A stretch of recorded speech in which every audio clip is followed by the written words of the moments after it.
we'll start the meeting for December 15th, 2020. The clerk will call the roll and record attendance. Anderson Burgos, Here. Bartley, Here. Graney, Here. Hernandez, Here. Leahy, I'm here, present. LeBron Martinez, Lisi, Here. McGee, Here, McGivern, he's on mute. I see him. okay, Here. Murphy, Here. Sullivan, Here. Tolman, Here. Bacon. Is No Bacon. Counselor Bacon on? I know last time she had computer problems, but she called in. Okay. Okay. All right, so before we get started with late on the table, just to let everyone know, we have a number of late file orders. Actually, that number goes up to late file N. As Counselor Leahy did point out before we got started, is that if it's a late file and it's something going to committee, let it go to committee, and that's where we'll deal with it. Because this now makes it a very, very long agenda. So with that, we'll go to item 1. Mr. President, before we go to item 1, I wonder if we could just take a moment of silence in memory of the youth, Jonas Nunez, who was shot in front of Manny's supermarket over the other day. Yep, absolutely. Ask for a moment of silence for everybody.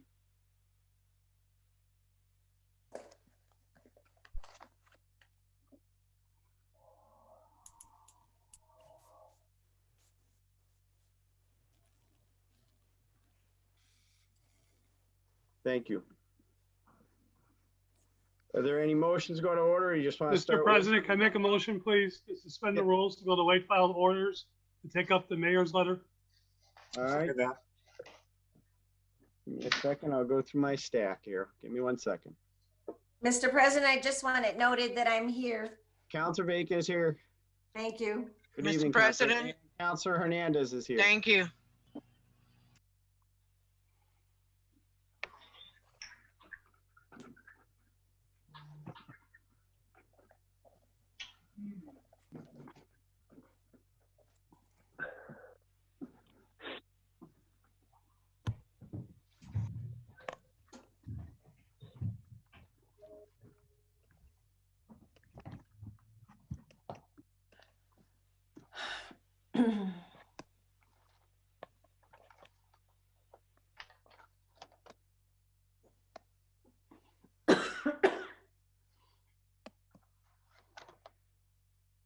So we have late file F,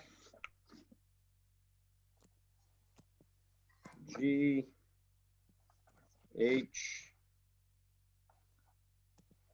I, J. Okay. The motion is go out. Counselor McGivern, did you just want the letter, or do you want all the late files regarding the budget and taxes? Well, it goes hand in hand, Mr. President. We can certainly take them off the table together. My suggestion is that we address and allow the mayor to address his letter on his proposal to balance the fiscal 21 budget. It's no surprise to any one of us that tonight is the night that we traditionally do that by being able to set the tax classification, being able to set the final tax rate. We cannot do that until the the budget is balanced.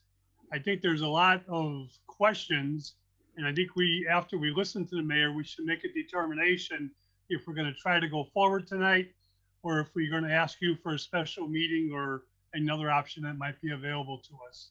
But I think with the mayor is present, I think we should at least allow him to present the letter in person via Zoom, and then make our own decision about which way we want to go. All right, so motion is to go out of order to F, which is the late file communication from the mayor. All those in favor? Aye. All those opposed? So the mayor is here. Make a motion to suspend the rules to allow the mayor to address the letter that we received today. So moved. All those in favor? Aye. All those opposed? turn over to the mayor. Thank you, Councilor McGee, and thank you, Councilor McGivern, for the motion. And good evening, everyone. And just want to start off by, I'll provide sort of an overview of the letter I sent in today. Apologies for the submittal today. The state budget was signed officially on Friday, and so there was a lot of moving parts up until the final moment. And I did get pretty detailed in the 3-page communication that I provided to the council today. I do think it is certainly possible to vote on the necessary appropriations and transfers this evening to move forward to set the tax rate. It's pretty straightforward. I didn't sugarcoat anything. I just outlined the facts as to where we are compared to where we were in May when I presented the budget, and in late June when we had some updated figures and projections for the fiscal year. And so let me just go over that quickly. And so the number we're looking to balance in order to move forward and set the tax rate is $883,000 or so at the top of the letter. And so in the first paragraph, I talk a little bit about just 2 weeks ago, and the entire finance team, if they're not already on the meeting, will be joining Tanya, Kate, Tony, Sandy, as well as Mike McManus from the DPW to answer any questions potentially about the chronic sewer deficit and the impact on the deficit we're dealing with tonight. But just a couple weeks ago, when we look at the changes between the budget we put together in late May, presented to the council and discussed in June as to where we actually are today, it's a little bit different. And, you know, obviously this year, 2020, has been unprecedented. The impact of COVID-19 on the city has been real and measurable, particularly on public health, but also when it comes to city operations and our budget. And I also want to make it very clear, and one thing we're very proud of is the fact that we haven't shrunk our workforce, we haven't cut city services, we haven't laid off any employee. And not every municipality can say that here in the Commonwealth or across the country, but we made a decision earlier this year that we would do everything we can to weather the storm and be creative, as creative as possible to prevent having to do that here in the city. But back in May, we tried to be conservative with our proposals. You may recall that we estimated a 5% reduction in our collection of property taxes from 98% to 93%. We also predicted loss of revenue such as hotel and meals tax. And we did that by tracking lost revenue in the closing months of FY20. And so just to provide a big picture, when you look at FY20, the previous fiscal year that ended this past June 30th, and we compare it to the projections for this fiscal year between now and the remainder through June 30th, we're going to be about $2 million less in local receipts, majority due to COVID. So it's about $1.95 million down in local receipts compared to FY20. I described in the letter about $500,000 of that. Oh, and I will say we projected about a $1.3 million decrease in local revenues, and it's still $500,000 above that. So we're closer to 1.95 million less in local revenues than we thought we would be when we discussed the budget in June. Of that reduction, about $500,000 is less in pilot revenue. And when you go to the tax recap sheet that I sent you all this morning, and that was filed as a late file, when you go to the multiple pages, you can actually in those columns see the difference between year to year. And at the bottom of, I think, at the bottom of the columns on the top of page 2, you can do the calculation on the difference in local revenues. And so $500,000 of that is a difference in pilot due to the solar pilots now being applied to personal property tax bills, revenue there rather than payments in lieu of taxes. There was also a reduction of about $75,000 in license and permit fees, given the license board's vote to waive most of those fees for small businesses due to the impact of the pandemic. About $100,000 less in parking facility fees. We did see one increase that could be a little deceiving because meals and hotels tax were drastically reduced. But one of the positive factors in the tax recap this year, when we look at projected revenues for FY21, is the excise tax for cannabis companies. And so that is $222,000 this fiscal year, FY21, which wasn't a receipt of revenue we were getting in previous fiscal years. And so you will see that there's a net increase of about $193,000 in local option excise taxes, which includes meals, hotels, but also includes that cannabis excise tax.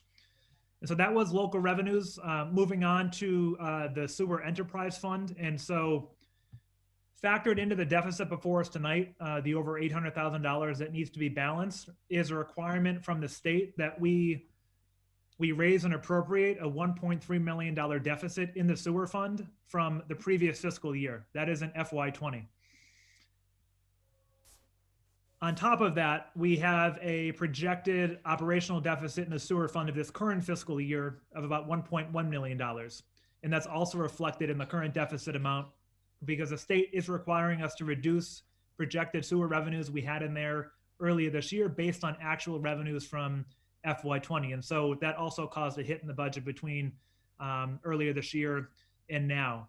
After talking to Mike and folks at the DPW, I wanted to sort of drill in. How did we not know about such a pretty big deficit in FY20, $1.3 million that's now being carried over and we're being obligated to cover? We knew that there'd be some impact of COVID, obviously.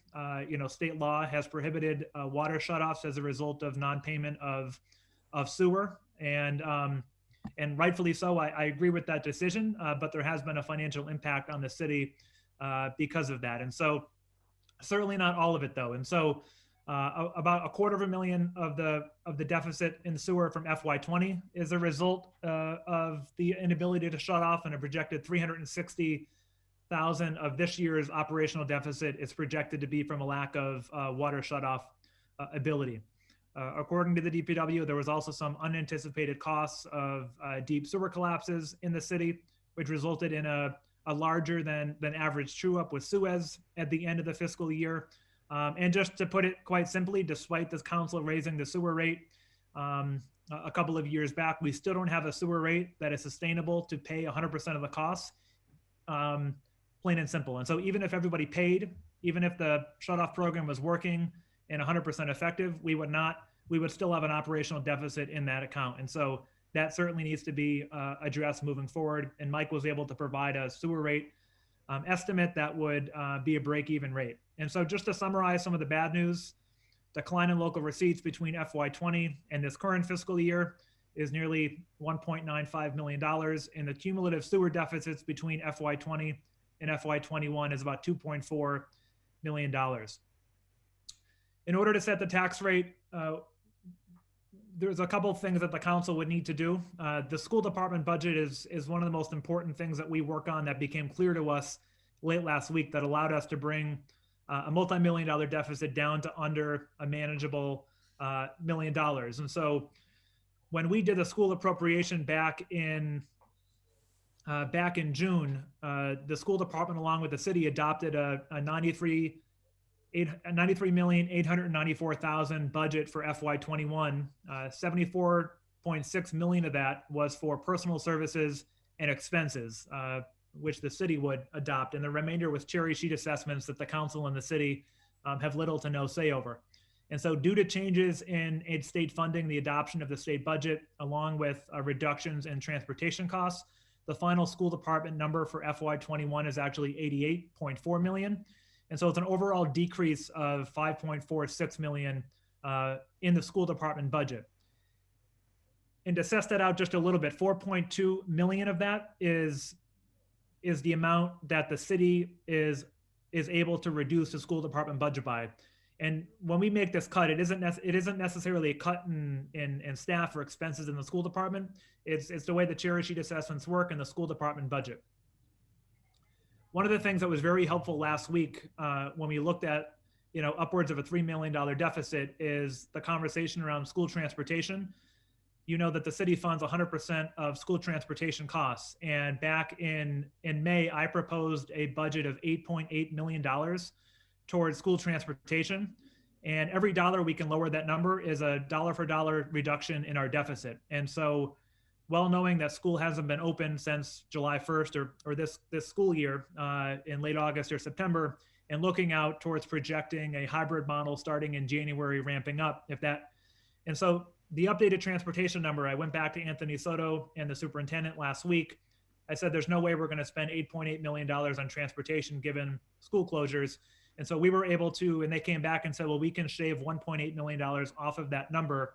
And that assumes that we'll still be able to uphold our hybrid model plan starting in January. And so depending on, public health input and assuming we stay with that plan, the savings will likely stop at 1.8 million. If for some reason, based on Board of Health guidance, we're not able to do the hybrid, we should see more savings in that line. But this is where we are now. And so that $1.8 million reduction alone was able to shave off the city's deficit and get us to the number we're at tonight. And I want to thank Anthony Soto and Alberto Vasquez Matos, the superintendent, for working with us on getting a more accurate number, because it was incredibly helpful to get there. So just in terms of the schools, the council, based on the late file order tonight, needs to take a vote to reduce the school appropriation by $4,203,808. And so that's important. And then just to summarize, because I know it's been a difficult year. I alluded to the challenge that the city is facing. There is some glimmers of good news in the city's sort of overall. When we look at the trajectory of the city, the finances and in economic development, I know Tony had alluded to this before and provided information to the council and to the public, a significant increase in property values in both residential and commercial properties, a new growth number of over $1.1 million, the highest annual number it's been in recent memory. And I also just want to point out, because this is important, that when I presented the budget in June, the stabilization fund was just over $13 million. And in just since June, we've gained nearly $1.3 million on our stabilization fund in investments. And so in less than 7 months, the stabilization fund has increased nearly $1.3 million, about $400,000 more than the request I'm asking from stabilization tonight. I mean, it's certainly a rainy day nationally, here in the state and here in the Commonwealth. And I think in order to preserve city services, to avoid layoffs of police officers, firefighters, teachers, other city personnel, in order to prevent the cuts of city services that our residents rely on, I think this is the most prudent course of action moving forward. And so, I asked that the council, after making the necessary reductions in the school department budget, balance the remaining $883,758 deficit by approving the proposed transfer of that amount from the stabilization fund. As I say in the letter of the communication, this proposal assumes that the city will have little to no free cash. We don't expect it to be negative based on preliminary conversations, or advanced conversations rather, with Tanya at Melanson and Heath. Last year we had negative free cash, and so it is a step in the right direction. We're not in the red, but I don't think we should count on having free cash to balance the budget. And I would note that we don't need to have free cash certified to balance the budget and set the tax rate at this time. The only other variable moving forward in ongoing conversations at the federal level, and many other cities and mayors know this across the state and nationally, is that there's been a big push for direct aid to cities and towns and states. We've gotten, upwards of $3 million in CARES Act funds. The law does not allow cities and towns to use CARES Act money to supplant lost revenue, even if the impact is from COVID. And so we can point to lost revenue in the sewer fund, meals tax, hotels tax as a result of the pandemic, but we're still not able to use CARES Act funds to supplement that revenue. And so there are ongoing conversations in Congress about providing direct aid to cities and towns that would be able to go towards general fund expenses and plug those gaps. But at this moment, we don't know that. And so I do want to articulate that we hope this happens. I'm optimistic it will under a new administration, but you never know. And so we don't want to bank on it. But if it does, I am committed to working with the council to allocate those funds to necessary areas in the city budget, and also reallocate or refund the amount that we are taking from stabilization to balance the budget this evening. And so that's just a little bit of a summary of where we are. I tried to be as detailed as I could in the communication, because I know there's a lot of moving parts. And one of the things I alluded to, and Tanya could likely answer more questions to this, is one of the things that has been chronically affecting our free cash calculation has been the deduction of individual deficits from grants in individual city departments that aren't being reimbursed. And so we, the city, need to do a better job of documenting that. And we've gone through this before with grants in Wisteria-Hearst and certain city departments. And that continues to be an issue. Our free cash was deducted this year, or will be $1.3 million in local deficits that we're required to deduct from our free cash in order to do that. And so that number should be outlined as well. And so again, that's my overall summary. And like I said, I think the team should be here to answer any specific questions, but I know that was a lot of information in a short amount of time. And so happy to provide clarification and answer questions. And I really appreciate the opportunity to do this at the beginning of the meeting. Counselor McGivern. Thank you, Mr. President. Mayor Morris, thank you. Thank you for being present, and thank you for providing us with the information we need to head towards a final decision. Just a couple of questions, and you touched base on them. But if the state were to look at the sewer fund, it is an enterprise system, and although it's supposed to be paid by user fees only. If the state were to look at the this year's deficit for the sewer fund and understand that COVID had a major play in that, was there any effort with the state to have them push that aside and to be able to address that later in the year? We did have, Tanya, if I'm missing anything here, feel free to chime in. Tanya, me, a few of us met with Matt Andre, Deb, and one other person from the state last week to discuss this conversation. And they, as far as I'm concerned, they even made us, because I was going to present a deficit of around 700 and so thousand as of this morning, and the state came back and said we needed to reduce our anticipated sewer revenue by another 130 or so thousand to match the revenue of last year, because they're not convinced we're going to get more revenue this year than we got last year. And the DPW, Mike, would have to provide documentation to Tanya and the state that shows proof or evidence or something to suggest that we'll actually succeed in gaining that revenue. I'm not entirely sure they would provide any flexibility, and so far they haven't. I don't know, Tanya, if you have any more insight on those conversations.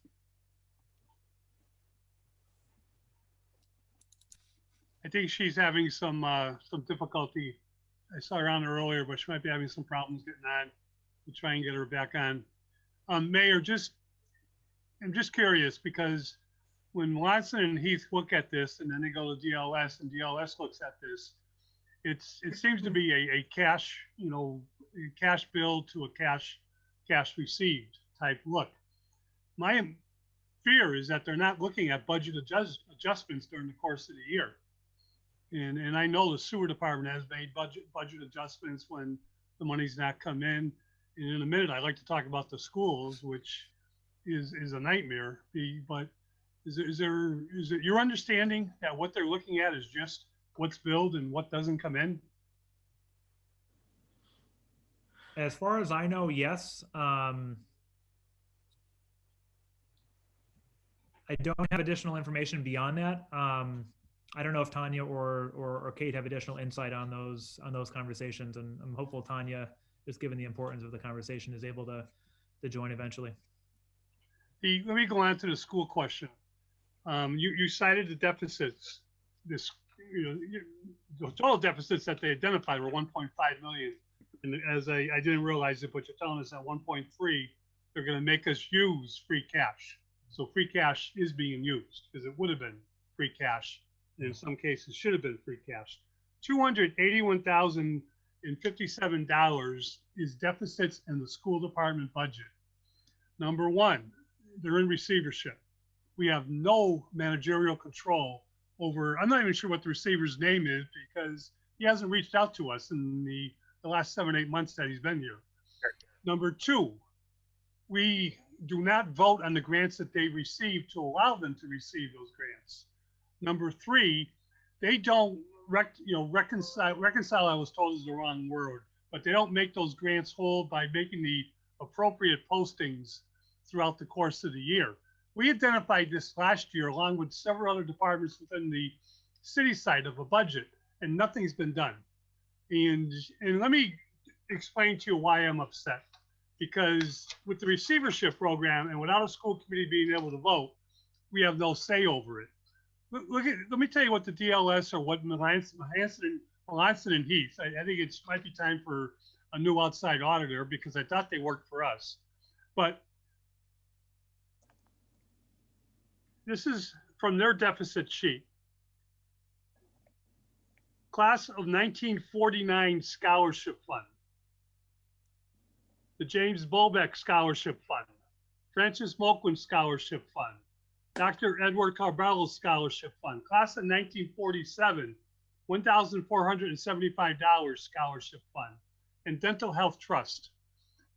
Now, those are not major numbers, but why would the taxpayers of the city of Holyoke have to pay for scholarships that were given, money that was given by alumni groups in good faith to help Holyoke High students, and I'm sure Dean Tech students, go on in their education?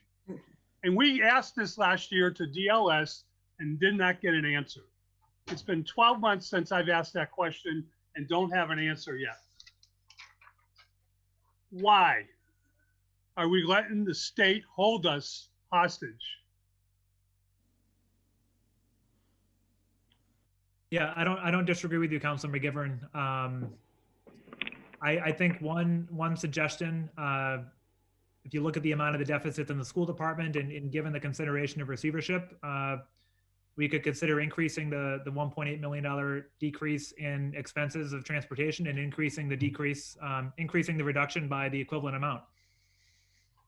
I think it's time to file a lawsuit against receivership about taxation without representation, because we are not being representative on our local tax dollars here.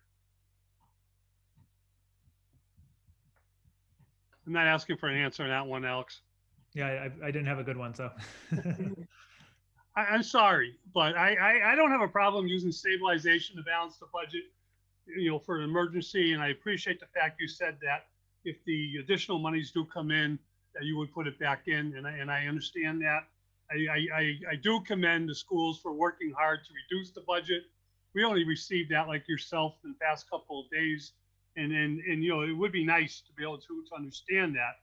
I trust Anthony Soto a lot with the work he does, and I understand that the Chapter 70 dollars that Aaron Vega worked on so hard did not come in the way they should have come in, and that once again we're getting the short end of the stick when it comes to providing for the education of our students. We are the poorest community in the Commonwealth, and Chapter 70 language was designed so that poor children got what they needed to get them a good education. We don't create poverty. Poverty comes to us. And just because you move across the bridge into a suburban community doesn't mean that you're not responsible to pay for the education of children who live in poverty.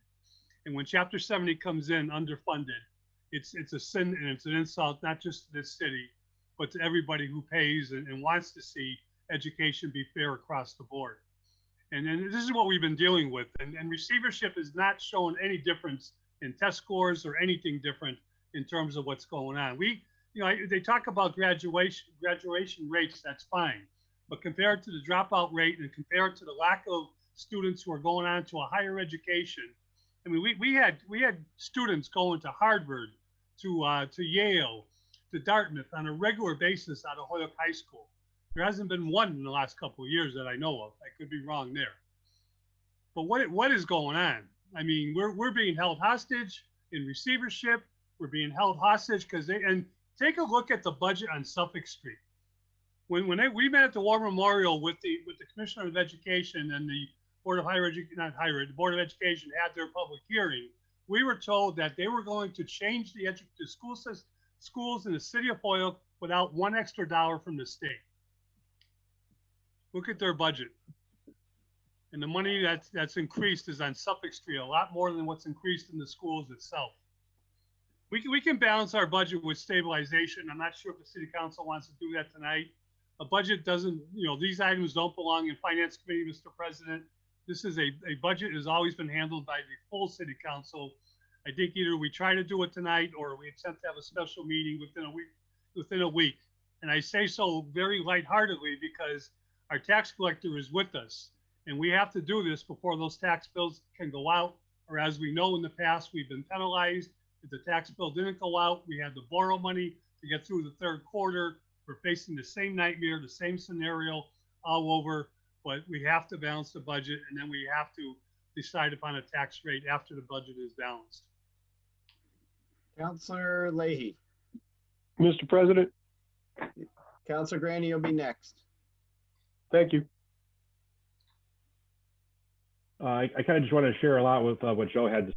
Joe made Councilor McGivern, as always, so eloquently puts so many different things. One of the things that I wanted to talk about was the school department and the school system. And as Councilor McGivern said, I have not had the opportunity to meet the new receiver. The last receiver, I think that it was no secret to anyone on this phone call or on this Zoom call that everybody had his personal email phone number, or personal phone number. If you had a question, he was not only there within like 15 minutes to get a response to you, he would meet up with you at 7 o'clock at night or 6:30 in the morning up at Rusty's. I mean, this person was very approachable. Now having a receiver now that we don't have any access to, and the amount of money that we have to spend, as Councilor McGivern said, it's taxation without representation. We might have our own little tea party in the canal. Or maybe I'll throw some eggnog into the canal. But having said that, one of the things that does concern me is the transportation costs and how we can't, and I want to say this publicly, and I always have, Tony Soto does a fantastic job, and he does a really good job.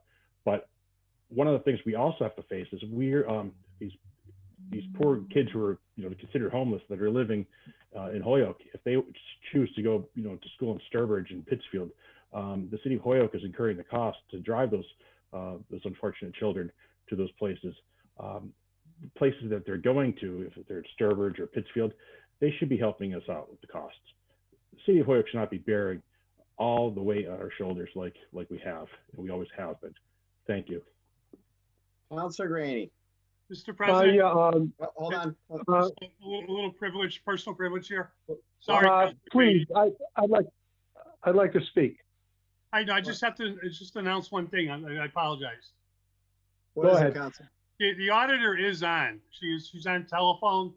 I don't think she heard what the mayor was saying. She heard what you were saying and we were talking about. I just wanted the mayor and the president to know and everybody else. What is her last number? I see a cell phone. What's the number? I'm all set now. Okay. I'm on my work number, 5589. I'm sorry. No problem. So first, Counselor Granny, and then we can turn it over. We'll have Counselor Bartley, and then we can turn it over to answer questions if we need to. So Counselor Granny. Yeah, just to reiterate what Councilor McGivern has said about the school budget, and sending our kids on to different schools. The test scores in the last 5 years have decreased. They have not increased steadily over the last 5 years in all categories. There are no increases. And we have sent our students for many, many years from Holyoke High School to very, very good colleges, even Brown University. But I'd like to ask a question to the mayor. I believe that he said that the transportation budget in the school was around $8 million. Did he say $8 million? And they're kicking back 1.8 million, or it was 8.8 million, and they're kicking back 1.8. Where are the transportation costs being incurred that the children are not in school? Yeah. I mean, there's a $7 million difference there. Yep. Well, thank you, Councilor Granny, and thanks for mentioning Brown, because Councilor McGivern failed to mention that school when he was listing off the prestigious universities before. So they asked for about $8.8 million before, based on the contract. And I went back to Anthony Soto and I said, there's no way we're going to spend $8.8 million. He came back and now it's around 6.9 or so. The numbers in the spreadsheet. And so right now there are, based on the contract that we have with Durham, they're a union contract. We're obligated to pay a percentage of the contract, even though schools are closed. And so that's one factor, is that even when schools are closed, we're still paying a percentage of the full cost to school bus drivers and members of the 1459 that are employed by Durham. That's in the contract. In addition to that, there have been small pockets of students, special education students, that are still getting transported to schools, but it's a small percentage of the full fleet we would be using otherwise. And then we still potentially have half the school year. And so the plan at this point, absent any Board of Health intervention, and we got a proposal on this last night from Dr. Vasquez, and Sean, our Board of Health director, was on the school committee meeting last night as well. The plan is to start hybrid learning potentially in January, starting with K through 2 and ramping up throughout the month of January into February into the older grades. If that happens, Anthony Soto in that 6.9 number did a projection. We're not going to use our whole fleet. A lot of it's going to be optional for parents and families. And so I think to his best of his ability, he tried to project out how much of that 8.8 we're going to use, given what we've actually spent between July 1st and today, and what we expect to spend under a hybrid model between January and the end of the year.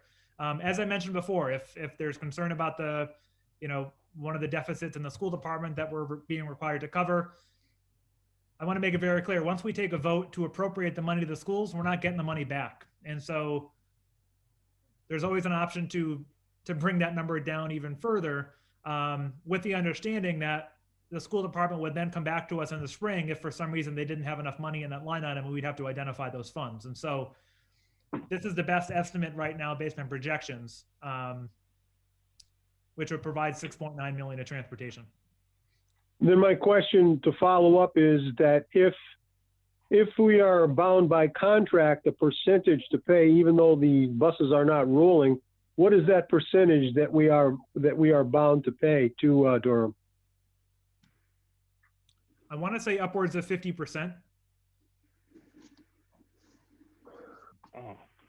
50%.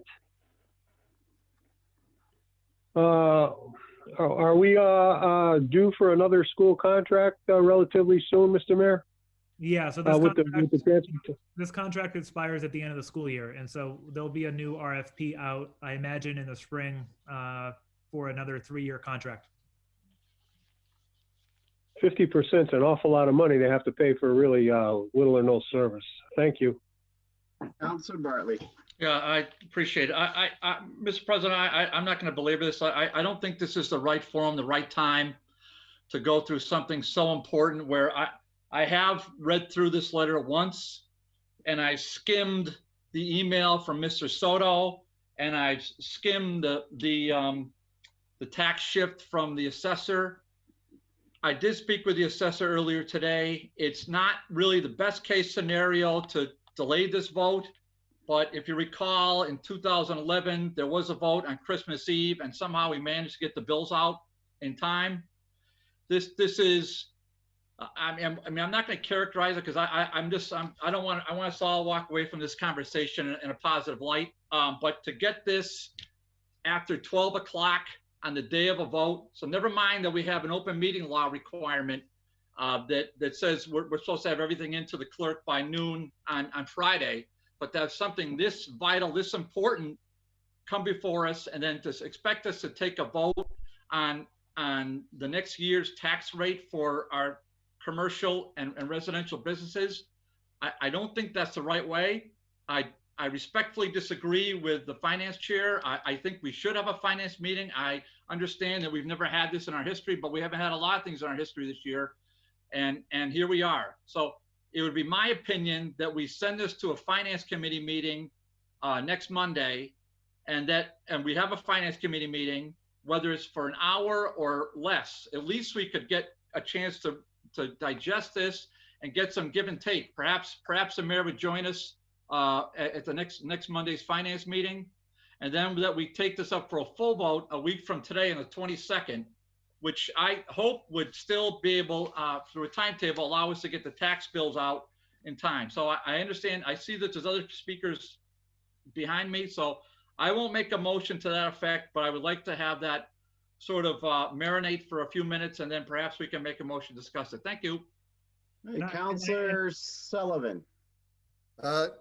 Yes, Alex, I've got a question here regarding the 88,430,786 being the final number as an actual overall decrease of 5,464,000.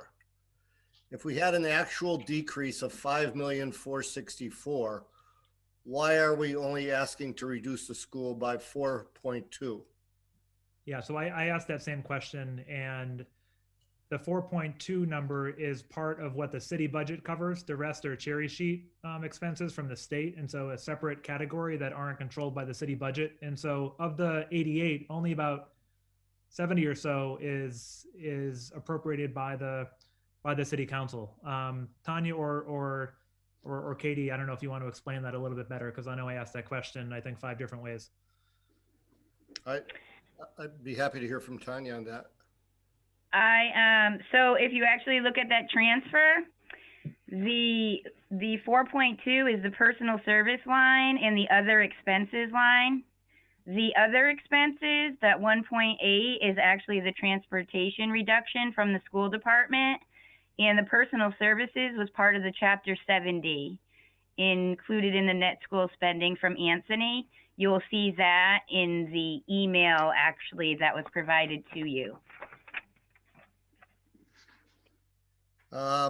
Sorry, but for me, that wasn't a good explanation. If the 4.2 million, right? Is a Yes. reduction in personal services and expenses. Correct. And the rest is a reduction in cherry sheet assessments.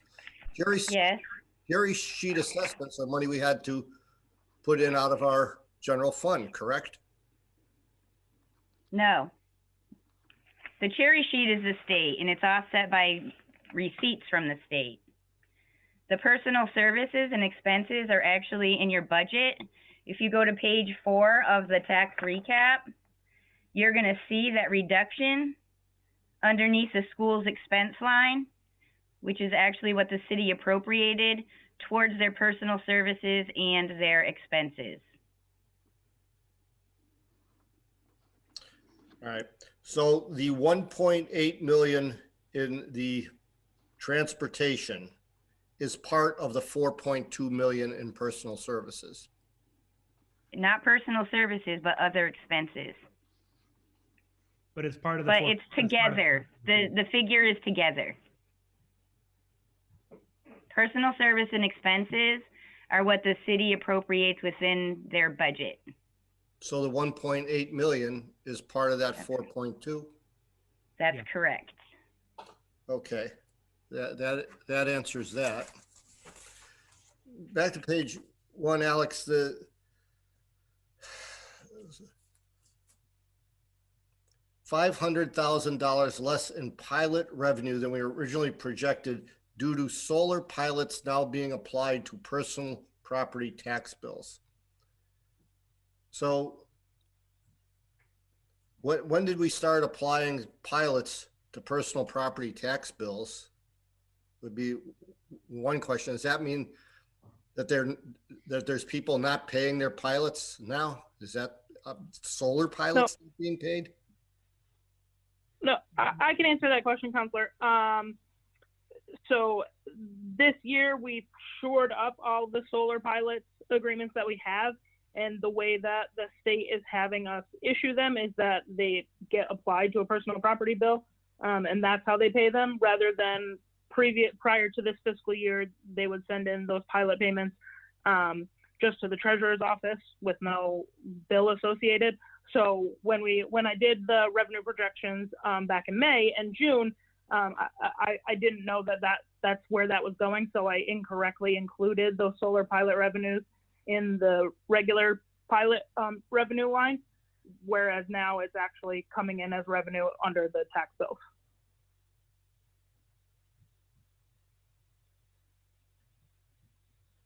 So the revenue amount is actually still the same. You just don't see it in the local revenues because it's moved to where the tax bill revenues come in. All right, but it's still coming in.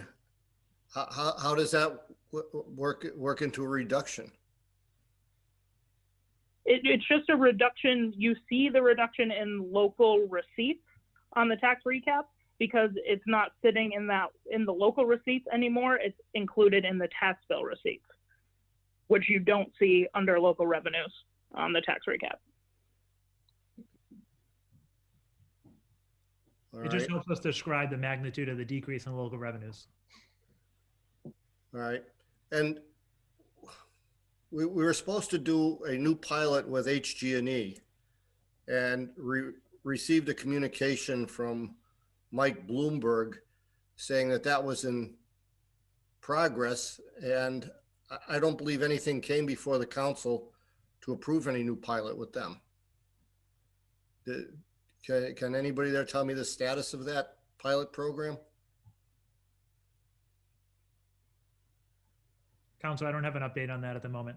I don't want to misspeak on that. All right, because that would be an addition, and this is why I would second Councilor Bartley's motion to at least get this in front of finance for an hour, because that could be a difference of $100,000 to $200,000, and when we're looking to make up 800,000, that's 25% of it right there. So I'd like some answers on a couple of other things as well. Yeah, and even if we did that and 25, we want to reduce it as much as we can, and so it's a conversation worth having. Doesn't mean we couldn't do it if we still move forward. It would be counted as next year's free cash.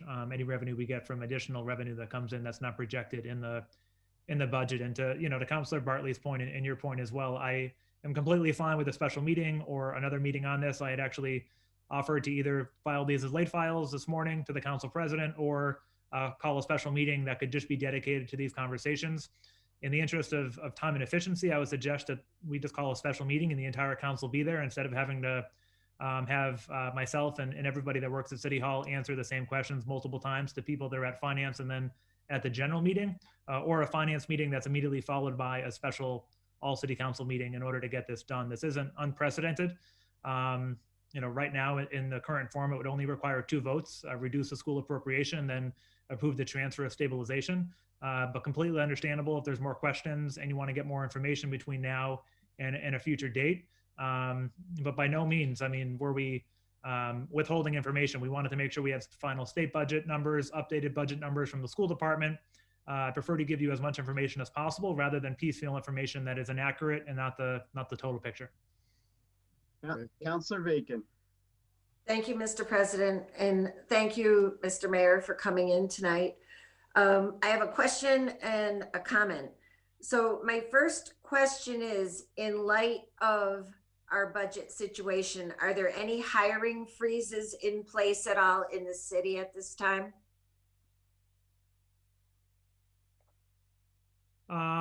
There's not a broad no positions whatsoever, but department heads and myself are using discretion. And so when it comes to backfilling positions in certain departments, we're working to delay filling openings in certain departments when possible. And so if we deem the position is necessary, then we refill it. Otherwise, we delay as much as we can. We've seen what will help keep the deficit down is, unspent money in firefighter and police officer lines, for example, supplementing overtime. One of the things we have to anticipate is right now, any COVID related overtime in the fire department and police department is being charged to CARES Act money. CARES Act in its current form will expire at the end of the year. And so let's say we have to spend overtime money after January as a result of COVID-19 infections, then we'd have to be using general fund money for that, which right now, between July 1st and today, we've been using CARES Act money. But overall, there's no blanket hiring freeze. But department heads and HR know that we're being very particular about what those positions are we advertise for or not. And as a follow-up through the president, how many positions are on hold? I don't know the number to that at the moment. Roughly, is it 5, 10, 20? Well, we haven't had to, the turnover is no more nor less than it usually is. And so we haven't had to we haven't done any layoffs and we haven't reduced the workforce. And so the vast majority of positions are full and there's been very little turnover. And so I would say a handful of positions are likely open. Okay. So it's a small number at this time. Thank you. And my comment is that I would like to see this go to Finance Committee. I had a very busy day. I have not had a chance to read one word of the information that was sent to us today, other than the review we've had here right now.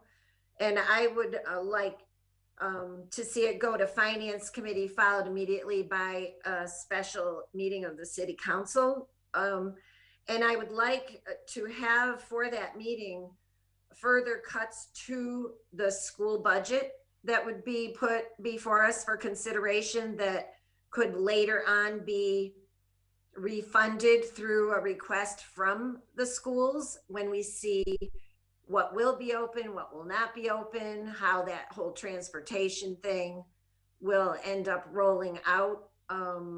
Because I would much prefer to put funding back later than to move money out of stabilization that has little likelihood of ever being paid back. So those are my comments, and that would be my preference. I can't vote on something I haven't even looked at. Thank you. Counselor Murphy.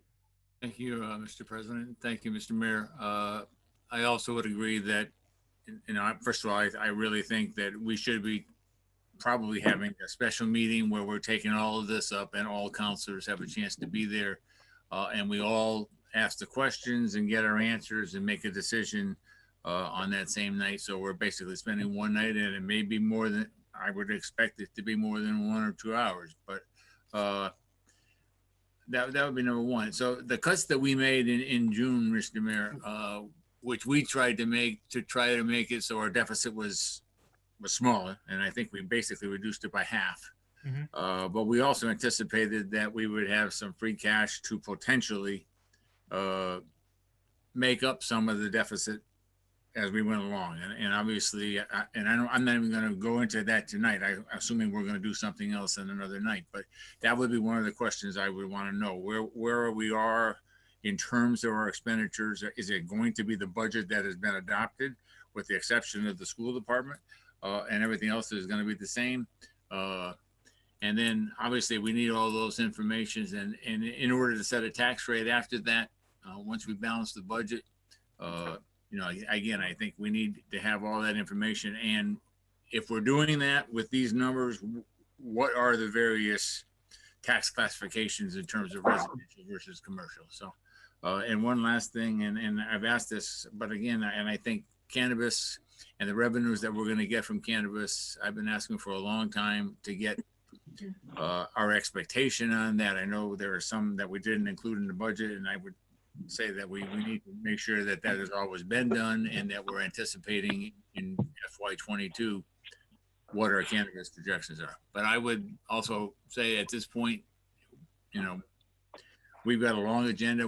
I know there's a lot of people that are waiting to get a chance to talk.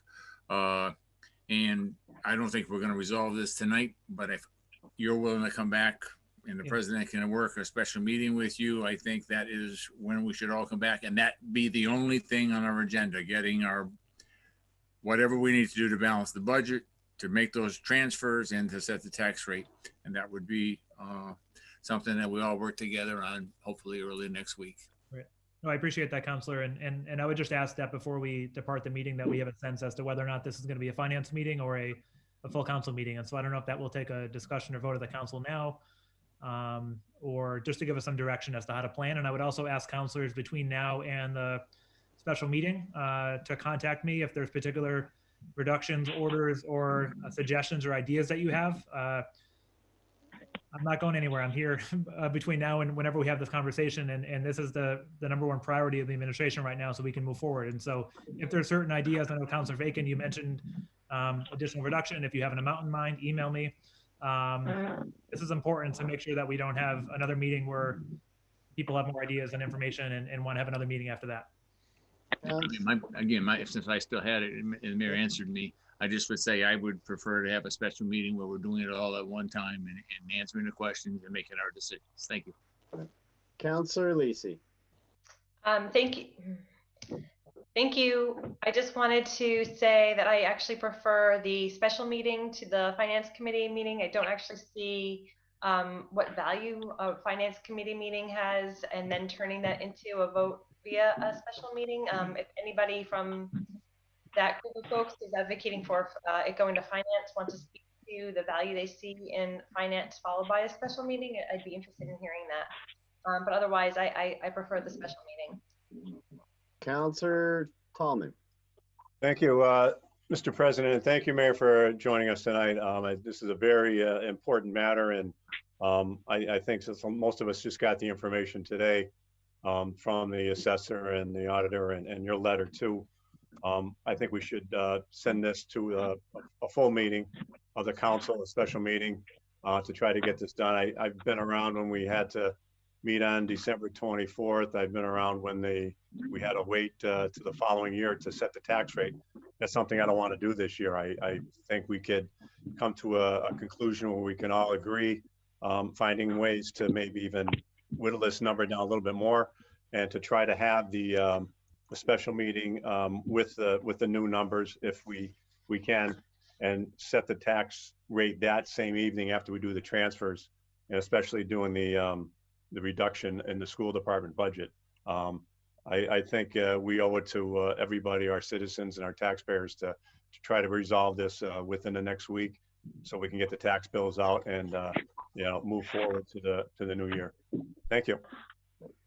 Councilor Bacon, is your hand still up? Do you have a question? I'm trying. I'm having trouble lowering and raising my hand, and so I intend for it to be up. Thank you. Through the chair, I wanted to respond to the comment relative to Finance Committee. So for my part, I would be seeking some feedback and input from either school, mayor, auditor, who have you, relative to increasing the cuts to the school budget.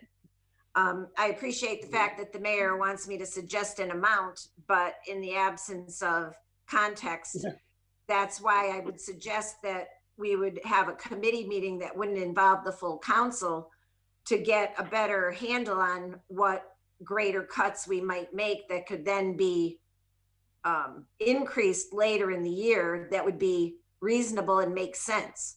So that would be my purpose in having it be in a committee for that particular piece of the discussion instead of the committee of 13, but I'm happy to do it in either venue, but I don't want to just sit here and look at a bunch of reports and make up a number and send it to the mayor.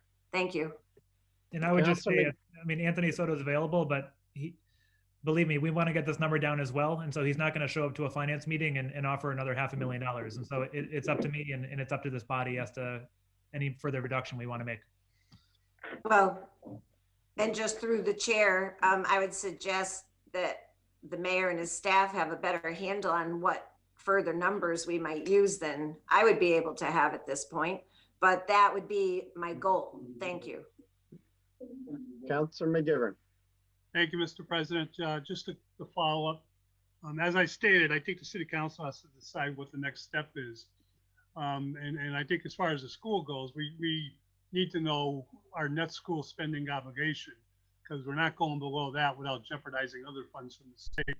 So Right. it's not as simple as making budget cuts in the schools where we have a net school spending mandate. Mr. President, if I could ask through you to allow our tax collector to address what she needs and to put a timely fashion of getting the tax bills out. I know we've done it late in the year. Someone mentioned we did it on Christmas Eve once and the tax bills got out, but don't forget, City Hall is not operating at 100%. And I don't think this is something she's going to be able to do remotely.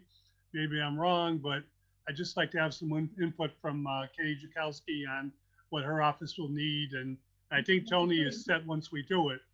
But if you could, Katie. Sure. I actually was just shooting out an email to my billing people to see what the absolute last date I could send them the file in order to get it out on time. So I can certainly follow up with that date when I receive it. The other end is just when Tony can get or the guy that helps us actually populate those files in to do that. Thank you. I would suggest, and I have no problem with the finance committee vetting anything, but I think it's a all hands on deck, whether it's in the finance committee or whether it's at the full city council level. I agree with the mayor is there's no need to have everybody there twice.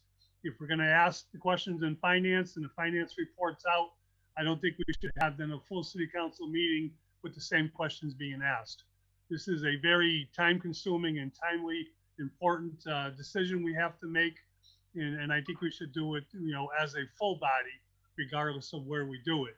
I have no problem meeting on Saturday morning, Mr. President. If you want to call a special meeting for Saturday morning, I'm available. There is a public hearing scheduled in the Ordinance Committee on Tuesday next week. If you want the Finance or full City Council to meet on Monday, I'd like to have a show of hands of how many city councilors can be present. Well, hold on one second. Tony, you're all set in the sense of getting the information? My Munis guy was supposed to come in Monday. So I had set up meetings for Monday, get the bill file all set, and then get that to Katie on Monday. But that is not feasible right now. So with what you guys are planning. So I need to make sure my Munis guy can come and make sure file. I mean, I'll have to be here when I have to be here. It's just, I'll have to do what I have to do. I mean, the last thing in the piece of the puzzle is to get the bills when Katie can get those to Kelly and Ryan, make sure they can print the bills, So we'll be working, probably Christmas Eve here to get the file done. So I don't know when your meeting is going to be planned. Well, if we do Monday, Tony, Monday night. Well, we have to get certified also by the state. So I don't know how long that's going to take, 2 or 3 days. Still have to get certified once you file all your paperwork. So we're at the mercy of the Department of Revenue once we file all this paperwork. So, and then I know the number that I gave you, the 57,528,000, is going to be the number you guys are going to vote on for classification hearing. That's, unless you do some other transfers. But that number's set in stone. I sent that to you guys 3 weeks ago as a preliminary, and it hasn't changed till tonight. So it's the same numbers that I sent 3 weeks ago. So those are all set in stone right now. The only transfer you have to do is for the 883, which the mayor outlined. So Councilor Bartley. Yeah, I'll make myself available on Saturday. I don't care if we meet as one big group or not, Mr. President. I don't care. I mean, the questions about efficiency are an affront to me. How people think that we're the ones being inefficient by trying to understand this. That's a total affront. I mean, I'll be available on a Saturday, on a Sunday, on a whatever, Thursday, Friday night, just to this week to get it done. If the reason I suggest a committee, just to answer the question, is for the reason we put a committee all the time, Mr. President, just so we can have a thoughtful process. We're not pressured with a vote, not pressured with all sorts of people with various agendas on all different types of issues at a meeting. That's all. It wasn't to waste anyone's precious time. It wasn't to belabor the process. It was just so we could thoughtfully and calmly review something instead of getting something put to us on a late filed order, not on a public agenda, on the day of a vote when this has been looming for months on end. And other communities, by the way, Mr. President, miraculously, and I'm talking Chicopee, Springfield, Westfield, they've already set their tax rates, Mr. President. So to say this was shift the blame to the legislature, the governor, fine. Somehow the other communities that surround us, Northampton, they already set their tax rates. We have not. And yet again, we are in the last 2 weeks of the calendar year. But we're the ones being inefficient by asking humbly for a thoughtful, deliberate process in a finance committee meeting, Mr. President, that you chaired so well for 10 or 12 years. those are the meetings that we really get our, we put our best foot forward as opposed to this circus. So I would listen. I think we should have the finance meeting. I think we should table this, refer it to finance, have the I agree. We can have it all in one fell swoop. Have a finance meeting on Monday, and then go right to a full city council meeting. But I don't know if the president can announce a special meeting right here on the spot. Maybe you can. Maybe you have the authority. But we can call for a special meeting for Monday. Yes, you can. The president or the mayor has the right to call a special. Okay. I'm just asking the question, Mr. President. I didn't know the answer. All right. So that's the reason I asked it. So that's good news. So we can do that. So hopefully that'll be so. So my motion is to table all this and refer it to finance. Mr. President, Councilor Bacon. do we have adequate time that we could have the meeting on Friday so that the assessor and the collector could move forward with their proposed plan for Monday? Was it 48 hours to do it? Yeah, I think you'd still have the time frame to do that. I think that would be the earliest that we could do and meet the time. Right? Well, Friday, Saturday, Sunday, Monday. Yep. Right. So I would like to suggest that we do the meeting on Friday so that we can allow the department heads to do what they need to do. That sounds like it could happen in a more orderly way if we back ourselves up to Friday instead of Monday. I would second that. Okay, so hold on, Councilor Sullivan. I was just going to say the same thing. I would much rather see us do it Friday, Saturday, Sunday, anytime, and get it to Tony in time just to continue on course. Right. So the question would be for City Hall members for Friday as an option if you can make it on a Friday. Because we're looking for the mayor, we're looking for Katie, we're looking for Tanya, looking for the school, Tony. What'd you say, Tony? I missed it. Anytime you want me. Okay. Yeah, I would defer to the team. I mean, if Katie and Tanya and Mike, and I mean, I can't speak for Anthony Soto, who isn't here right now. I'll certainly reach out. I'm available. Same for me. The council appointees are available, Mr. Mayor. All right. So any councilors have a conflict with it? I see no one raising their hands or saying anything. So we could do a Friday. Send this to finance, allow finance to take it up, and then have it referred out to the special meeting. The only thing that would be on the special meeting would be setting the tax rate and balancing the budget, the stuff that's before us now, which is F, G, H, I, J, and K, if I did get them all correctly. So I'll renew my motion that we table and send to finance. I'll second that. So what we did do is we took out as a late file was F, which was the communication. Motion would be to receive, refer that to finance. All those in favor? Aye. Aye. Those opposed. Now, suspend the rules, go out of order to G, H, I, J, K. Second. Go out of order to those. Take Second. them up as a package. Right. All those in favor? Aye. Opposed? Take those, and that is, G is the cherry sheet update. H is from Anthony Soto with regards to the updated appropriations. I is from a transfer from general fund 883,758.85 cents to stabilization. And then J is personal services, other expenses, charter schools spending total 5,464,143 to school choice assessment, sped tuition assessment. So all those two, and then sorry, K is the 2019 budget. All those to finance. All those in favor? Aye. All opposed? President, what was K? K was the Joe, nobody knows. Says 2019 budget. 18 budget. So it's a list of appropriations in multiple colors. As you all know, I'm colorblind, so we'll figure out what all that breakdown is for.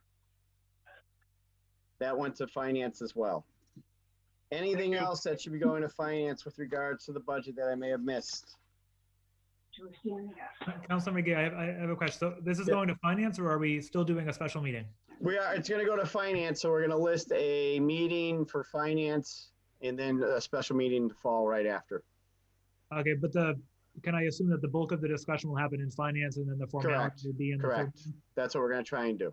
Can we figure out the earliest that folks can meet on Friday? With 6:30, 6, does everyone like 6 o'clock? Or 5. Who I was said? just 4:30 or 5. Earlier. How about 10 a.m.? That's fine with me too. I can't, I have to work. 10 a.m. Let's do 10 a.m. They'll have a day job. Yeah, some people have a day job, folks. You're right. We can't have a public meeting before 5 a.m. Until after 5, unless Before the 5 council p.m. waives it. Unless the council waives it. Right. Oh yeah, Holyoke Housing Authority does it all the time. At noontime, all the time, Tony. Yeah. Their Regularly. legal opinion. All right, But come on. anyways, Regularly. back on this. What time are we thinking? 5, 5:30? 5 o'clock. 5 o'clock, so that these people that work in City Hall don't have to, you know. Oh, 5 o'clock's fine. I didn't know they're going to City Hall. I don't, Hold on. So 5 o'clock, everyone. Yeah, 5 o'clock. Don't degrade City Hall employees. They work incredibly hard, whether they're at home or at City Hall. Period. Let's They're go. underpaid. You're rating them, Mayor. All Only right, you. stop. Little order here. We're trying to set a time frame. All 5 the o'clock. councilors be there at 5. 5 o'clock, we'll send out the notice. The first will be the finance committee, and then we'll have a special meeting after that. Is there a special time on a special meeting, or is it gonna be Well, just? I'm looking probably we'll go 5 to 6:30 to allow for a number of questions. 6:30 we'll start the special meeting. okay. And Councilor McGee, can we work together? I don't know if you want to call it or I can call it. We can talk about that later tomorrow. Yeah. And for people to understand, the mayor reached out to me this morning saying, what do you want to do? Do you want to send it the way we got it tonight or set up a special meeting? I want the information right now to get out to you right away. That's why we got it here. I didn't think we were going to take a vote. I wanted to have it so then we could have these questions because I knew a lot of people could make tonight's meeting. So now we're moving on to finance. Get your questions ready. Anything you want about a reduction, if the school committee can or cannot do that, allows you that time frame to do that. If we have to, as we all know, if you want to change that number, we need another request in order to put that on the agenda for the special meeting. This gives us that time to give us that flexibility to do it correctly, because you cannot amend a financial transfer on our side. Okay? All right, Councilor Tallman, sorry. Yeah, thank you, Mr. President. I think this is a great plan, but one question I have, after having the finance and then the special meeting with hopefully the full council, will we be setting the tax rate that Yeah, night? you'll be setting it starting at 6:30. Hopefully we have all the information that we need, all the appropriations will be set on that special agenda. And then that way we can set the tax rate. Okay, fine. Thank you. Can I ask a quick question? Yep. To the clerk? I'm gonna post the special meeting right now to the website. Is it gonna be just the tax rate and the budget transfers on this agenda and everything else will be on finance? Yeah, the one issue I would say might have a problem is if, as Councilor Bacon pointed out, what if, and once again, this is what if we want to look to the transportation for another 200,000, 300,000, 400,000, would you have to have a separate appropriation for that? And the answer would be yes. I'm not sure if we're going to have that as a item for the special agenda because it will be taken up on Friday as a discussion point, but we'll have to have it on the agenda for the special meeting. Right. You understand what I'm saying? We could edit the agenda up to 6:30 tomorrow night, and so I could have some conversations before then, but I can't promise anything. Councilor Bacon. Thank you. So my request would be that the mayor would come to finance committee with some other appropriation options for finance committee to consider for the special meeting. We need to depend upon the mayor and his team to give those scenarios to us at Finance Committee. Thank you. Right. Nothing further on this. All right, with that, we'll move along back to the agenda. Thank you everyone for being here for this portion. I don't think we voted on that, did we? But yeah, they all went to finance. As far as a special meeting, we're just gonna set it up, Counselor. Okay. That's Okay. all. You don't need a vote on that one. Okay. All right, so with that, we go back to item 1, 2, 3. These are all laid on the table, 1 through 9. Make a motion, we take item 1 off the table. Second. Motion is take item 1 off the table, order that the city council rule be added to city council committee prior to terms remaining in effect, re-elected councilors until president-elect assigns new committees. Motion is moved from the table. All those in favor? Aye. Opposed? I do believe we got a legal communication on this one. Yep. Believe we did. Motion to give leave to withdraw.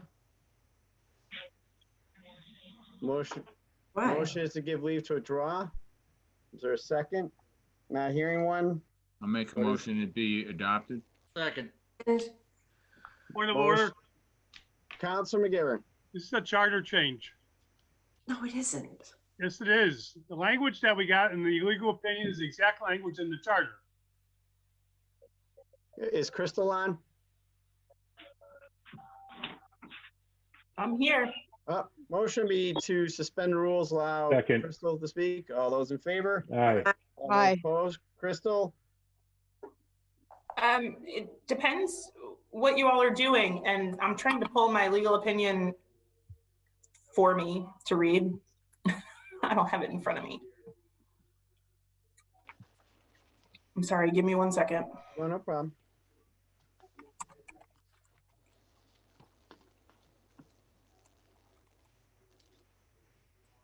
Mr. President, while Crystal is looking up that information for item number 1, can we take up 4, 6, 7, 8, 9 as a package and adopt them? They were just awaiting the legal form from our last meeting.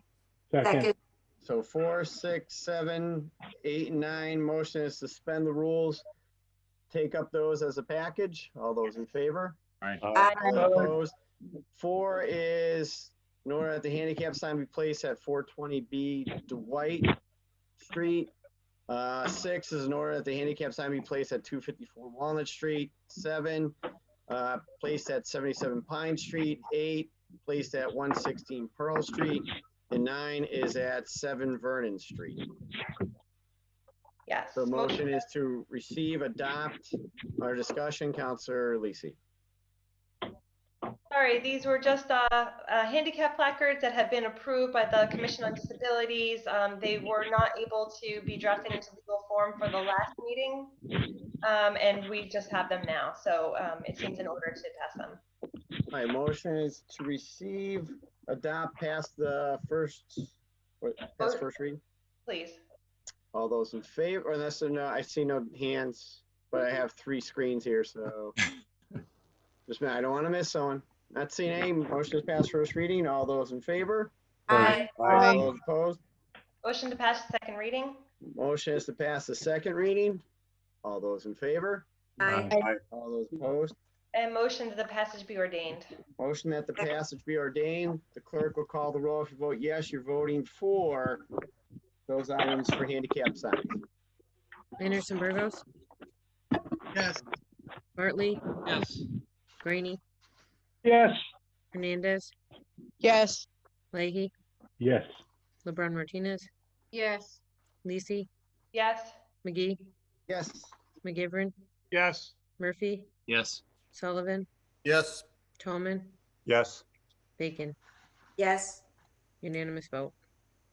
With your vote, you approve those. Back to Crystal. Yep, so the charter is what allows the city council to essentially set their rules. That's where section 13 comes in, that the council determines the rules of its own proceedings. Charter 11 is Section 11 is where it demands that a president be elected and no other business is to take place until that happens. And then it gets into city council rules where Rule 15 states that all committees are appointed and announced by the president. So in order for the committees to be announced, the president has to be elected. So it's all sort of a series of events. If you want to change it so that the committees basically carry over, you would have to change your council rules to allow for that. We need something in place that allows for that. But in my opinion as well, you also need to determine what happens in that interim where people are getting moved around in committees or somebody isn't reelected and is sitting on a committee. How do you handle those quorum issues? But essentially no business can be conducted until a president's elected. So you're talking about a week or 2 weeks in between the president being elected and the committees continuing their business. I know we've seen it where, a meeting was previously scheduled and I think it was, the week that was waiting out when the new committees were elected. But there's some verbiage that needs to happen there of details as to what you want to do, given that, the committees, the council isn't going to look the same coming back from an election. Mr. President? Councilor Bacon. So the amendment that had been sent forth to the council included that should the chair of the committee not be reelected, that the senior member of the committee would act as chair until the committees were announced by the elected president. And otherwise, we have a rule that allows for a member to sit in to make a quorum. So that amendment was made to the original order to answer that question that had come up in committee. Thank you. Anyone Mr. President, further? Councilor McGivern. Mr. President, our rules have to be adopted each year, each term. If we don't adopt our rules, they're not enforceable. So therefore, until we elect the president and have a meeting, we can't adopt our rules.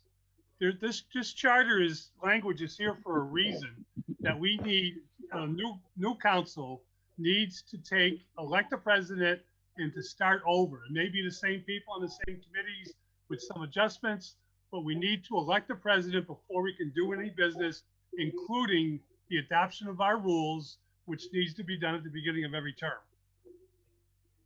Councilor Lisi. Thank you. I'll say two things in addition to the points that Councilor McGivern made.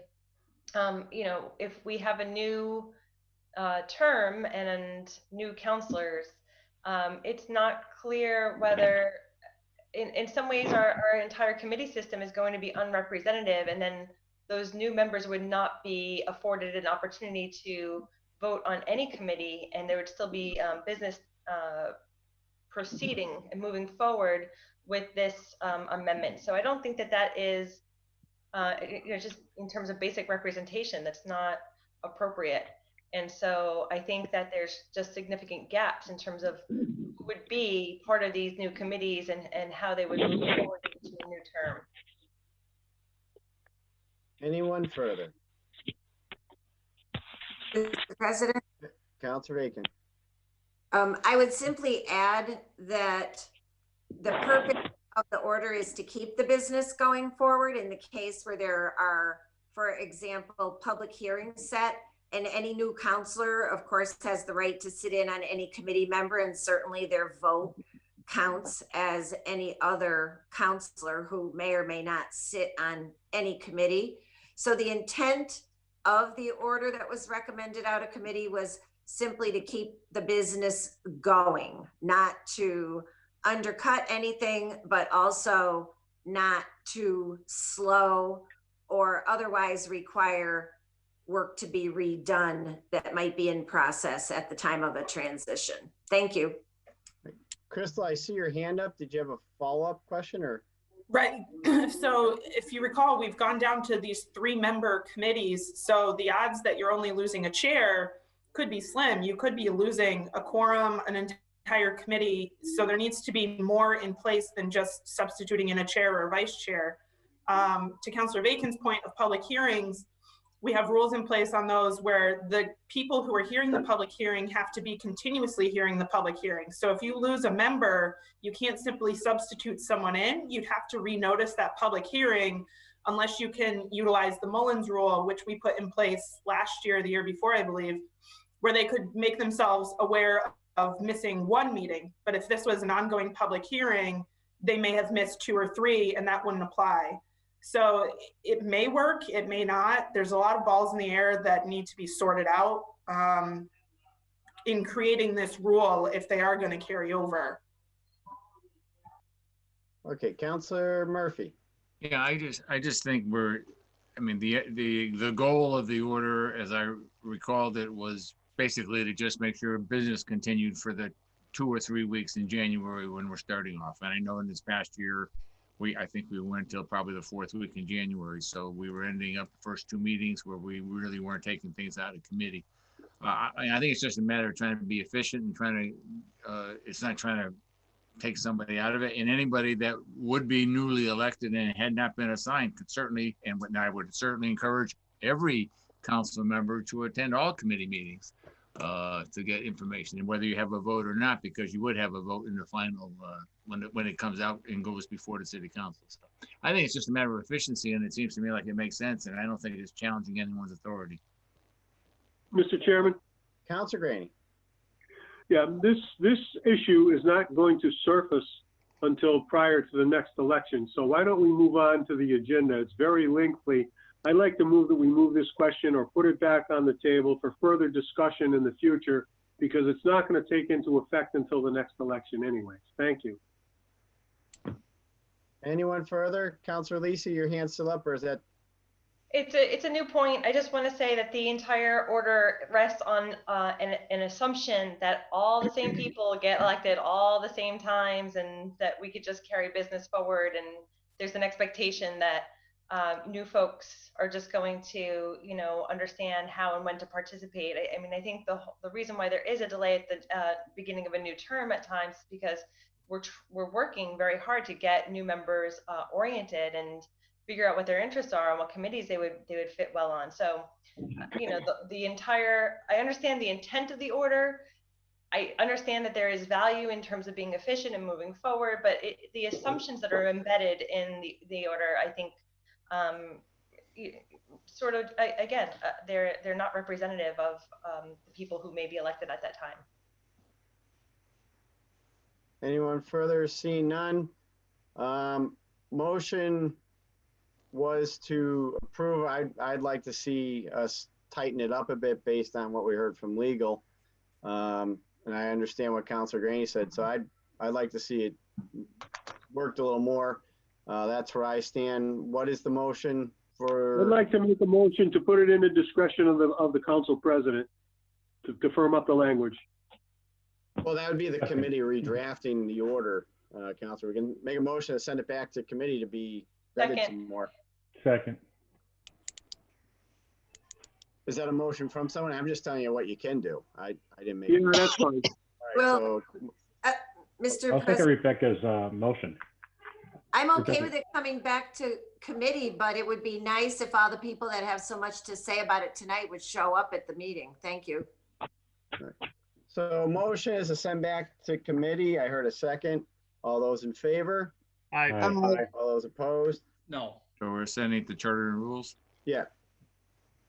Yeah, so charter change. So that goes back to charter rules. So next is item 2, which is minutes of the meeting from the 4th and 17th. Some people just wanted a little more time with it. Were there any changes or suggestions? Do we have copies with the narrative? Did you not get We that? got 'em Or from last meeting. We got them before the last meeting. yeah. Just before, though. Councilor Bartley, you had a question on the minutes? I want to make a motion to take this off the table, and then once we take it off the table, I want to make a motion to approve, and then once I make that motion, I want to say something in discussion. All right. Second and second. So motion is to remove or act on item 2. All those in favor? Aye. All Aye. opposed? Motion is to receive and adopt under discussion. Counselor Bartley. Yes, so I'm the one that asked that we table it, and I'm grateful I did. I have to say that the meeting minutes of November 17th are probably some of the best meeting minutes I read in certainly my city council career, but in my career was 18 years before that and other jobs reading meeting minutes. They were outstanding. And I think they really captured the November 4th ones were, I don't know what the narrative was there. The November 17th, if you weren't at the meeting and you read those minutes, you would have felt like you were there. That's how good they are. And but I wanted to read them. Certainly there might've been a couple of typos, big deal. The gist of the meetings were laid out and I didn't think they were overly verbose. I mean, maybe that could be debated, but I thought they were really good. So I'm grateful that we tabled it. I'm grateful I had a chance to review it. And that's that. Thank you. All right. Anyone further? Seeing no one. Once again, I got 2 screens here.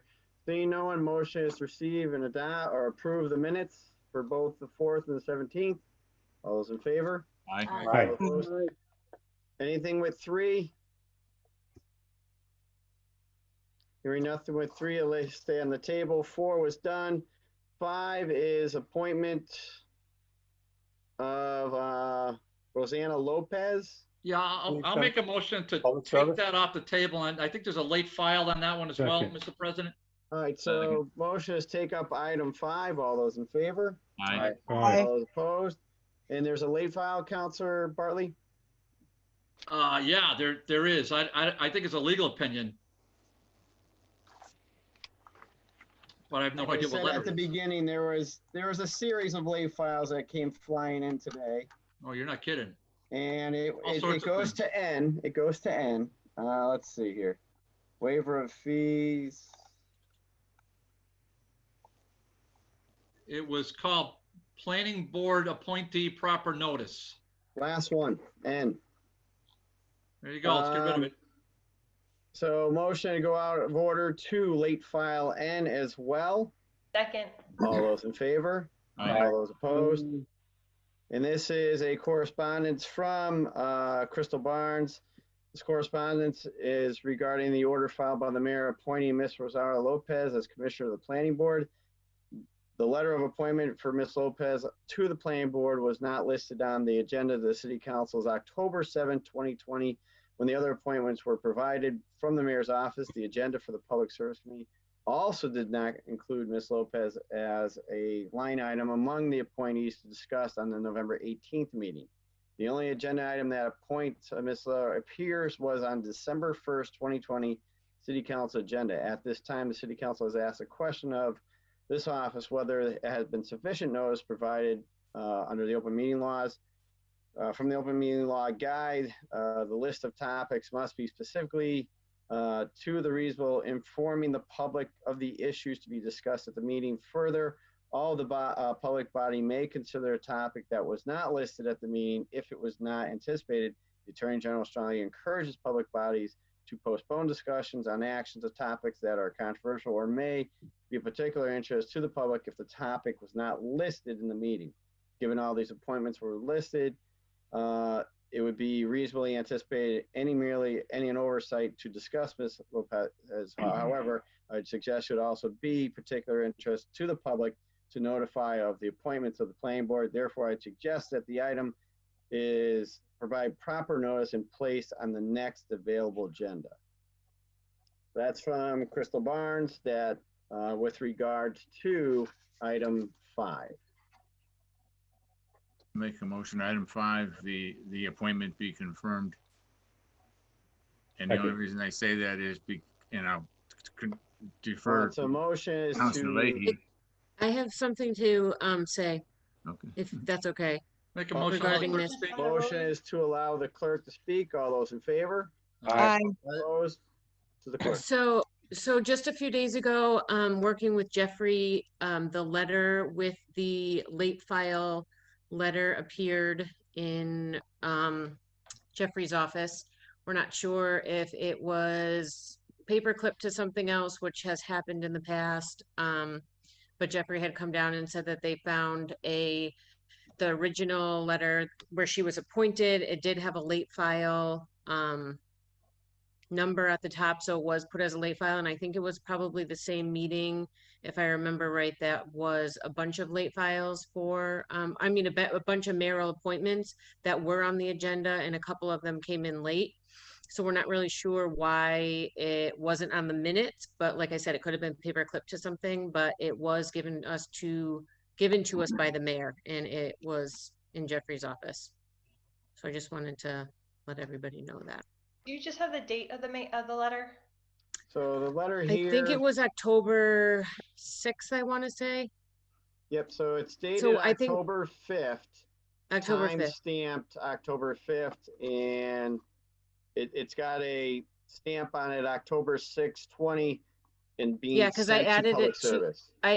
to the late on the table. And we don't know why there was a photocopy of the original letter that went to committee and not the original. So I'm not really sure how that even happened as well. So it might have just happened in the transition of, what was that? I second Councilor Murphy's motion Okay. to approve or confirm the appointment. All right, under discussion. Hold on, Councilor Bartley, your hand's still up? Yes, Okay. I think so. Yeah, I'm the one that started all this, so I mean, it was just bizarre that it wasn't. I mean, okay, so if something was paperclipped, that's fine. It's just an administrative thing, and that's the way it goes. But we did take it up. I certainly think we should approve this appointee tonight. The appointee did a fine job in the interview, but it was just a backwards method, and then hopefully it won't happen anymore. Thank you. All right, so the motion was to receive and adopt the committee report, which was to confirm Ms. Lopez, which she will replace Ms. Regan and serve a 4-year term that will expire October 1st, 2024. We want a roll call for these, don't we? Can I just ask a question? Yeah, Councilor Murphy, sorry. Go ahead. Good, because in reality, she wasn't actually on the public service agenda that day. We did, Councilor Leahy allowed me to sit in with him, and we did interview her. But obviously, Well, I didn't allow you to, Councilor Murphy. We had no choice. You allowed me. We didn't have any other counselors. But you allowed me.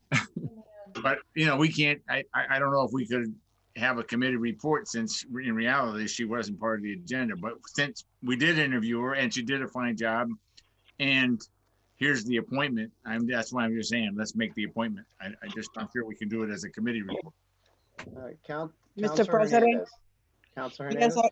Yes, I agree with Councilor Terry Murphy that we should make the appointment, but I also hear Councilor Leahy that he says that there wasn't any other counselors. That meeting was modified and I wasn't informed, so that's why I wasn't there. I just want to make that clear. Thank you. Okay. So, Councilor Leahy, did you have a committee report, or did you do it that night? Well, I did the last city council meeting, if I could, Mr. President. Go ahead, Councilor Leahy. I'm not sure what modified meant. However, the person came and gave a very excellent interview. And I do want to thank Councilor Murphy and also Gladys, Councilor Brown Martinez as well.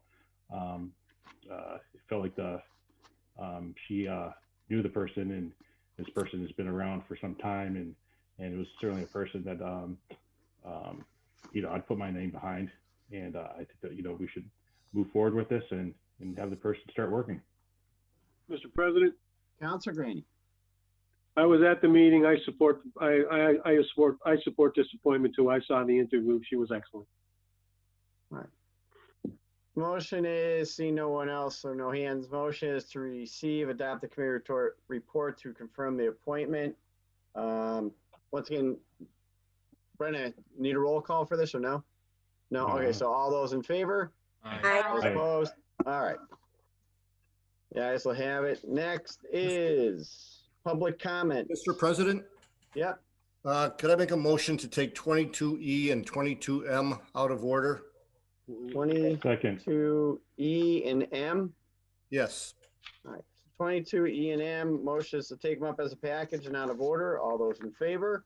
Aye. All No, opposed? Ayes would have it. So 22E, the Committee on DG and ARM, who was referred that the Honorable City Council approve a grant of $175,000 for the Crystal Land Trust. Said grant is to open space and will be used to fund the acquisition of 14 acres of land abutting Scotts Tower. This will be a key component in leveraging the $435,400 Phase 1 project, voted by the CPAC, 7 yeas, 0 no's, 2 absent. Recommend that be granted. And M, it's the Committee on DGNR who has referred a special permit application with Valley Opportunity Council for an extension of the pre-existing non-conforming structure at 348 Chestnut Street, Franklin Street, awaiting disposition. So with that, I'll turn it over to Councilor Bartley. Yeah, okay, thanks, Mike.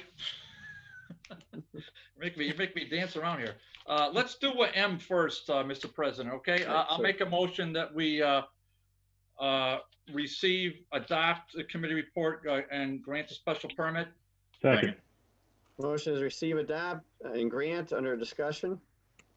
Yes, so this was the meeting, the DGR we had last night, which was 2 hours, as opposed to one we had December 7th, which was 3 hours and 45 minutes. But so there's that. So thank you to the committee as always, and the other counselors that participated in committee, because their input is and was vital to the discussion, whether or not they were on the committee. So this one pertains to, and I just want to make sure, is Jeff with us? Jeff, are you with us? Yes, I'm here. Thank you, Jeff. But I don't see you. I don't like when I don't see you. You can be the Wizard of Oz, I guess. So Jeff, just we made sure that the special permit was in the name of the property owner. So can you just triple check that that's in fact that's what we're voting on? I have it from him. It says recommended approval with an amendment that the permit is under the name of Voices de Esperanza Limited Partnership. Okay, all right, that's what's before us. Okay, so thank you. Nice work by Jeff on the 2 meetings and then organizing all this stuff. So compliments to Jeff for his good work. The meeting last night on this particular agenda item was pretty straightforward. So we had the executive director of Valley Opportunity Council with us, and it's council, and then it's I'm not sure what the title of the other gentleman was, but they were all they presented to us, and they talked about the need for the special permit, and it really had to do with the density of the building. So what's happening here, Mr. President, is that there was a former convenience store, also known as bodegas, on the first floor at the ground level, and what the petitioner is asking to do is to turn that space, which is about 875 square feet, into a 2-bedroom unit, and we thought as a committee unanimously, that was 5-0, that we should support the special permit. Again, it had to do with just the density of the number of units in a particular amount of square footage, and that's why they're looking to come before us to modify pre-existing non-conforming. So the building itself, and this is at the words of the Ward 2 councilor who's not in the committee but was present, spoke in favor of this. The building has 36 units. It's well managed, and I think I spoke in favor before when Mr. Huntley's here before us. I think on at least 2 different occasions, either in DGR or in full city council. Those buildings are well managed, and they're credit to VLC, credit to the city of Holyoke. And so when an applicant such as that comes before us, it's more of a tendency than not to sort of want to support to support the petitioner. In this case, of course, Mr. President, what are they doing? They're adding another unit of housing. I mean, is this hard to accept? So this is good. So we were all grateful to hear about it. We're all grateful to support it. I think it should be supported by the full city council. All in there. Thank you. Anyone further? Councilor McGivern. Mr. President, I will vote in favor of the recommendation of the committee report, but I asked a question in committee about non-conforming use. The new apartment, as Councilor Bartley pointed out, is what was formerly or has been used as a bodega, as a convenience store prior to a bodega, for even before zoning itself. That's what made it non-conforming. Therefore, changing it into residential isn't changing non-conforming. It's just recognizing that it's no longer going to be non-conforming.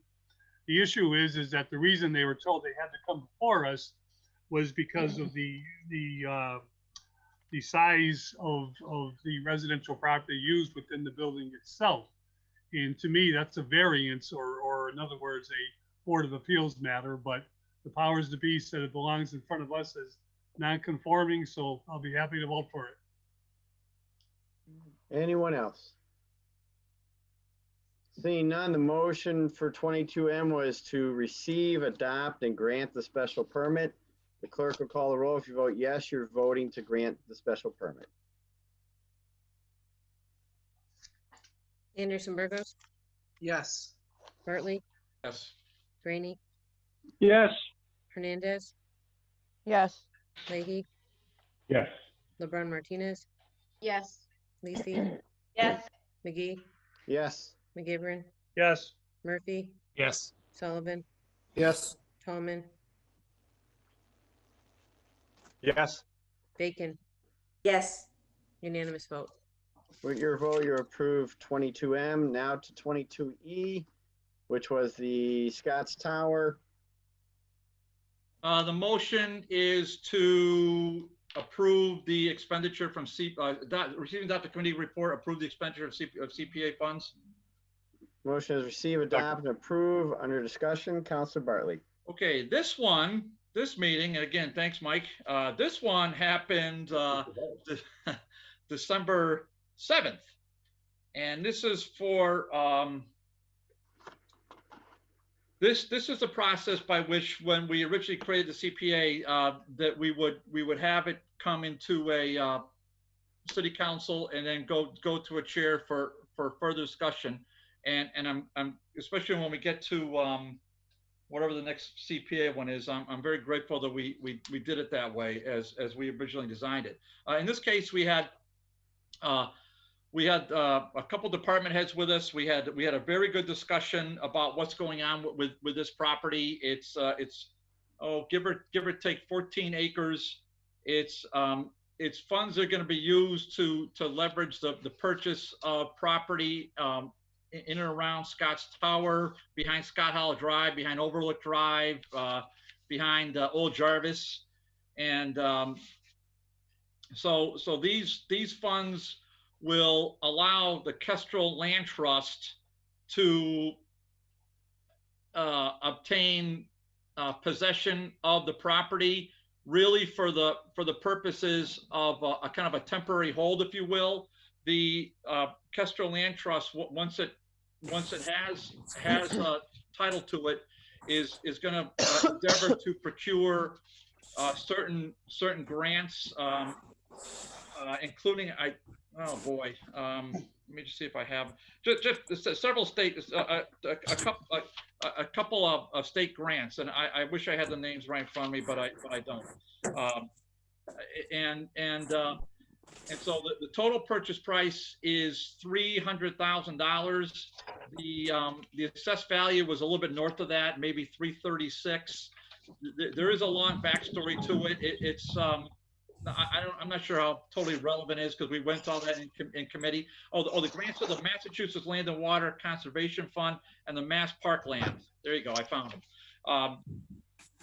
So Kestrel's, I think Kestrel's a name that that's been around for some 40, 50 years. It's a well-respected name in land conservancy. I think an excellent point was raised by my friend Councilor McGivern that night, who does not sit on the committee, but graciously attends all our meetings and doesn't consider it a waste of time.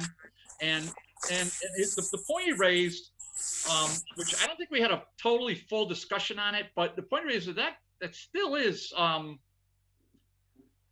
marketable land, and it's developable, and it can be a tax-paying entity, and that's a fair point. And I don't want to speak for Councilor McGivern.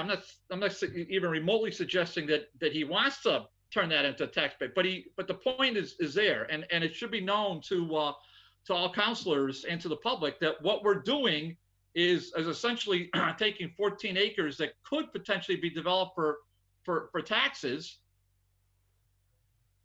and we're saying no.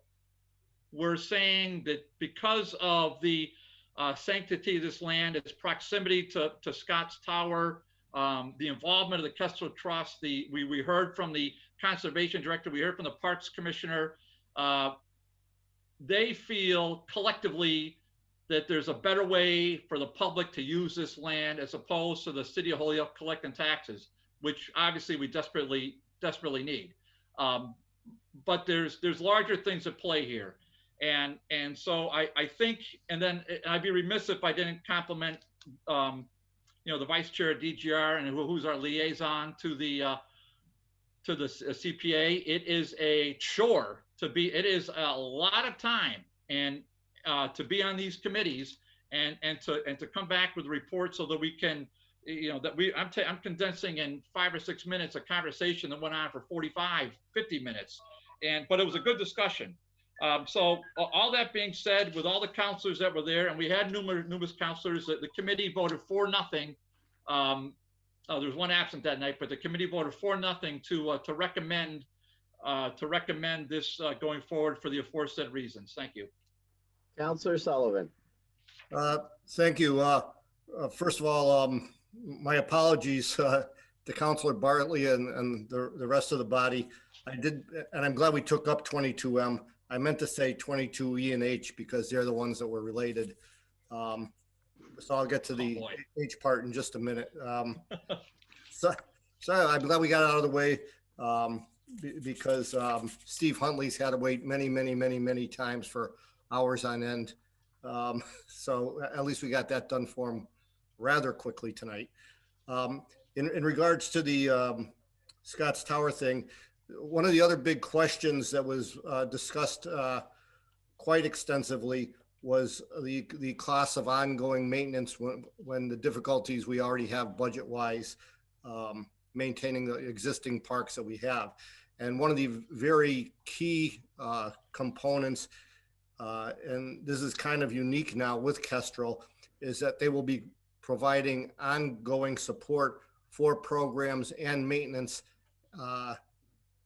at Scotts Tower, which is a huge burden and a great offer on their part and commitment on their part going forward. It's also important to note that this would also time with the 150th anniversary of the city, and this park was dedicated at the 50th anniversary of the city. So those were important things also. I'd like also to see if anybody does have any questions, we could suspend our rules since we have Mark Wamsley here, suspend the rules to allow him to answer any questions that anybody else may have. Mr. President? Councilor Graney. Yeah, as sitting on the committee, I feel that this Scotts Tower is probably historically one of the last remaining beacons of Holyoke and the longtime success of our community. It's a project that the entire community would appreciate, and I think we should support this. We should support this very enthusiastically because Kestrel Land and that development, these people have been good and have a great reputation, and I think this would serve the community well, something that everybody in the community can look forward to and enjoy. Thank you. Yes, and I failed to mention, Mr. President, that the leveraging portion, it is leveraging $435,400 by our 175 contribution. Yep. Anyone further? Councilor McGivern. Thank you, Mr. President. The reason I support this is because we were told point well taken that this would become either for use purposes or eventually part of parkland for the city of Holyoke. And I think that that's very important, because if we're looking at acres that can be developed, although it's a difficult develop because of access to them. One road is just a paper road. The other road is in between a couple of residential properties, not yet developed, residential properties on Scott Hollow Drive. And because the money could go to another project within the city of Holyoke for development purposes itself. So for that reason, I think it's a good give and take, that we do turn into parkland. Not the best on the history books, but I think Anniversary Hill Park was the 80th anniversary of the city, but that one I have to check into some people from the library. Not seeing anyone. I would defer I'd defer to Joe on that. He was probably around for the 80th anniversary, so. Councilor Sullivan is older than mine. Mr. President? Councilor Graney. Yes, I can tell you that in my youth many years ago, we used to ride toboggans from Scotts Tower all the way down to Northampton Street. There was no Route 91 there or anything else. And Mr. McGivern is just a few years behind me. Councilor Henderson Burgos. So when I was a kid, I used to think I was the king of that castle. When I used to go to Shamora Pool, I wouldn't go into the pool. I would go to the Scotts Tower, and I was king of that castle. And exploring that area when I was a kid, I don't know if you guys know this, but there's a rock that is I can't remember what the rock says, but it's dedicated. There's a dedication, the year, and everything, and I hope that if and when this project go through, that rock is preserved, because it's part of not just the history, but part of Scotts Tower. It's part of the history of that. Councilor Bartley. Yeah, we'll definitely have that rock preserved and painted with your name on it. I think that's really what should happen. But I'm growing fond of your husband, so let's maybe the two of you can be on there. He's coming around. Holyoke was Holyoke. Well, I call him like I see him, Juan. Holyoke became a city 1873. The park was established in 1923. So there's your 50. And then in 1923, and in 2023 is when they hope to get this thing, this 150th anniversary of Holyoke becoming a city. I think that's all they're trying to say, Mr. President. Just one other small thing, and I want to add to what Councilor McGivern said, because he's absolutely right. It will be a city park. Ultimately, this is like, Mr. President, this is like a property law bar exam question that nobody in the world would ever pass, including real estate lawyers. It is convoluted as the day is long, but to sum it up, Kestrel's going to grab it for right now. Kestrel's going to try to get a couple grants and then kick it back to the city of Holyoke, where it will, but Kestrel will still be involved with the management of it. If Kestrel is unsuccessful in getting the grants, this is a possibility in this world. We don't know. Kestrel has, I'll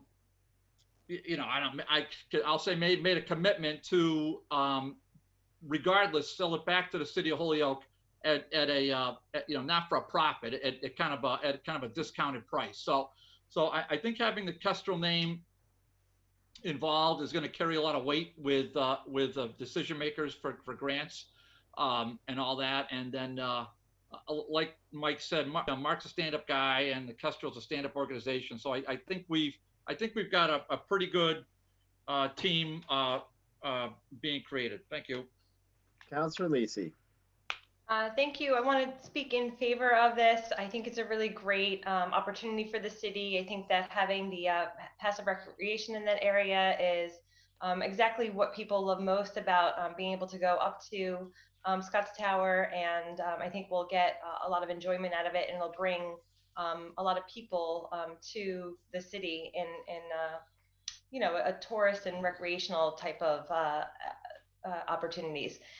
I don't want to belabor it. I think we have a lot of people waiting to speak in public comment. And so I think I'd like to just move the question here so that we could return to public comment. All right, so anyone else on this? None. Therefore, for 22E, a motion was to receive, adopt, and approve the amount of 175. Clerk will call the roll. If you vote yes, you're voting for 22E. Anderson Burgos, But of course. Bartley, Yes.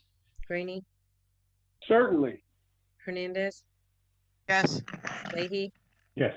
LeBron Martinez, Yes. Yes. Lacy, Yes. McGee, Yes. McGivern, Yes. Murphy, Yes. Sullivan, Yes. Tallman, Absolutely. Bacon. Yes. Unanimous vote. With your vote, you approve 22E. Back to public Mr. President? comment. Yep. Mr. President? Yep. I got asked to indulge it one more time because I did mess up on the numbers that we take 22H out of order. That's the other. We just do have so many people waiting for public comment, and our meetings. Do anyone live in Holyoke? I'll stop it now. If they live in Holyoke, let's just go right to the public comment. I'm assuming there's people from Holyoke. We should ask. We should ask if there's people from Holyoke. Let's be kind, please. To suspending rules. I mean, hold on. We can suspend rules. If there's a motion to suspend a rule, that is what we can do. And if it is seconded, then you take. Motion to suspend the rules, to take up public motion- comment. Hold on. Counselor Sullivan had the floor. And He I asked to make made a a motion. motion to suspend the rule. Counselor Sullivan was speaking. Counselor Sullivan. And mine was to take up 22H out of order. I'll second that. Seconded that. So motion was to take up 22H out of order. It was seconded. All those in favor? Aye. No. All those opposed? No. No. Classic group here. Show of hands to take it out of order.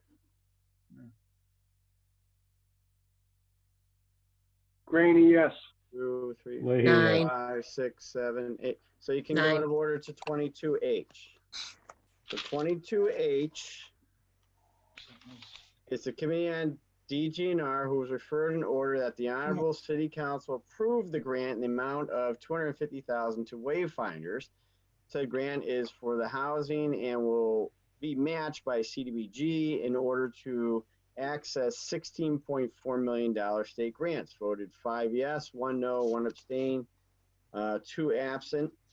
Under discussion, Councilor Bartley. Motions to receive, adopt a committee report and to approve the financing of CPA funds for what would be public housing for low-income people. Motion is receive, adopt. Under discussion. Yeah, thanks. I appreciate all the hard work of the committee last night. The committee voted 5-0 to support this. We had an outstanding discussion with the petitioner from Wayfinders. Patiently waited throughout the meeting, although it wasn't terribly bad last night, and then gave us a lot of guidance on what's happening with the project at Library Commons. So this is for low-income housing on Chestnut and Elm and Appleton, and I hope this has some merit to it, as opposed to public comment from out-of-towners. So here's what's happening with this, Mr. President. They're looking for $250,000. We attached, and I want to call on Jeff because we don't have amended agendas. So we attached 7 conditions on there, Mr. President. So I just want to make sure that that you have them in front of you. And I have them. Okay. 22H, did you want me to read them or you just want me to attach it? Mr. President, I think I can summarize. Is that okay? If you want to read it, it's up to you. I mean, they're pretty, they're a little bit complicated. But you know, suffice to say that they all have to do with protecting the taxpayer dollar and to making sure that the taxpayer dollars are used for construction. So I've got to compliment Mike again, the CPA committee again, and then Wayfinders for being creative.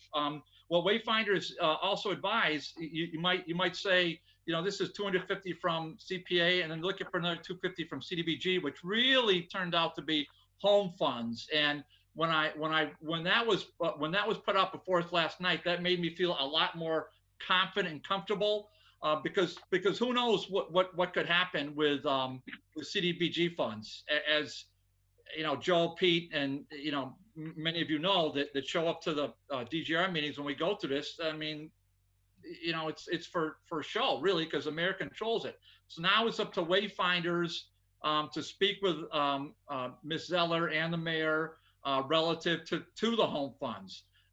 It's up to us to, so there's $500,000 that they want to use from the city of Holyoke between home funds and CPA funds to leverage, you know, $16-17 million that's going to go towards you know, an important project. It's an expensive project, and we've debated that before, but those are questions, Mr. President, that are, you know, way beyond the jurisdiction of the city council. The budget's the budget when they develop these things. We had them before over at Lyman Terrace. If you recall, I mean, that's just a really expensive thing, but I supported back then, Mr. President, not issuing the demo order that the mayor signed off on to demolish Lyman Terrace, and simply for the reason because Holyoke needs housing.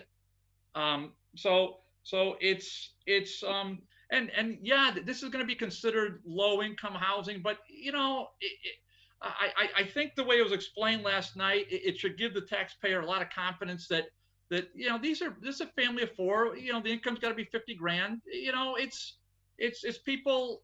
You know, it's people that are working poor that need you know, great housing in a downtown area. This is a winner, in my humble opinion. And I think that's what's happening, if I may, over in Lyman Terrace. Thank goodness those are being developed. I mean, what would, if we had approved the mayor's demo order to demolish that Lyman Terrace, Mr. President? Can you imagine?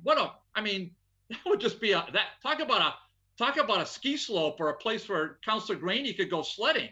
We could go sledding right into the canal, because that would be Gonzo Murphy. So tobogganing. Tobogganing. Sorry, Howie. I wish I liked to have photos of that. I really would. So this is a with all the conditions on here. You know, we have more conditions on this grant than I've seen on probably anything, but they all seem reasonable. Wayfinders agreed with it.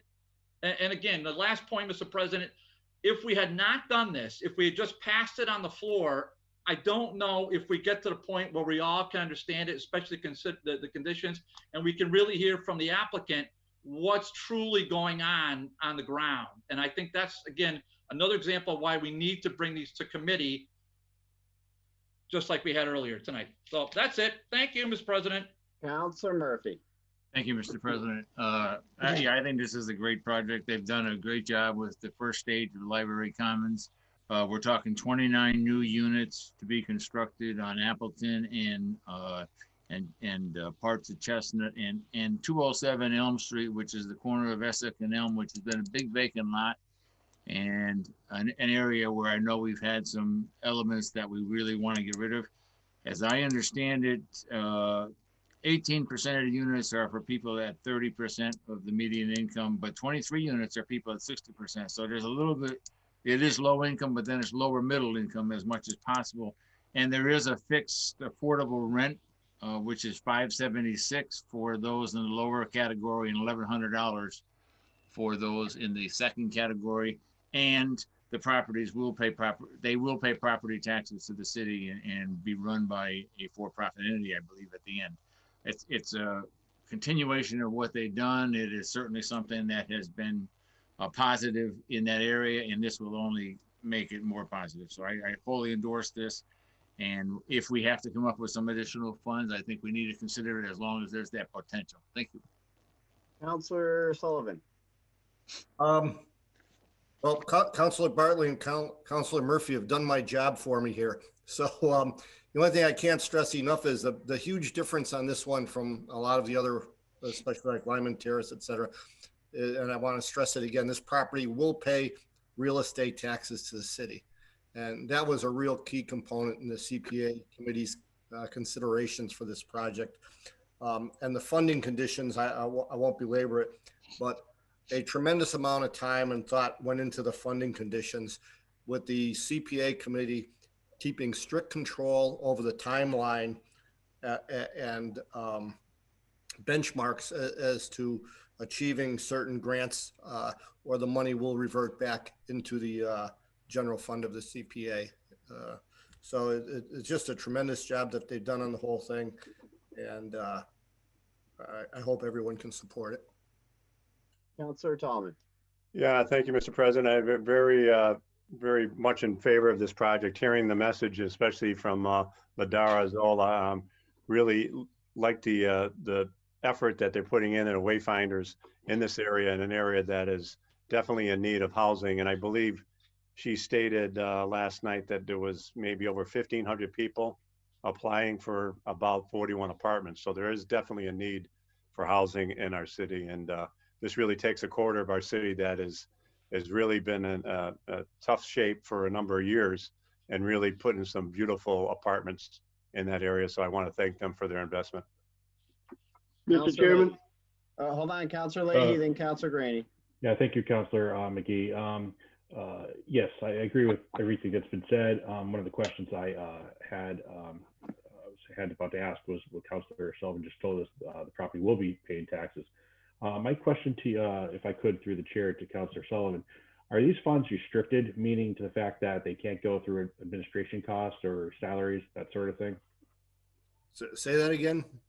Are these funds, this money, are they restricted, meaning like I said on the board at Westfield, you know, we can't use certain monies for different things as administration cost or salaries, and it has to be earmarked 100% to the actual project itself?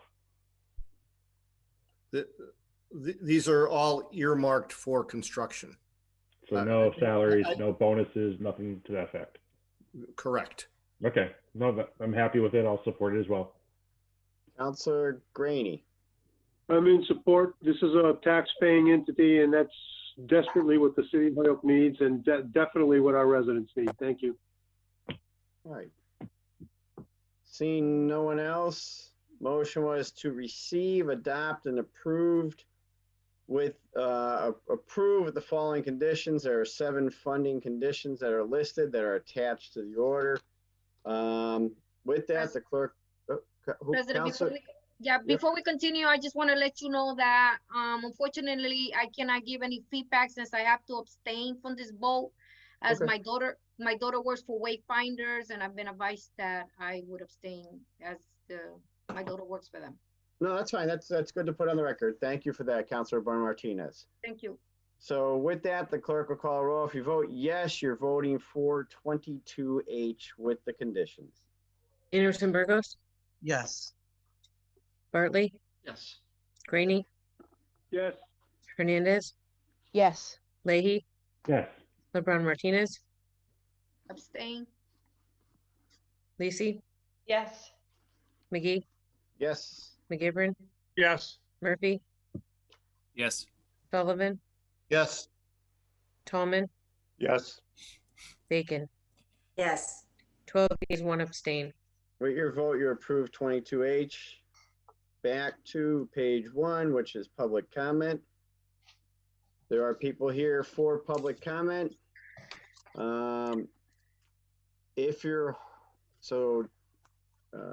Jeffrey Anderson Burgos, I know you have people in the waiting room. If they're from Holyoke, we're going to have people from Holyoke go first. If they're from out of town, we need a motion to suspend the rules to allow people from out of town to speak. Motion to suspend the necessary rules. Second. All right, so all those in discussion. favor? The president, Under what's the discussion, time Councilor frame? McGivern, go ahead. Hold on. Councilor McGivern's got the floor. Thank you, Mr. President. Just under the motion to suspend rules, I'd just like to point out our rules and the purpose of public comment is to hear some sound bites about the agenda, not to hold a public hearing. Right. And we seem to be in the last 2 out of the last 3 meetings, been holding long public hearings on matters that should take place at a different level, not at this level. Our public comment is designed, I believe, for 7 people, up to 2 to 3 minutes per person, and we limit it to that. I know we've suspended that rule many times, but when we're looking at something that has not been vetted in terms of a public hearing, I don't think we should, in lieu of not having a public hearing, hold one this evening. I think we should limit our public comment to what was intended to be some sound bites about the agenda and keep it there. Yep, so Councilor McGivern is referring to Rule 64. There will be a public comment agenda item. At each regular council meeting, there shall be time where citizens may speak freely about both issues on and off the meeting's agenda. The city council will allow up to 10 speakers, and each speaker will be allowed to speak 1.5 minutes. We have in the past, if you exceed 10 speakers, to limit it to 1. That's usually what the council has requested, but as we all know, that would be for a request as to what you want to do. So that's where the order stands at item 64. Jeffrey, do we know how many speakers are on tonight at all for public comment? There are quite a few. I imagine they're here mostly for the same item. I'd imagine at least a dozen, just kind of quickly perusing the list here. Okay, so that would exceed the 10, so we'd have to have a rule to suspend the 10 limit. With that being said, I have some hands raised here. First is Councilor Bartley, then Councilor Sullivan. Yeah, I got no problem with that, but if we just, I think we already took the motion, let people from out of town speak. I have no problem with that. If so long as we they can gather their thoughts and keep it to a minute and only address the president and not get into a colloquy. And then second of all, Mr. President, I have a feeling that they're here for one particular order that we took up in committee, the committee that I chair, and we took it up December 7th. And that was part of a 3-hour and 45-minute meeting. And I'm going to suggest to you, Mr. President, that not one of the speakers tonight bothered to appear at that meeting. And if they had, as you know, and as any other chairperson, any committees, that we always suspend our rules in committees, and we always let the public, whether it's a public hearing or not, I mean, 100% universally, we've done that. So now is before us again for a final vote. They all had a chance to speak, not just to us, but to the buyer. And my final point on this, Mr. President, City Council is not making the call on this. We're simply taking what the mayor approved. So that's a point for all the people that want to oppose this. The mayor approved this sale. City Council's job is to simply do what? Ratify it. That's it. So I hope they accept that small point. I wish they'd shown up on December 7th, but so be it. Thank you. So with that, the motion, if there is a motion, I'm asking, is there a motion to suspend the rules? Motion to suspend, alarm up to a minute. All right, so it'd be up to a minute, but Councilor Lees, you have a question? Yeah, I mean, I think, first of all, we should ask people who are members of the public who wish to speak to use the participants button at the bottom of the screen. And then from there, you can use the raise hand tool when you hit the participant screen. And then we could get a gauge of how many people are here to speak. I mean, and we're making, again, like a lot of assumptions. And it's not fair to anybody who's here in good faith to participate and speak. Well, just to be clear for everyone who's on the line, I know it's already been a long night. We had some budget stuff come up at the last minute, as you might have heard in the beginning. We are opening up to public comment for whatever issue that they're looking to talk about. Our only issue is due to the amount that we're seeing on the Zoom meetings. Obviously, we're not in the chamber to know how many people would be there to speak. We're going to open up to more than 10. That's what we're trying to just gauge in order to then be able to set the time frame, of which you'll be allowed to speak. It's public comment. It's not a public hearing, to be clear. It's a public comment. of which you can speak and tell us what you're looking for. I need your name and your address, where you're living. Then I'll start the 1 minute. I'm only saying this because some people have called me and asked me how this works. I'll say it to everyone here.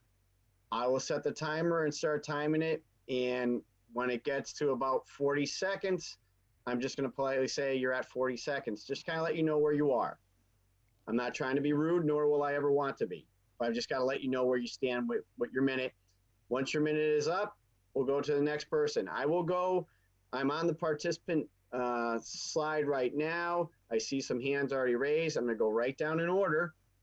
If for whatever reason you don't know how to raise your hand, I'm going to look at the screen. If I see you waving at me, I'm going to get to you, and I'm going to call your name the best way I can read it from the screen, and we'll go from there. I do see a question from Councilor Anderson Burgos and then Councilor LeBarn Martinez before we move on. I'm sorry, I meant to lower my hand. Sorry, I'm sorry. No problem, no problem. Councilor Anderson Burgos. Yeah, so, you know, I just want to set the record straight. I am a very fair person, but what I do not find fair is that all of a sudden we have a lot of items on this agenda, a lot of items and a lot of work to get through. And what I don't find fair, that if you had something to say about this, then Councilor Bartley is correct. You should have been at the DGNR committee meeting. This is not the time. I mean, I understand we have public comment, but if you really cared about this, then you should have been at the committee meeting. That is not fair. That's not fair to us or the city of Holyoke holding us up like this. Thank you. So with that, I'm going to start right down the line here. I see Spiros. You're up first. Thank you, Mr. President. I'm going to try to keep it to a minute. You know, I don't disagree with the committee issue. Unfortunately, as far as I'm concerned, and I'm not trying to make an excuse, I'm not always aware of those schedules and what gets discussed when and all the committees. So I'm going to appreciate if you give me that quick opportunity to give some comments on the sale of the Geriatric Authority to Bay State. As you know, Bay State had pulled their plans to develop that site for over a year. In that process, Holyoke developed an alternate plan to put behavioral health hospital on campus because we saw the pressures that we have in the community for beds. And that was amplified when Providence closed their beds. We went through a process called the Department of the Determination of Need process with DPH. That process is designed to look at the project's merit, to look at the need, to look at where beds are going to be needed and not needed. Just so you know, you're at 40. We understand that Bay State is trying to get out of that process by circumventing it. And what I want to tell the council is that, you know, Holyoke will pay 5% of the value of the project, which is $2 million, towards a community health initiative. That's part of the DON process. That will not happen with the Bay State project. Holyoke's project will pay real estate taxes because it will be built by a private developer who will lease it back for 30 years to Holyoke. And if the city is worried about, you know, unloading that property, if Bay State is required, this is your time, just to let you know. Okay, well, listen, Mr. President, all I can say I'm just is letting you finish. I'm just letting you finish. To be fair, I've been here 2.5 hours, and honestly, I think a minute. Just finish up, Spiros. I understand what you're saying. I'm trying to be fair here too. So, we got rules. I understand. I only see 2 hands in the thing here. I don't even see that's one. Why I'm saying. That's why I'm saying you can finish, sir. So the point I'm trying to make is this: there's a DON process. We asked DPH yesterday with a letter, which we copied the council on, to please hold Bay State to the same process because they're planning to move beds from other areas of the county all into Holyoke. It makes no sense to build 2 hospitals next to each other, 2 miles apart, over 200 beds, 2 miles apart. Both projects won't happen. So if the city's thinking, well, you know, then let them both happen and we'll have tax revenue from both, they won't happen. One or the other will happen depending on which way this goes. If DPH forces Bay State to go through the DON process and not use that loophole they're using, my suspicion is they're not going to let them build a second hospital 2 miles from our hospital. If Bay State somehow prevails and muscles us through, then we'll pull out. Either way, there'll be one hospital and one of them will pay taxes. But the difference again is there's $2 million that we're going to pay. Holyoke, the first payment is due in February. that Holyoke has to pay because we went to the DON process. It's a 5% tax on your project that goes towards community health initiatives for the community of Holyoke. That process, if Bay State doesn't follow it, does not result in a single penny for Holyoke. And if we pull out, that $2 million goes away. So I'm asking respectfully to please, if you could table this until DPH issues a finding on the letter that we sent yesterday and clarifies with us why Bay State is trying to avoid the determination of need process. Thank you. Thank you. Next is Natalia Muniz, if I'm seeing that correctly. You're on mute. You're on mute currently. Yes, thank you very much. I work at Holyoke Media. I'm speaking though personally as a journalist for about 30 years. I am taken aback and alarmed by some city councilors admonishing people who want to speak up on anything. Hold on, we realize that you can't do the rules. You can't talk about the Okay, council. Mr. President. Okay, I understand. I apologize. No, understandable. It's late. Okay. I get it. Thank you. Public comment is the time for people to express their views, and I understand if there's a lot of people, so everybody gets a chance. It's less time for everybody to speak. But as a private citizen, I'm from 212 Allen Street here in Holyoke. I like to hear people's points of view, whatever it is on. It could be on a new ice cream truck somewhere. It doesn't have to be people from Holyoke. It could be people from anywhere. So thank you for the time. I appreciate it. Next, I see Sean Donovan. Yes, thank you, Mr. President. I have been a Holyoke resident in the past. I also work in Holyoke with a community organization called the Western Mass Recovery Learning Community. So I spent a fair amount of time near City Hall for the last 9 years on High Street. I just wanted to say, first of all, Mr. President, that, as someone who's pretty informed about what's going on in the area. Address, please, Mr. President. Oh, yeah, need the address though, Sean. Just your address, please. Yeah, it's 187 High Street, if you want to record that. And yeah, I didn't know that there was a subcommittee meeting, so I just want to be clear about that. And so, Mr. President, I just want to say, I also feel a little bit, I have some things to share. So do a lot of people in the public, and I just feel a little bit shat on, to be really, really clear, with not being given that space. But what I want to say basically is that, our organization has pushed back against the Bay State plans when they were working with US Health Fest, because that corporation has a lot of problems with human rights issues, and Kindred also does. And so I just am concerned as an advocate for people in the psych system that there won't be great care given by this joint venture. Honestly, I have more faith in Holyoke Medical Center to do a job to support people. But also, yeah, I'm concerned about a regional issue of smaller community hospitals being closed as part of this agreement with this facility on Westfield Road. So yeah, I know it could be a specific issue to Holyoke, but I also think there's some regional implications that go beyond City Council here, and the ability for people throughout, Western Massachusetts to get the support they need in facilities and that are closer to home. And so, yeah, I just want to say, maybe there should be a public forum about this issue. And I know there's been a lot of talk about this joint venture between Bay State and a private company for years. And I'm just a little bit offended as someone in the public to say that we should have come to a committee meeting that I didn't even know about. So I'm just going to leave it at that. And also thank you all for your time. I realize this is a long time to be on Zoom. I've been here since the beginning as well. Yeah, I'll leave it there. Mr. President, I'd like the address of the gentleman that just spoke. He said 178 High Street. Did I say it correctly? 187. 187 High Street. 187, yep. Sorry, I confused the numbers. I'm just looking through the screens. Anyone else to raise your hand on the side, or if I can see you? No, just to clarify, that was his business address. I think Councilor Grange is looking for his home address. All right. Yeah, I want his home address. Oh, Sean, if you have your home address for the record. Yeah, I want to be clear. I'm a Northampton resident right now, but that's fine. Just the address in Northampton, because we suspend the rules to open up to anybody, so that's all right. Sure. Yeah, it's 59 Coolidge Avenue in Northampton. Right. Thank you very much. Thank you. Yeah, it doesn't matter if you're from out of town. That's not a problem.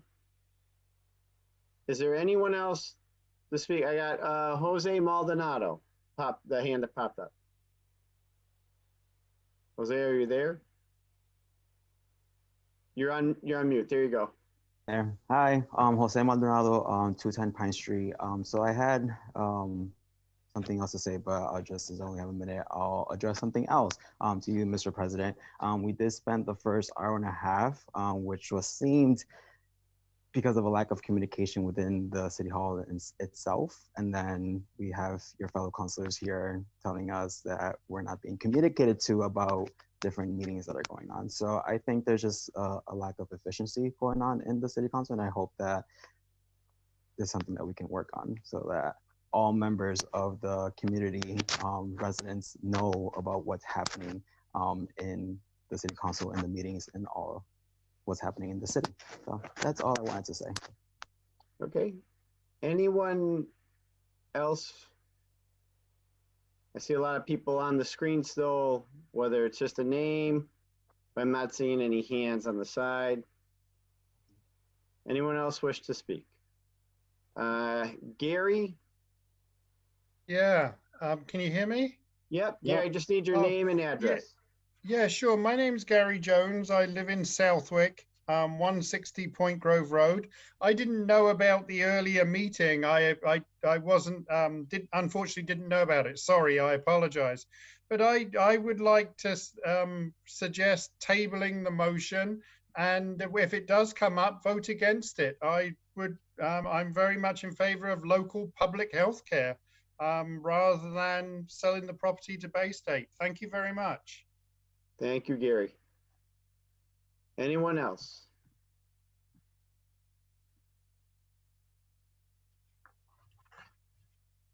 Not seeing anyone else. Just want to make sure before we close up public comment. All right, so with that, Make a motion to receive item number 10, refer to Committee on Public Service. So item number 10 is to send to public service. All those in favor? Aye. Aye. Opposed. And item 10 is from the mayor. It's a letter appointing several different people to other positions. That's the public service. On to 11. Make a motion to which receive is- for chartered rules. Second. 11 is from Crystal Barnes, the acting city solicitor, subcommittee assignments to, you said charter and rules, correct, Counselor? Please, yes. Charter and rules is 11. All those in favor? Aye. All those opposed? 12 is also from Crystal Barnes. It's a legal opinion on public hearing notice requirements. Receive. Motion is receive. All those in favor? Aye. All those opposed? 13 is Make a motion from to take the 13, auditor. 14, and 15 together, refer to Committee of Second. Finance. The motion is to take up 13, 14, 15 as a package and refer them to finance. All those in favor? Aye. All those opposed?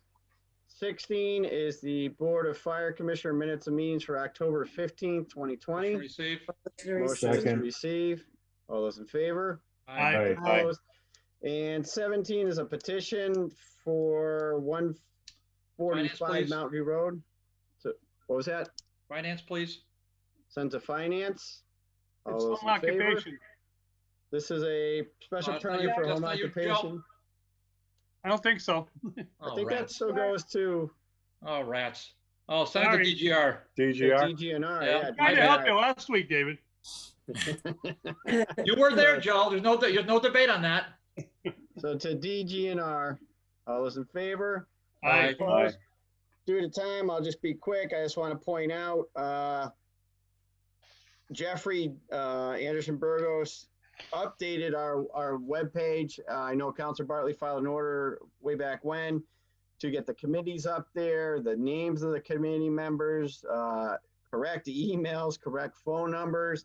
It's all there, and it's a phenomenal job. If you want to know what's going on from the city council, you want to know when a meeting is, you can't do it any better than what Jeffrey did. It has the picture of the committee. Once you click it open, everyone is there. All their names. The last meeting from a Zoom is up there to watch.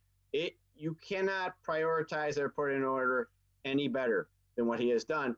He even defined what each committee does by going to our rules and plugging it in. Yo me muevo.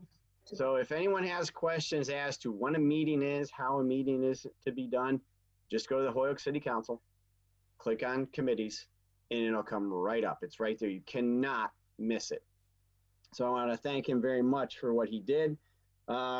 With that, I see Councilor Bartley's hand up. Councilor Bartley? Yeah, just along those same lines, Mr. President. So I've been working with Jeff on these things, and he's really taken some great initiative. I just want to add one thing that that was something that we filed a while ago. I don't remember when it was, doesn't matter. But we also filed something relative to counselor bios, and I know mine's up there, and other counselors are up there too, and they look great, and they're pretty good. I don't know what the participation rate is, but that just adds to what you just said. You know, you can find out a little bit about who the counselors are, where they're coming from, and as well as if you click on holyoke.org, which was not the best website, but I think it's been improved greatly in terms of meetings, and find out where they are. So as far as communication goes, I think Holyoke should get a lot better marks than what we had even a few months ago. Thank you. So with that, because of timing, I know it's getting late and we still have a hefty agenda here. I will update you more as we get to that. I know Councilor Leahy did ask about the tree lighting, Christmas or holiday events. That was sent out to everyone by Terry Shepard. She got on that the very next day and sent it out to everyone. Everyone should have a copy of that stuff. Thank you. So with that, we'll move on to reports of committees. Can we proceed out of order, suspending the rules to take up item number 22C? Second. All right, motion is suspend the rules, go to item 22C. All those in favor?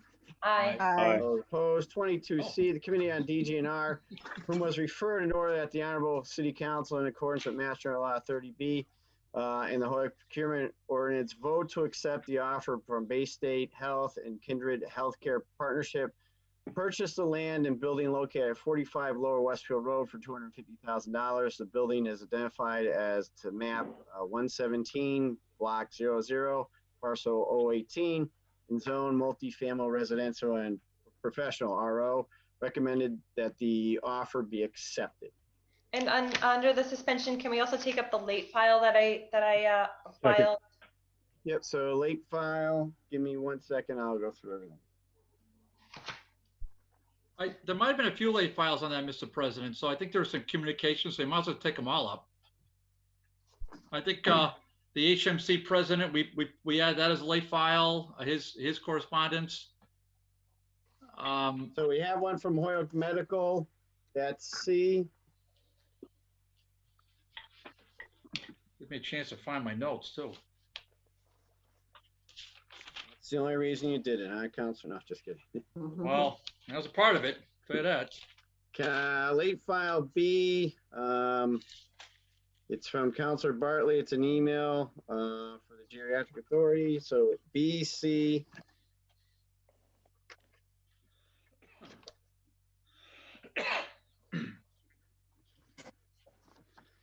Counselor Lisi, yours is E, which is a resolution related to GAH sale. So that's E. Is there any more that I don't see any, but just might as well question it. So with that, motion is suspend the rules, go out of order to B, C, and E. All those in favor? Aye. Aye. Opposed? As I said, B is an email from Counselor Bartley. Another late file pertains to geriatric, dear council. This is a communication. C is from Holyoke Medical Center. Everyone should receive this as an email, kind of outlining what was said to us by the president and CEO. And then E is from Counselor Lisi, which is a resolution regarding the Geriatric Authority property. So with that, Counselor Lisi, in regards to your late file, what would you like to do?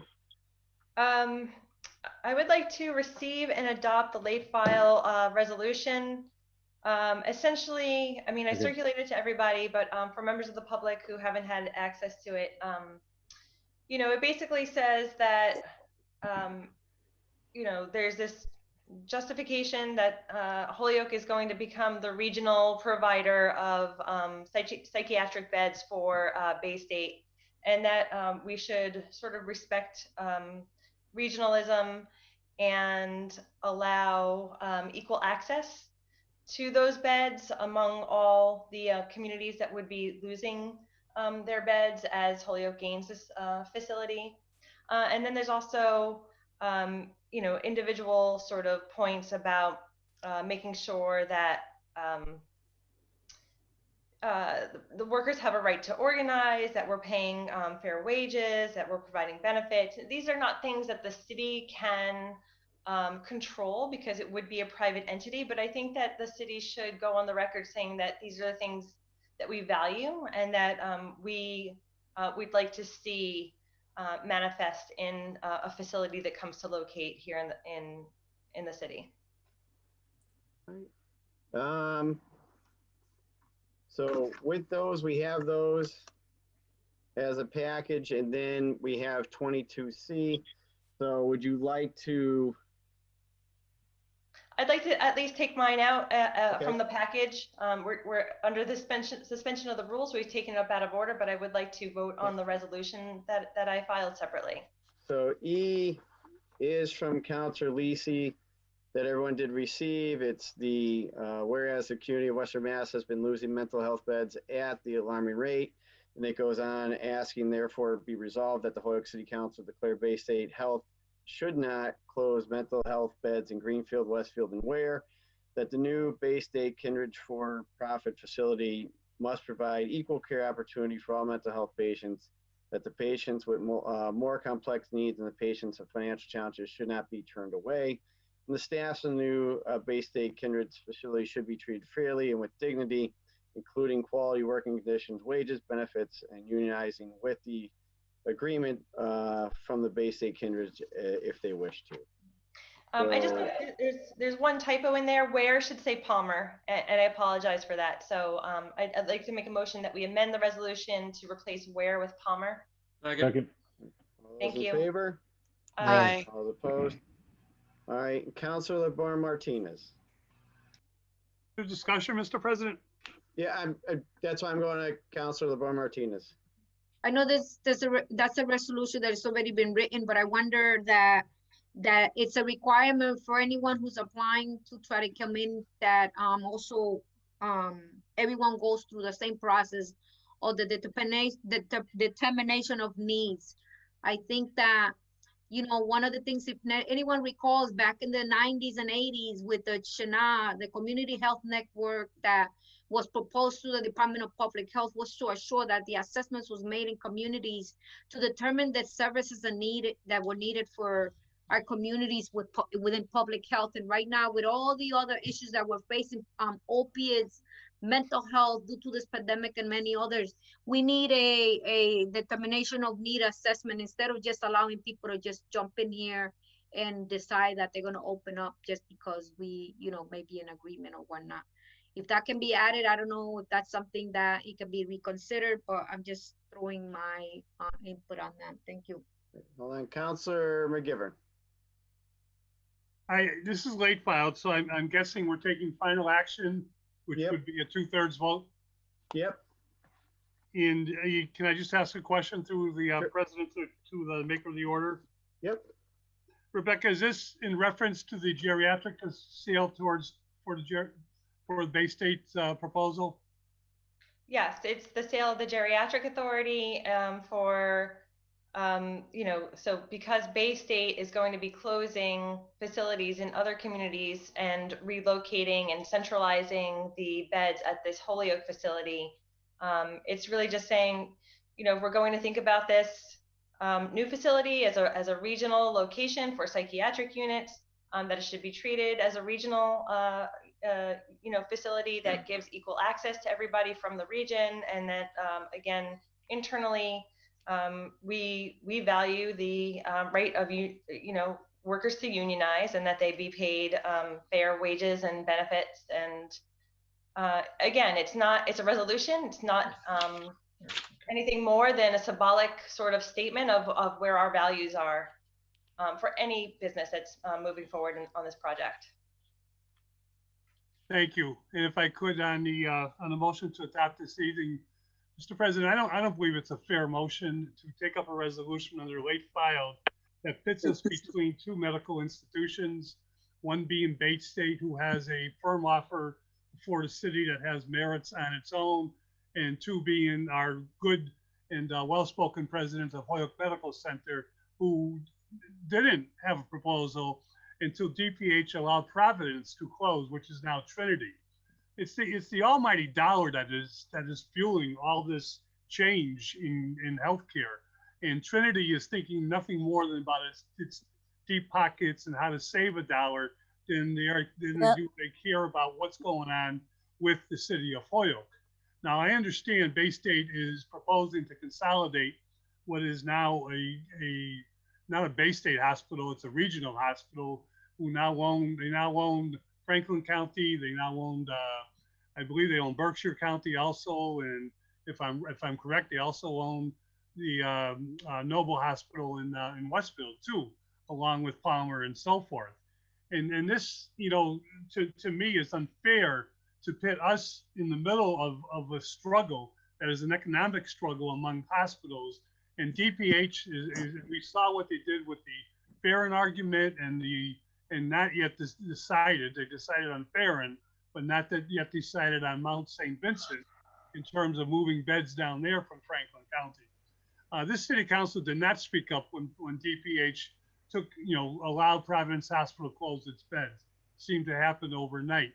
DPH did not listen to us. We talked about Farron and Mount St. Vincent. And I think tonight, before we adopt a resolution that could contradict the proposal real estate sale before us, which has some economic, and I understand what Spiros is saying, but there also is some other economic benefits to this land sale, which includes the demolition of the geriatric authority, which this city will, if we don't do something with it, will someday have to foot that expense ourselves. So I don't think it's fair. I think it would be a 2/3 vote. I would ask that this would be tabled until we can at least vet what we're going to do with the project on the table coming out of DGR. All right, next is Councilor Murphy. Thank you, Mr. President. And again, I mean, I would agree that that resolution probably should be dealt with at another time. I think in 22C really is what we're going to make a determination on. And I was at the committee meeting and I offered some concerns, and I heard some things tonight and heard some things today which give me greater concern. So I'm going to just go down a few things here, and I think we need to be very cautious on what we do and how we do it. But let me just start off by, I do appreciate the fact that this proposal at 22C does provide some property tax, which we weren't getting in our last proposal. We were going to get some kind of payment for a few years, but we weren't getting it for perpetuity. But that's one of the benefits. However, I've had concerns, and I have genuine concerns that healthcare needs to be regional, and if Bay State wanted to come and do something in a smaller capacity and keep their other operations, I would be much more comfortable with that. We did talk about, they were talking about providing transportation, but that was transportation for the patients. When I suggested, what about the support of family, which I think is crucial for someone in a psych situation, they were going to try to work on that. That was the basic comment on that. After what we just heard from the Holyoke Medical Center, I would have concerns that if we do Bay State and we don't get Holyoke Medical Center, and I wasn't aware the Holyoke Medical Center would be paying taxes, and I would like to get more information on that before we make a decision on the sale, because we may be doing one thing and actually ending up getting less tax and more controversy. And I agree with Councilor McGivern. We would have the cost of demolition, and that's something we got to figure out if we don't do it. We also previously had someone that wanted to go in and demolish and put housing. I know they did not come back because we originally gave them some other kind of, or we accepted another proposal, but that's also a possibility there. If in fact Bay State doesn't go and Holyoke does do what they talked about doing, which would be adding 64 psych beds, and if they're paying a similar amount of taxes that we would have got from Bay State, then the area ends up with 133 units. If we only do Bay State and everything else goes, we're down to potentially 120 units. So in fact, we could lose psych beds with that projection. I also have concerns, and I thought, you know, I remember one time I was told we really can't get into hiring practices and negotiations. And yet, in this particular document, we did talk about we would highly recommend Holyoke residents, which I'm all for Holyoke residents, and then we would consider those people working in the other places that might lose their jobs. I mean, I think we could make a much stronger statement on that. I also suggested, what's the possibility of there's several options in the Bay State facility. One of those says they're going to build the facility that says 70,000 square feet or up to 125,000 square feet. And I'm wondering if they might consider building a smaller facility with increasing our number of beds in the region, but also potentially allowing Holyoke Medical Center's expansion to go forward and to keep the operations in the other 3 locations, which I think, again, provides better care for the patient. And ultimately, that should be our first goal. Create a more enforceable hiring practice, including the current employees. Right now, they are told, and I brought this up, I'm assuming somebody working for you for all these years at any of your other facilities, you would consider to be a good employee, and yet you're not willing to say that you would hire them in this new facility. And I have concerns that potentially is something that they did talk about. They would be okay with people. They would not try to prevent people from unionizing, but I'm pretty confident the other areas are all unionized right now. And again, the other, from a concern about patients, you know, when we're talking families now going 15, maybe 25 minutes to get to visit the patient, we could now make those same people go an hour to an hour and 15, hour and 20 minutes to see that patient, which obviously, in my opinion, would reduce the number of times someone's visiting the patient, which then does not provide the same kind of concern. And then the last thing if in fact we do go forward with this, I would also suggest that we should try to get a provision in there that as they do construction, that there would be a provision in there that we hire local contractors, and if not local contractors, at least any contractor would hire local laborers. And I don't think there's anything, I didn't see anything in the proposal to do that. So I think there are a lot of concerns, and especially the idea that and again, I didn't realize Holyoke Medical Center was talking about paying taxes. I would love to know what the difference would be. Because if I'm giving up one, I want to know what I'm comparing. And right now I don't know that. So, and I would love to be able to do as much as possible in Holyoke but also provide for regional coverage and obviously provide taxes as much as possible. And again, I've had a tough time dealing with this issue from a patient compassion, and also from the city's finances. But you know, I've said my piece. Councilor Bacon. Thank you, Mr. President. I share a number of the philosophical perspectives of my fellow colleagues on the council. However, our jurisdiction here, I think, really is only the sale of the property, and all of the other matters. The determination of need matter is a state public health issue that will need to be worked out outside of our jurisdiction. The site permissions and all of the other concerns that are coming forth, as commendable as they are, I don't think are within our purview. And so in front of us, what we have is the sale of the property.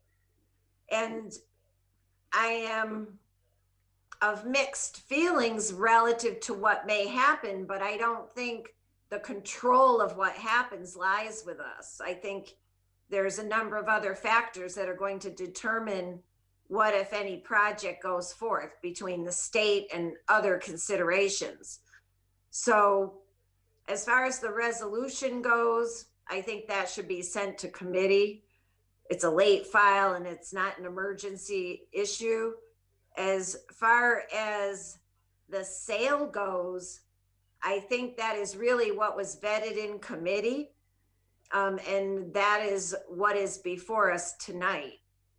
And the other process will take place through site plan review and other zoning variances that may or may not be needed relative to how large or small a facility would be built. Thank you. Councillor Leahy. Yes, thank you. Thank you for your time. So I don't mind the proclamation of the resolution going to committee as well. Anytime we could talk about public health or any sort of issues where in regards to mental health, I think it's a great thing to do. Unfortunately, there's so much mental health issues going around now, especially because of COVID-19. People aren't being able to see their families and that sort of thing. It's difficult, and it's only going to get worse. And I was just reading an article not too long ago about how we have to be prepared for mental health issues, not only this year, next year, but we also have to have a 5, 10, 15, 20-year plan down the road because of this pandemic. So this is something that I would love to continue talking about. There's a bunch of different questions. I know that Spiros had mentioned something about Bay State, but I wasn't sure, from my understanding, if that rule applied to Bay State, because it's a freestanding building and it's going to be certified by DPH. So I'm not sure if that exactly is what he was saying or not. I'm not exactly sure, but I also do understand, talking with a lot of people in our community, that they can't find beds anywhere. They either go to Boston or they go up to California. I mean, they literally have to go somewhere far away from their homes because there's no beds available here. Having beds for people is the right thing to do, but it's also who's going to control it. Now, having said that, I don't know if you guys saw 60 Minutes this past Sunday night, but they're talking about hospitals becoming conglomerates, where in this one hospital in California, it cost the insurance or the person twice as much to have a baby in this area of California than it does anywhere else in the country, because this one hospital is just ginormous. So we also have to worry about our residents, and that's exactly what I'm doing. Thank you. Councilor LeBar Martinez. I didn't raise my hand. I didn't raise my hand. The hand's up, that's all. Sorry. Sorry, thank you. It's still up. All right, Councilor Anderson Burgos. I wanted to clarify something in regards to silencing. I don't silence anyone. I love when people bring points to the table. Okay, so right now we're discussing Bay State and their proposal, right? Let's think about this for a minute. Like I said, I would never silence anyone. I like to hear from everyone. But there's other times. So from what I heard were people saying, well, I didn't know about the committee meeting, but yet they know about this meeting. You can't tell me that you don't know about a committee meeting, but yet know about this meeting. And then there's how I received these emails, a whole bunch of emails. And if you look at them carefully, and I'm not going to even point out the fact that a lot of them were from Greenfield or out of the city. That doesn't matter to me.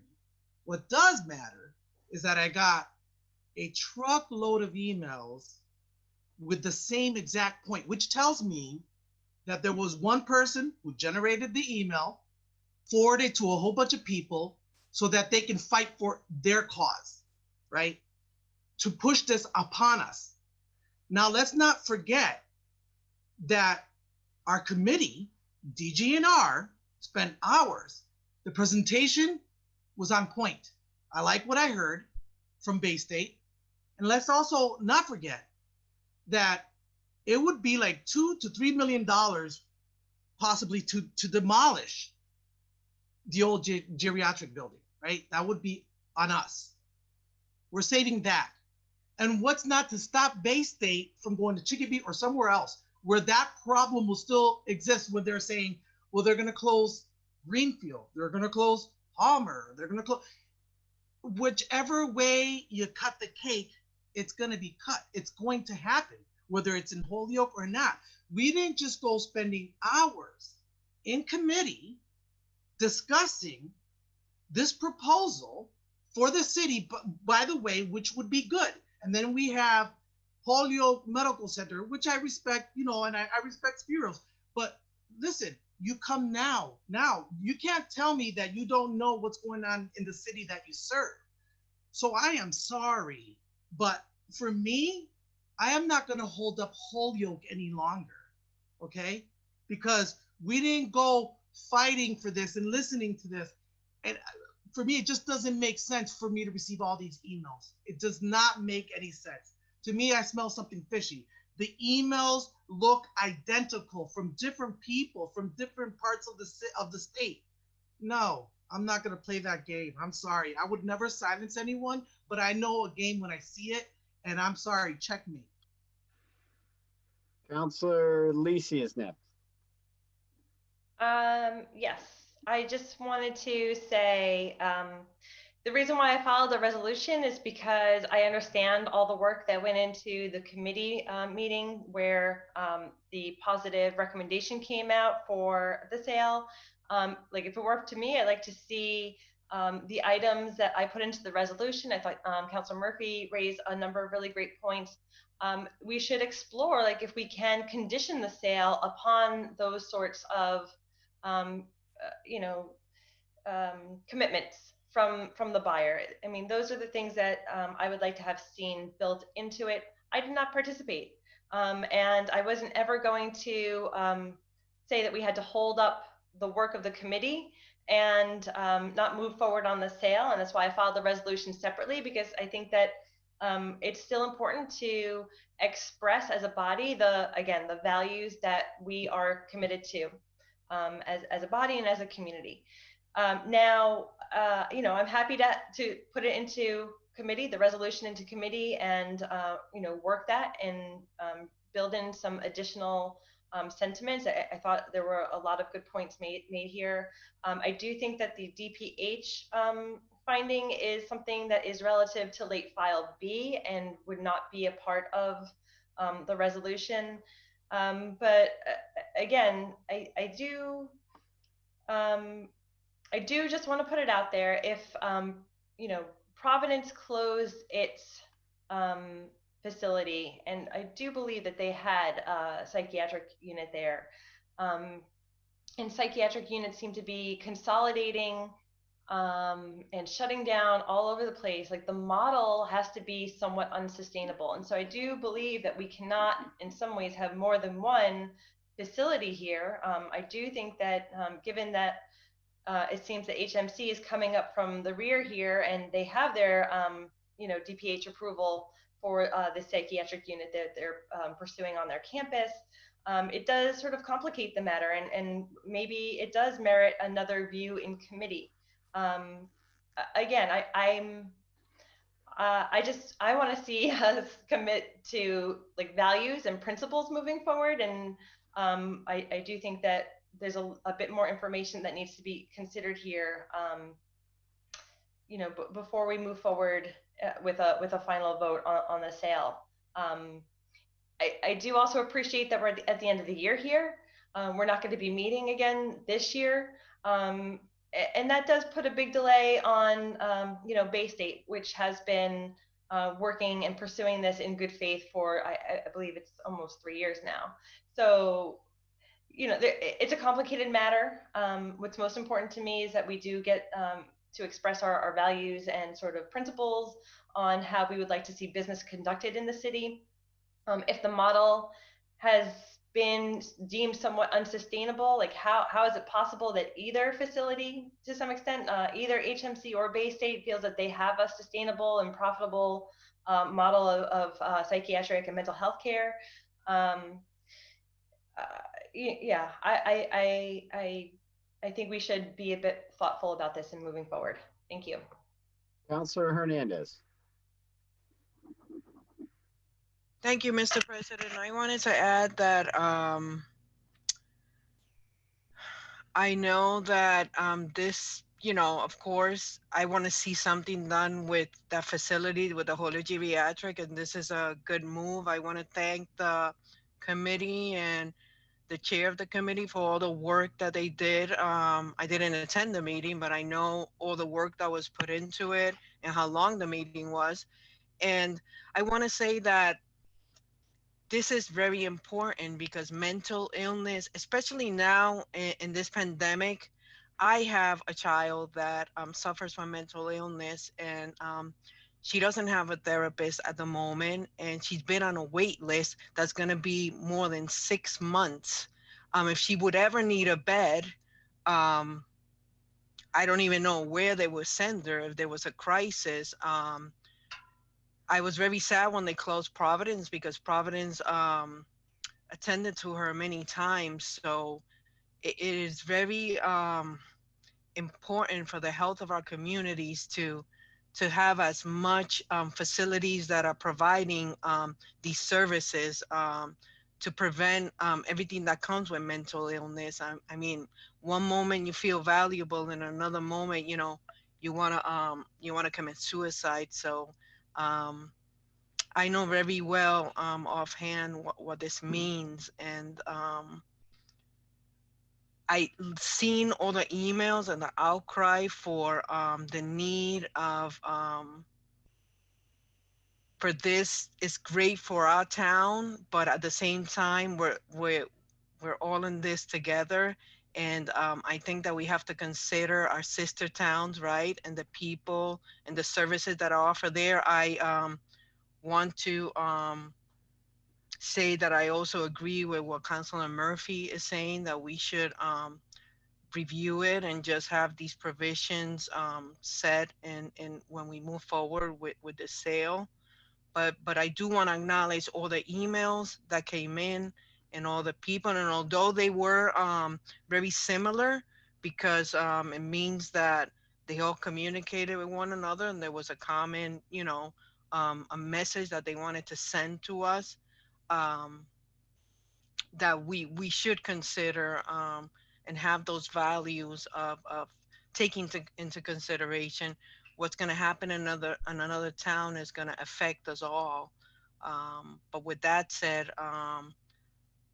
I would like to see the sale move forward, taking into consideration and being able to maybe incorporate these provisions and this resolution into it. Thank you so much. Councilor Tallman. Thank you, Mr. President. I appreciate the time that Councilor Lisi put into putting a resolution together, and looking forward to seeing that sent to committee. But I think what we're looking at here is, you know, the sale of property of the building to Bay State Health and Kindred. Who's to say that possibly there's not enough room for both Holyoke Hospital and Bay State? We're saying there's definitely needs for beds in our community, in this district, actually this region, Southern New England region. So I'm in a motion where I think we should take this up. We should accept the offer from Bay State. There's things that we can't have control over. I mean, it'd be nice to have, you know, unions and representatives and trustees on the board, but I think our vote here tonight is to whether accept this this amount of $250 or not to accept it. And to take a building up there that is going to cost the city, you know, $1 to $2 million to take down, and for Bay State Kindred Health to put in a state-of-the-art facility there to take care of the need of our area, the psychiatric need of our area, I think is crucial. And to provide jobs for our community in this area is really something I think that is important. And also the tax dollars that are coming in. Previously, we had a 10-year plan, but this is a tax entity that will be paying as long as that hospital is there. So that's another plus, that Holyoke would be recouping a lot of money that is just right now we're getting nothing from that property at all. And actually it's costing us money to take care of it. So I hope that we can vote on this tonight and accept the offer from Bay State Kindred Healthcare. Thank you. Mr. President. Councilor Graney. I have my hand. Yeah. Hold on, because Councilor Graney is on screen. Anytime we hear the voice, we try to incorporate Well, it. go ahead. Councilor Graney is the first time. Somebody had their hand up. Let them go. You know, I can wait. That's okay. That's okay. Go ahead. Go ahead. Councilor Graney, we'll get to everyone, I promise. The committee did work very hard on this issue. As a part of that committee, I can attest to that. And I agree with Juan as well, Councilor Burgos, that there are other communities that are viable communities for an entity like Bay State to go to. And we've been sitting on this geriatric authority up there for years. And our job here probably tonight, hopefully, is to make a decision which is going to be the best benefit to the city and the taxpayers. And I think that that decision would be to go ahead with the sale to Bay State. I understand that there are very passionate people who have certain ideas, but there are things that we don't have control over. We have control over that piece of property, and our decision as to whether or not we're going to sell it to Bay State or not. And I think that is the decision that we have to make tonight. And if we continue to drag our feet on it, it's probably not going to happen. And Bay State or whoever else is interested will go elsewhere. So I'd like to move on this issue tonight. Thank you. Councilor Bern Martinez. I'm torn because of the fact that we just heard Mr. Spiros explaining how everybody's caught up on this. They're bringing taxes and how this is gonna, provide tax relief, and yet we hear from Mr. Spiros that they're also going to provide this opportunity, and they're actually building a facility just to address this right now. That it's in its work. And of course, just like me, I missed that last meeting due to a personal matter that I'm dealing at home. But these meetings sometimes are missed by these individuals in our community, and I will be opposing tonight. I would have wished that we had more time, even a forum, a community hearing for this effort before we make a vote. That's my take on this, because they're closing all the areas to come to Holyoke. That is very interesting, but that is my take on that I will not be voting on this sale today. Councilor Murphy. Thank you, Mr. President. Again, the information that we received regarding Holyoke Medical Center, and that if the Bay State proposal goes, they may not go, and that they would be paying tax. I mean, that's information that is new to me. And I've been at the committee meetings, and I've read all the proposals. Let me also say that I know the mayor previously stood out and protested in front of the Geriatric Authority in terms of selling this. So I'm a little surprised that we came back with something very similar. But right now, the only advantage I know is we're getting $250,000 in the demolition. I don't know we're getting an advantage in taxes, and I don't know we're going to get an advantage in local employment in terms of what Bay State is proposing as opposed to what Holyoke Medical Center. And I'd be interested if Holyoke Medical Center built, would Bay State decide to change their mind? I mean, that didn't come up in discussion either. So, I mean, those are still questions. Do I think if we try to get answers to those in the next couple of weeks, Bay State's going to say, I'm out of here? I don't think so. They seem to be pretty well committed to doing it. And I also think, again, going back to, I remember having a conversation with Mr. Marrero, and we can only negotiate so many things, but there's more things negotiated in there now than there were a year ago. And it certainly appears to me that other things could be negotiated that might end up being both good for Bay State, good for Holyoke Medical Center, and good for patients throughout the region. So, I mean, I want the revenue, but I also want to make sure I'm getting the best deal, and I'm not sure I'm getting that right now. So, I mean, I'd have a hard time voting for the sale without finding out the comparison with Holyoke Medical Center at least. Thank you. All right, so everyone has spoken once or twice. Some hands are coming up. Mike, actually, Councilor Sullivan, sorry for the first time. Yep. So if you've got 2, 3, or 4 different hospitals offering cancer treatment, offering cardiovascular treatment, offering dialysis, offering diabetes treatment, offering glaucoma treatment, eye surgery, do you take the threats from one? Oh, I'm not going to treat your cancer anymore if you let them treat cancer. Come on. The people, the ones that are going to win are the ones that offer the best treatment. And why not have several facilities? Let them compete. That's what it's all about. We shouldn't be trying to broker a fight between unions, a fight between different hospitals, a fight between different communities. All right. If the people in Greenfield have a beef, they should be taking it up with the Department of Public Health, not with our sale of a piece of property. The same goes for Palmer. The same goes for the rest. Take your fight where it belongs and don't come and try and use us as a foil. All right. Your problem is with DPH. All right. This is not the right way to handle it. We've put a lot of work, a lot of effort into this. And to Juan's point also, if you could, you're telling me that you couldn't find this on our city webpage, right on the same listings as all the rest, with the same agendas posted there. You could find this one, but you couldn't find any of the others.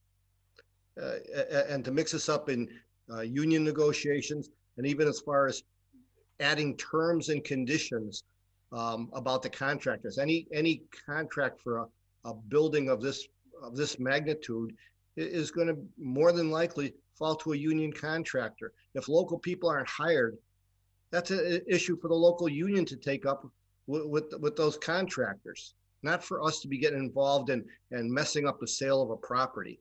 All right, a property that's been vacant, and yes, this will generate tax revenue as well as take $2 or $3 million worth of liability off the city's hands and generate $250,000 in cash, which, in case we forgot earlier tonight, we're $800,000 short. You know, that would have been nice to have in time before we set the tax rate, huh? I'm done. I see Councilor Tallman, is your hand still up, or is that from prior? That's from prior. Okay, Councilor Bacon, I see your hand up. Is that from prior? No, I just would like to make 3 points that I think pertain to the matter at hand. One is that we have had an ever increasingly deteriorating property up at the Geriatric Authority now for a number of years. 2, that the presentation that was brought to the DGR committee made one big point that I don't think we've touched on.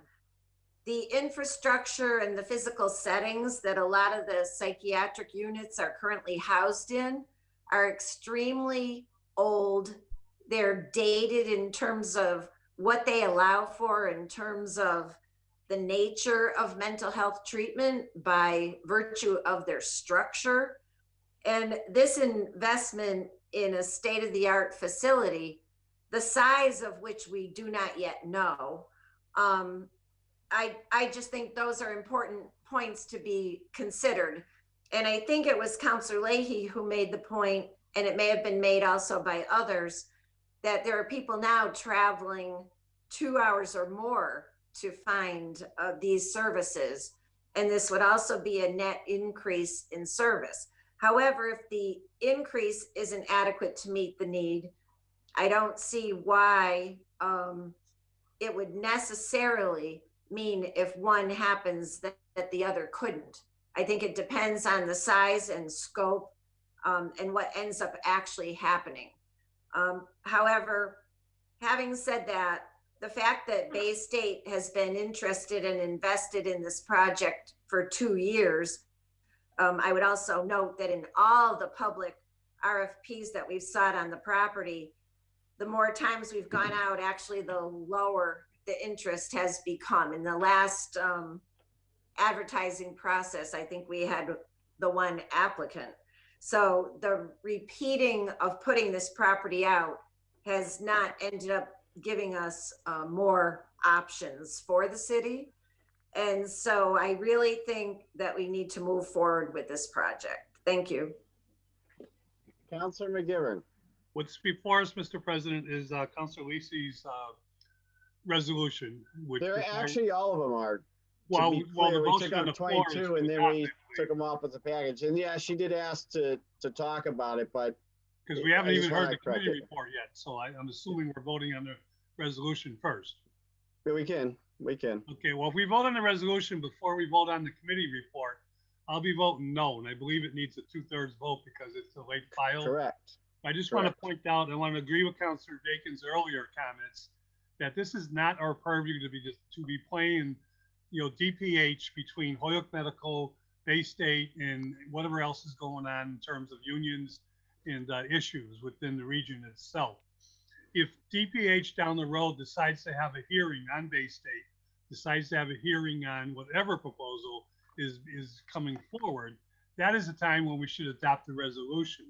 Right now, we're talking about a land sale that has economic potential, economic pluses for the city of Holyoke. And I think if we adopt the resolution, even if we adopt the land sale, we're sending the wrong message or a hypocritical message to Bay State itself. So I think it's important that we either table this resolution, send it to committee, or defeat it. All right, so last two that I have to speak are Councilor Lisi and Anderson Burgos, who require a suspension because it would be their third time. You spoke, Councilor Anderson Burgos, for the third time. Motion would be to suspend the rules, allow them to speak. Second. All those in favor? Aye. All opposed? Councilor Anderson Burgos. Okay. My fellow councilors, people in the city voted us in because they believe in us, and I believe in us. Okay, we are a very smart group. We really are. We're unique in our own ways. But I want to cautiously, right? Look at the movement. Look at how the emails came through, and all of a sudden now this is a big issue. People had chances to talk about this. All right, that's one. Second, say Holyoke Medical Center wants to build, their own facility, right? They're going to build next to the Holyoke Hospital. So what's going to happen to the geriatric building? It's going to keep falling apart, and then we're going to flip the bill for that. We're going to pay for that. This is a no-brainer.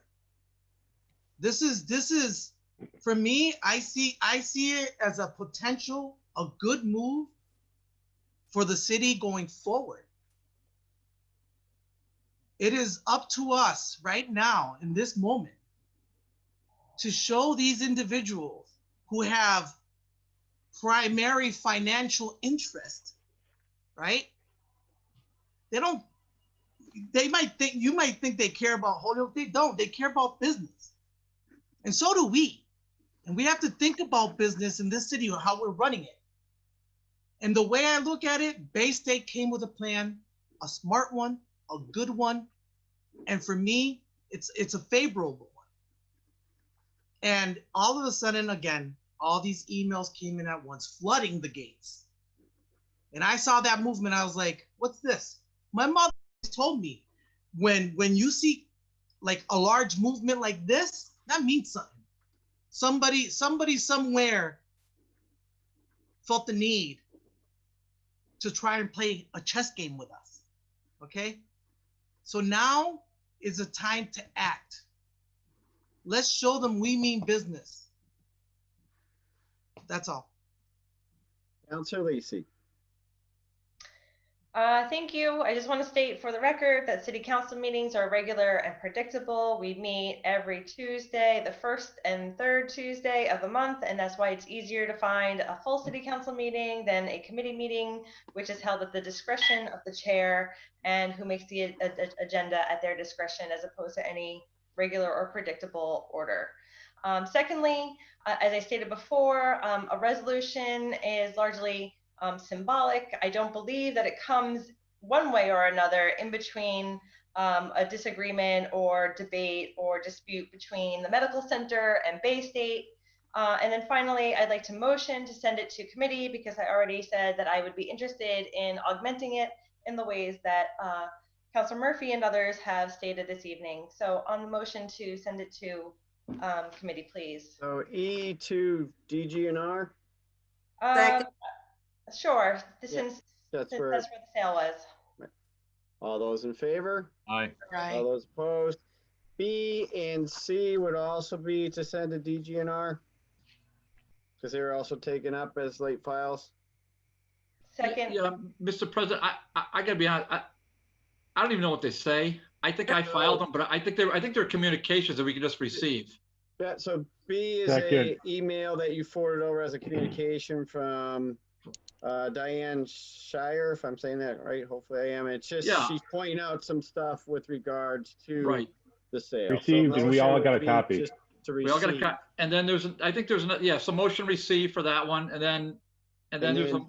So hold on that one. All those in favor? Aye. Opposed. C was the letter from the president and CEO of Holyoke Medical, which is Spiros, with regards to Bay State Health announcing the 125 bed unit.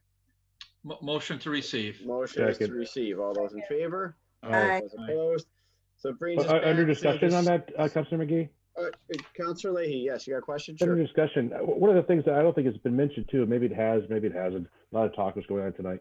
That Holyoke Medical Center's project falls under DPH, where Bay State's falls under DON, which is a significant difference. And I just want people to understand that. Thank you.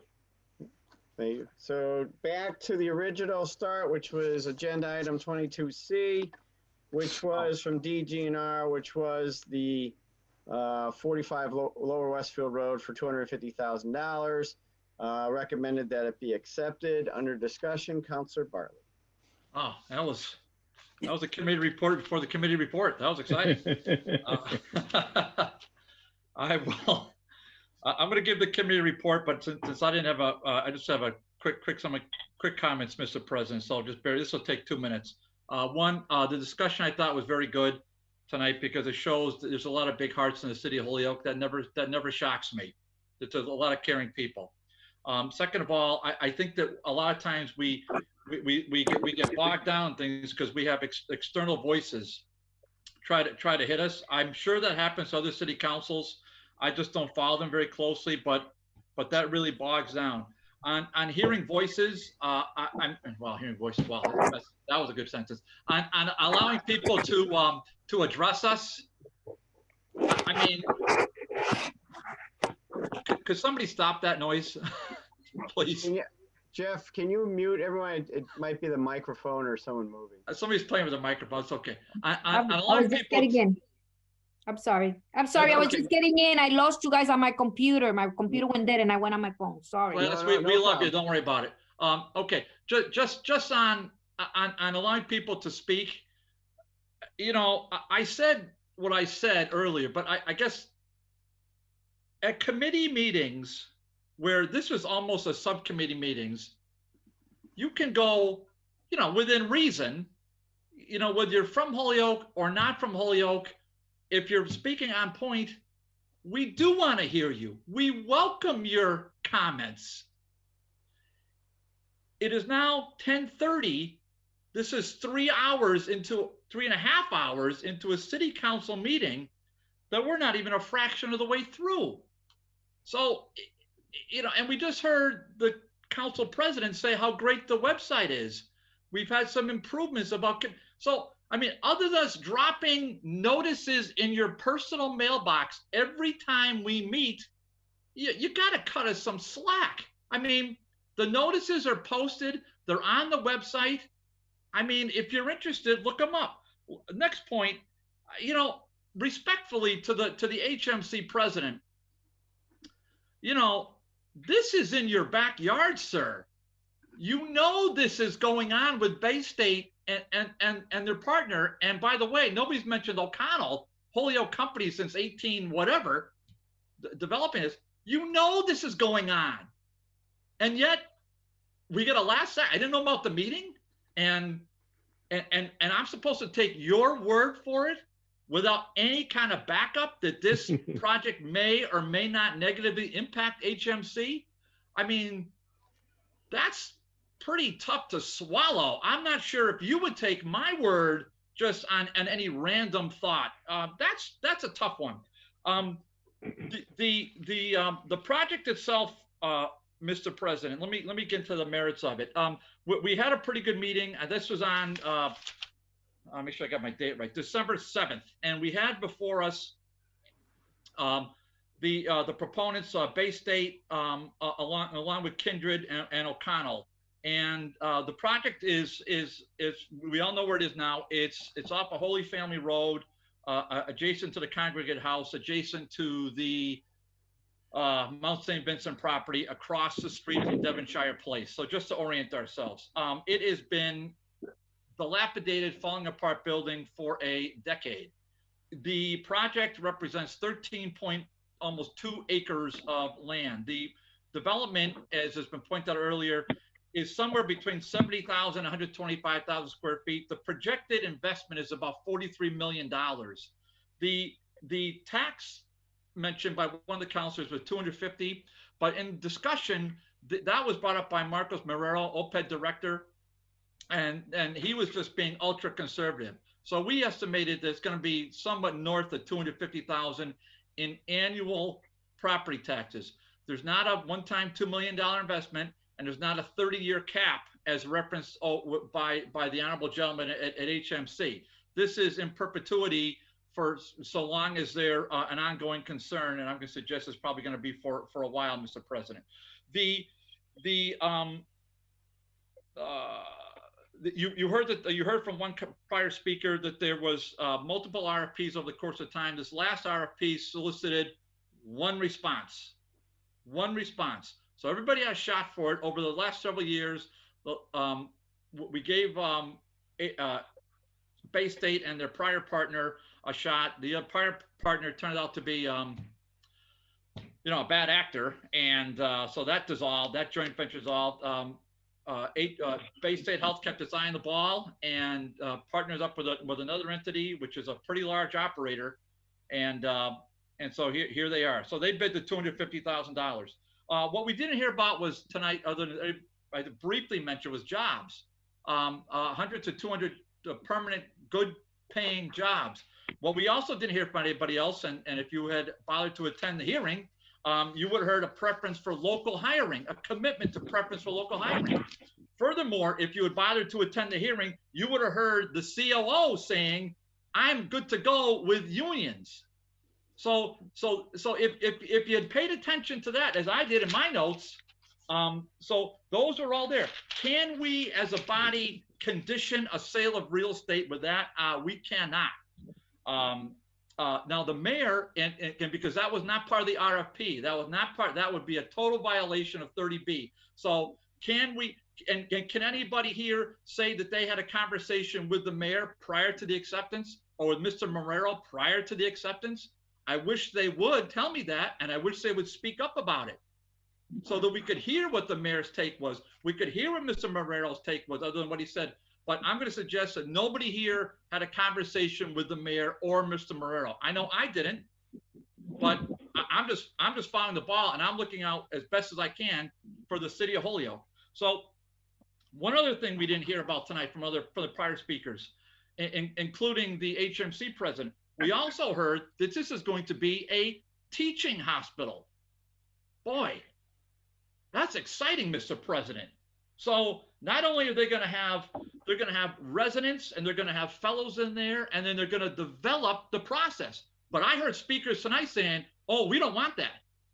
But those same speakers didn't bother attending or even paying attention to the tape of the meeting. But those words were said in that meeting. Now, why am I getting excited about this? Well, I guess I generally do. But the speakers, and to a person, talk about professional, Mr. President. Talk about experienced veterans. And I'm not just talking Mike Knappich. I mean, Mike is somebody I think we all trust and respect. But the other individuals from Kindred and from O'Connell and from Bay State, including the Dr. Sarvet.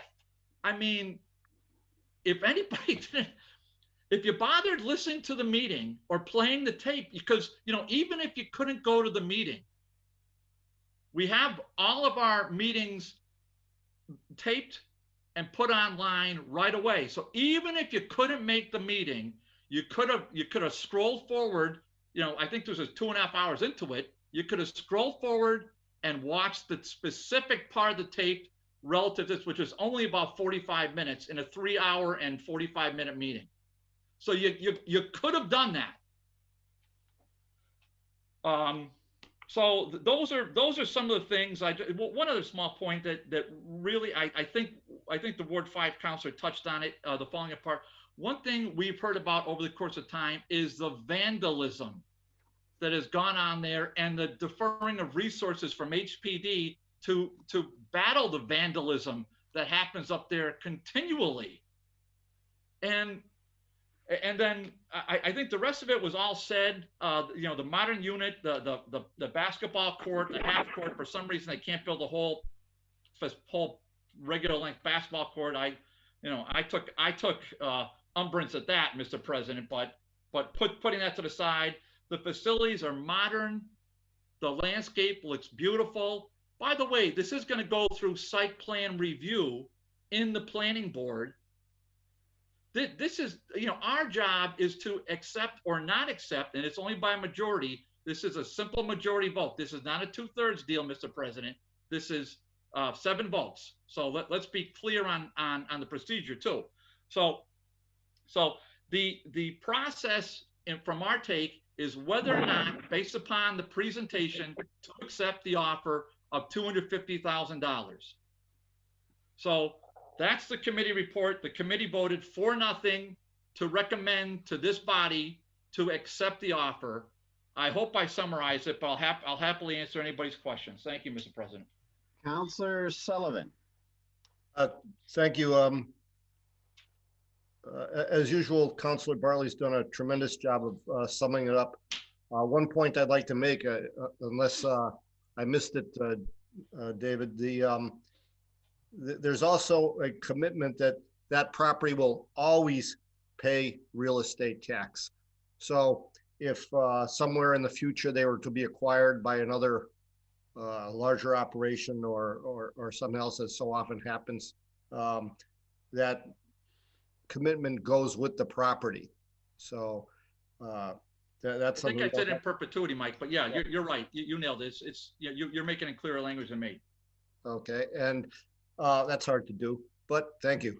The other thing, this summer, when you talk about the deterioration of the buildings, and we've seen this so much over the last few years, but Mike McManus, Laurie Belanger, and Jose Cruz, and for anybody that doesn't know him, he's our city demolition supervisor.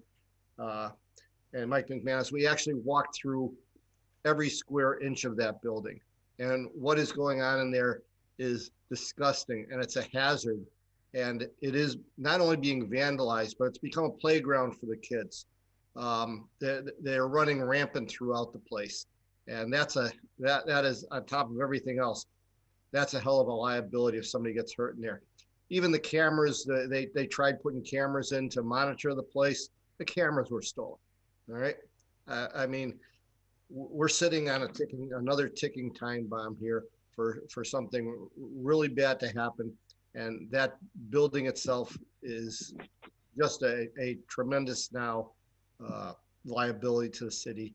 And we have an opportunity to move on it. We should not pass this opportunity by.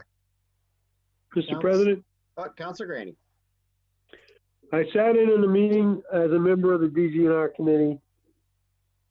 The proponents for this project were vetted thoroughly. Their answers, their presentation was marvelous. This is a multi-million-dollar project for the city of Holyoke on a piece of property that's been sitting there for 10 years. Let's move on it and let's be progressive on this issue. This is something that is very beneficial to the city, and that's what our job is to do.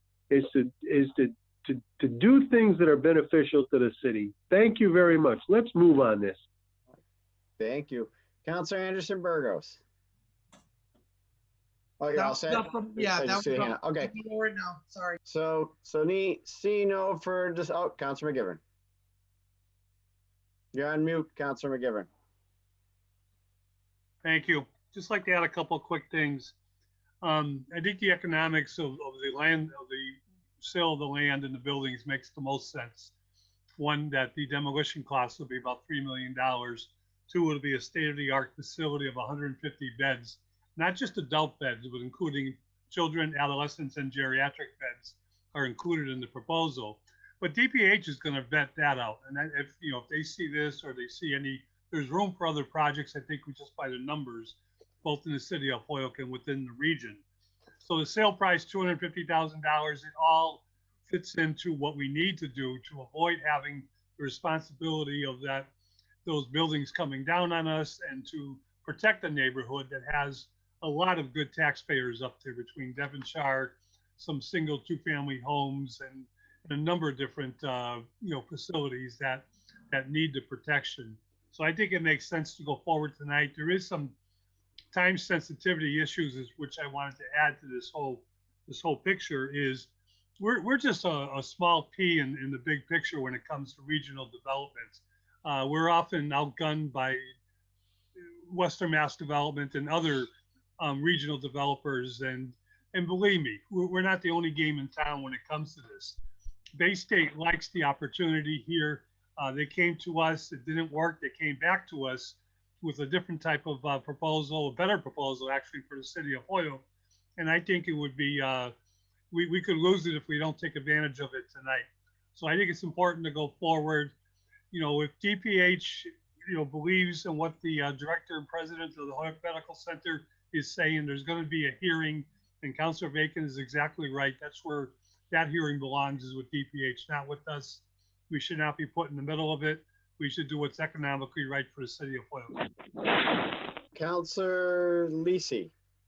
Thank you. I just want to reiterate that the reason why I filed the resolution was because I understood the amount of work that went into understanding this issue in committee, and that Bay State has been working on this for, as I said earlier, about 3 years. And we're at the end of the year here, so we would be very hard pressed to have a committee meeting to sort things out any further. And so I'm very happy with the comments and the discussion that came out of the resolution order. I look forward to talking about that more in committee. And I'll be voting in favor of the sale this evening. I do think that it does make the most economic sense at this point in time for the city. And again, Bay State has been working on this for about 3 years. It seems like it's just a good fit. All right, seeing no further discussion, the clerk will call the roll. If you vote yes, you're voting for 22C. If you vote no, you're voting against it. Anderson Burgos? Yes. Bartley? Yes. Craney? Yes. Hernandez? Yes. Leahy? Yes. LeBron Martinez? Yes. Lisi, Yes. McGee, Yes. McGivern, Yes. Murphy, Yes. Sullivan, Yes. Tolman, Yes. Bacon. That's a yes. Okay. Unanimous vote. With your vote, you approve 22C in the sale. Back to finance. Item 19A. Committee on Finance to refer an order a secondhand license for 50 Hoyoke Street. Recommended that be approved. Make a motion to take a recess. Second. Out of order. Back to 19A. Thank you, Mr. President. We had good attendance at the Finance Committee, so I'm going to make very abbreviated reports with everybody's permission, but certainly will be available to answer questions. Secondhand licenses are just like they sound. They're important for a couple of reasons, but they are allowing people to buy and sometimes sell product. This particular petitioner wants to set up a shop in January at the Hoyoke Ball. The purpose is to buy gold goods, not to sell them. And he is fully aware that he has to keep a log of all of his sales, either get picture licenses or take pictures of the people who sell the items to him. And I suggest that the committee suggests that we allow and adopt the secondhand license for the petitioner, and that I would make an amendment to just to send a copy of it to the police department so they know to be looking out for the log. Right. So, Councilor Lisi, you have a question or? Okay, just the hand was up. All right. So motion is to receive, adopt, and grant the special permit with a copy, or is it a secondhand license? Sorry, secondhand license with a copy to the police department. The clerk will call the roll. If you vote yes, you're voting for the secondhand license. Anderson Burgos, Yes. Bartley, Graney, Yes. Hernandez, Yes. Leahy, Yes. LeBron Martinez, Yes. Lisi, Yes. McGee, Yes. McGivern, Yes. Murphy, Yes. Sullivan, Yes. Tolman, Yes. Bacon. Thumbs up. Okay. Yeah, it's not working. Unanimous vote. Yes. With your vote, you approve 19A. 19B, Committee on Finance, who has referred an order of $5,102 from tax title certification to vacation buyback. Make a motion to receive and pass the first reading for adoption. Motion to receive, adopt, pass the first reading. Our discussion. Thank you, Mr. President. We did meet with our tax collector, Katie Jakowski.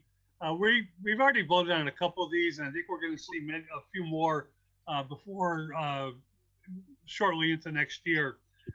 Vacation buyback can be done with the permission of the department head and the identification of the monies where it's going to come from.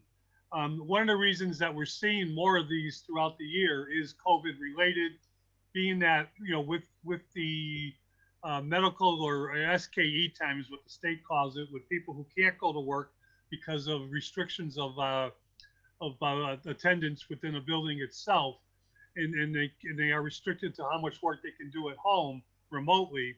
We see as people cannot and do not have time or the availability of using their vacation time. So Katie's identified the money as at the moment surplus money because she did not get a bill from last year from the state in terms of tax titles. She actually encumbered money from last year's budget, still anticipating that bill. She's not received yet.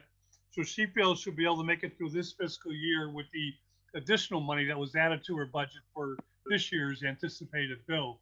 These bills are moving targets, and she said she's pretty sure that she should get through it. So this is actually contractual on top of the department head's permission. It's two clerks who are in the union, and they're asking to buy it back this time.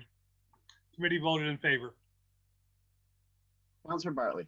Yeah, I would just say this. I did ask the department head about the transfer and the source of the funds, and I felt confident in the answer. And I think this is, I'm not gonna get too deep in it, but I have a lot of confidence in our appointees. So the assessor, the collector, the auditor. I know how hard they work, and I want them to know how much I appreciate their hard work. And so when I get an order like this coming from one of our appointees, my tendency would be, I mean, I'm gonna ask a question. I'm gonna ask questions, of course, because taxpayer dollars, and it's part of her budget. But my tendency is to support them more often than not. In this case, she was right there on point as per usual, gave a sound answer. Consequently, I'm going to support this. Thank you. See no further discussion. Motion is to pass the first reading. All those in favor? Aye. All those opposed? Motion to pass the second reading. Motion is to pass the second reading. Clerk will call the roll. If you vote yes, you're voting for the transfer. Anderson Burgos, Yes. Bartley, Yes. Graney, Yes. Hernandez, Yes. Leahy, Yes. LeBron Martinez, Yes. Lisi, Yes. McGee, Yes. McGivern, Yes. Murphy, Yes. Sullivan, Yes. Tallman, Yes. Bacon. Yes, I finally got my mute button off. Unanimous vote. With your vote, you approve the transfer. 19C, the Command of Finance was referred in order at the City Council and other city departments look to minimizing legal notice advertising costs. There are now 3 newspapers covering Holyoke, and each provides legal ads. Please refer to Administrative Assistant, who shall report back to the Finance Committee with the report. Recommend it's been complied with. Thank you. Make a motion that we receive the committee report and adopt. Motion is receive and adopt. Under discussion. We had a meeting with both our, of course, our administrative assistant was with us, and with our city solicitor to talk about the subject itself. And we both, not only do we have a legal opinion, but we also got some rates and some ideas back. We know that three newspapers cover Holyoke that for purposes of legal ads, which we found out petitioners have to do legal ads, even if it's the city itself. And we do often do our own petitions when we're changing language and when we're doing different things. So the committee feels that we've got the information back. It's very thorough. If you haven't read the legal opinion or saw the costs are varies widely from newspaper to newspaper. I'm not going to promote one newspaper over the other, but I would suggest petitioners go shopping when they go to pay for a legal ad. Councilor Bartley. Yeah, this is an order I filed after we had our meeting relative to the ordinance one, when we had several of the public comments, and see, I do listen, questioning the costs and really whether they even have to take out legal ads. And while we found out that for a special permit they do.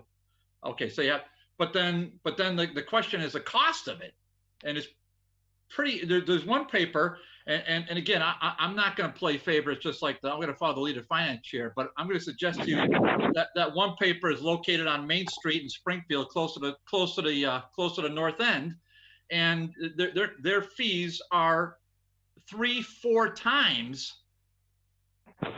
what other papers cost that have the same circulation in the city of Holyoke, whether it's just other papers, and they're actually 4 papers. So there's my order was I thought I amended on the floor, but it doesn't matter. There are 4 papers that circulate through Holyoke, and we can name the Sun, the Reminder, the Gazette, and the Republican. And one of them, I'm going to suggest to you, the one in Springfield, Mass, on Main Street, close to the North End, is outrageously expensive. And so we were always using that BF phrase, business friendly. Well, now it turns out we have a legal opinion saying that not only can we, as when we have to file legal notices, Mr. President, we can use a less expensive option, but also those businesses that come to Holyoke that have to submit for public hearing, now they're not forced to go down to downtown Springfield. They can use a less, sometimes a fifth of the cost. So that's a big difference maker. And so I appreciate the work of the administrative assistant to dig deep on that, and I appreciate the chair taking it up so quickly. Thank you. Councilor Murphy. Yeah, I just want to thank Councilor Bartley for filing it, and also the work of the committee and Jeffrey. It was mind-boggling in terms of the price difference, and it dramatically reduces the cost of having to file paperwork for special permits. So a significant reduction, and now we know it. I don't know how we would endorse a particular paper, but we certainly could suggest, take a look around. You're going to find significant savings and reduce the cost that you have to file a petition. Thank you. Seeing no one else, motion that's been complied with. All those in favor? Aye. Aye. All opposed? 19D, the Committee on Finance to refer to order that the City Council refer to the Law Department a question regarding whether a petitioner in the City Council requiring a public hearing, be it a business, individual, public, private, corporation, and/or petitioner entity, is compelled to provide public notice via newspaper record, or whether the City Council can petition the state legislature in a home rule petition to waive the public notice placed in a newspaper. Once again, recommend that's been complied with.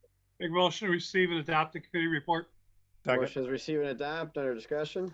I think we actually already had the discussion. Crystal, again, I think her legal opinion on this is to the spot. It explains why we have to do it, that we have to do it, and I think it goes hand in hand with the previous order. But if you haven't read the legal opinion, read it. But it's a good thing, and we're going to keep it in the archives so that chairs can have it to refer to when they're doing public hearings. All right, so motions to receive and adopt, that's been complied with. All those in favor? Aye. Aye. All opposed? 19E, Committee on Finance refer to a letter from Crystal Bonds regarding overtime paid during City Hall closure. Recommended it's been complied with. Make a motion to receive and adopt. Motion to receive and adopt. Under discussion. Yes, again, the question here was, how does it work when certain unions get the time and a half when City Hall closes for non-mutual closed days? For example, the day after Thanksgiving, if City Hall gets it off, the DPW 2 unions get time and a half. They are the only 2 unions in the city budget that are privy to this. It was something that was negotiated several years ago. The only other entity I know of is the Hoyoke Housing Authority, which is not part of our budget, that they have similar language. We're probably pretty confident with the opinion and talking to our city solicitor that this is not something that is going to come up in the police or fire budgets, because they work 24/7 and their language addresses how holidays are paid and how time off is paid. But it's a short opinion, but it addresses the question of the order. Anyone further? Seeing none, motion that's been complied with. All those in favor? Aye. Aye. All those opposed? Now we're turning to public safety. I did review them. 20A to 20H is that they're all complied with. You want to take them up as a package and give a report on them? That'd be fine with me. So motion is to suspend the rules, take up 20A to 20H as a package. All those in favor? Aye. All Aye. opposed? A is the Committee on Public Safety was referred an order follow-up on questions from constituents regarding City Council meeting 421, in which O'Connor Street was discussed, and a traffic study in order, Lawler Street speed bumps. Would this be an option for O'Connor Ave in order to deter traffic and speeding? Are there any plans to continue a single bike lane? Recommended it's been complied with. B is that the public safety refer a request to have the Board of Health present a follow-up discussion on the trash issue that is occurring at 182 Oak Street back on August 26, 2020. Committee on Public Safety was referred in order that the study be done at the intersection of West Franklin and Linden Street to see if it has to improve safety. Let's see, 20D, Committee on Public Safety was order that a mirror be placed at the pool of near 397 Mountain Road. Residents report near misses. Recommend that be complied with. 20E, Committee on Public Safety was referred in order that the current illegal dumping ordinance be reviewed to determine whether, or was it in which the city can enforce them with more success, that it was complied with. City 20F, Committee on Public Safety was referred in order that the city engineer evaluate Lower Westfield Road near the small bridge and recommend improved safety for residents walking in the area. Recommend it's complied with.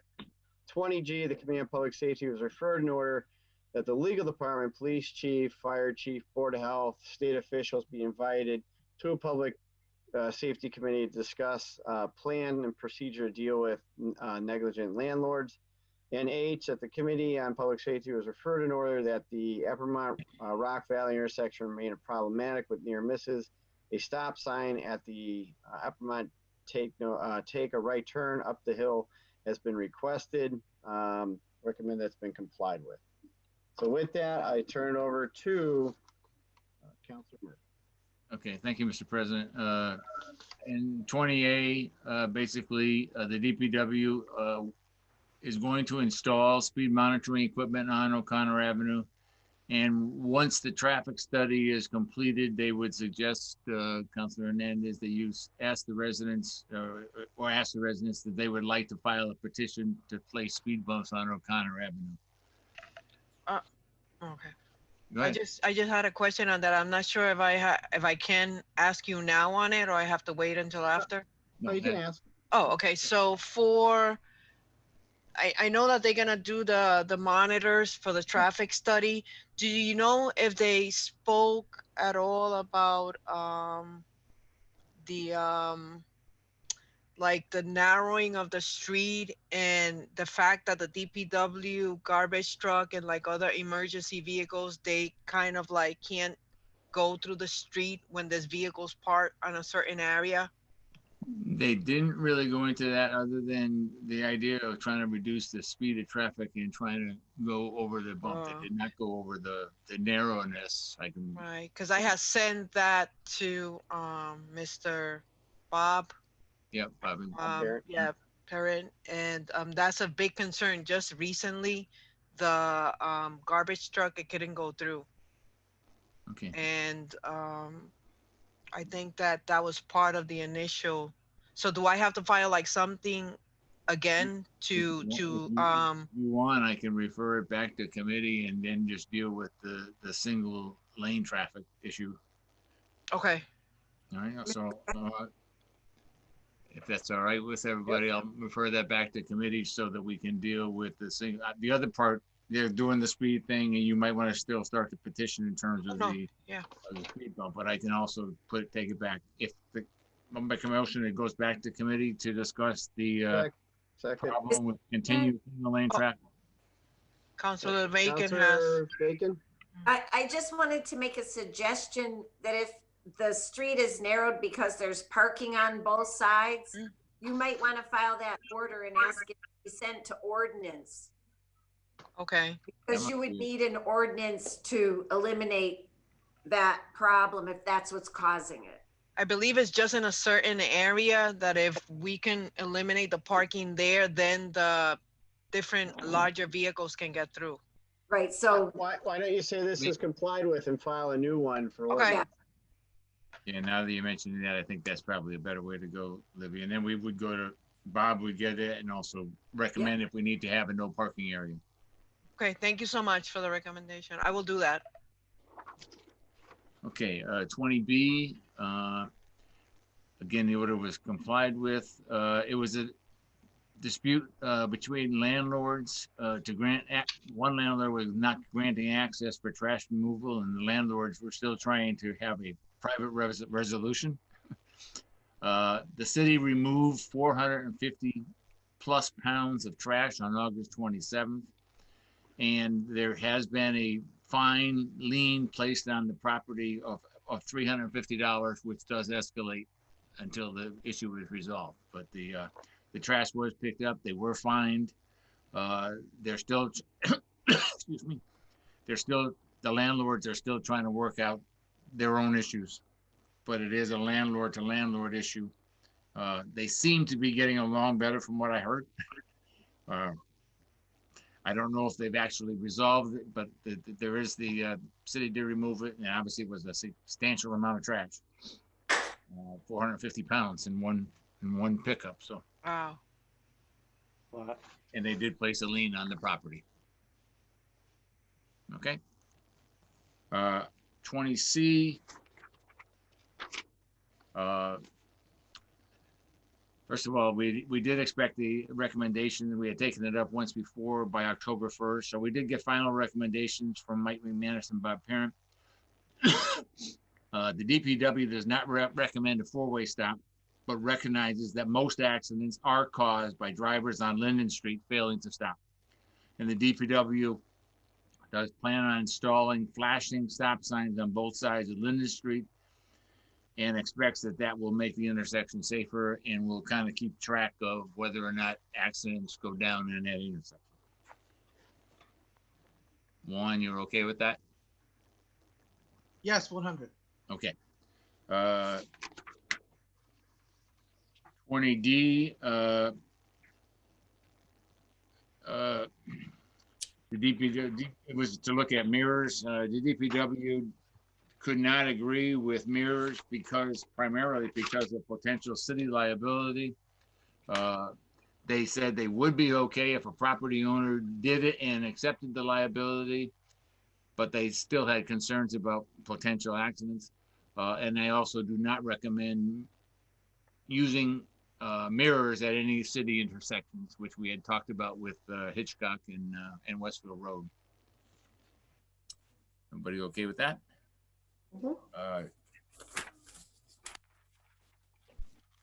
20E, there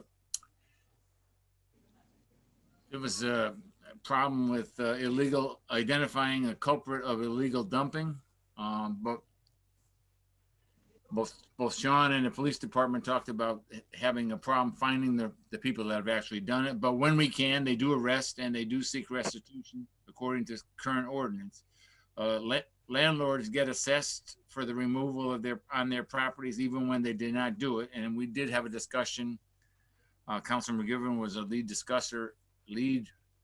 part of that discussion about whether or not we can avoid finding landlords or property owners who did not cause the problem.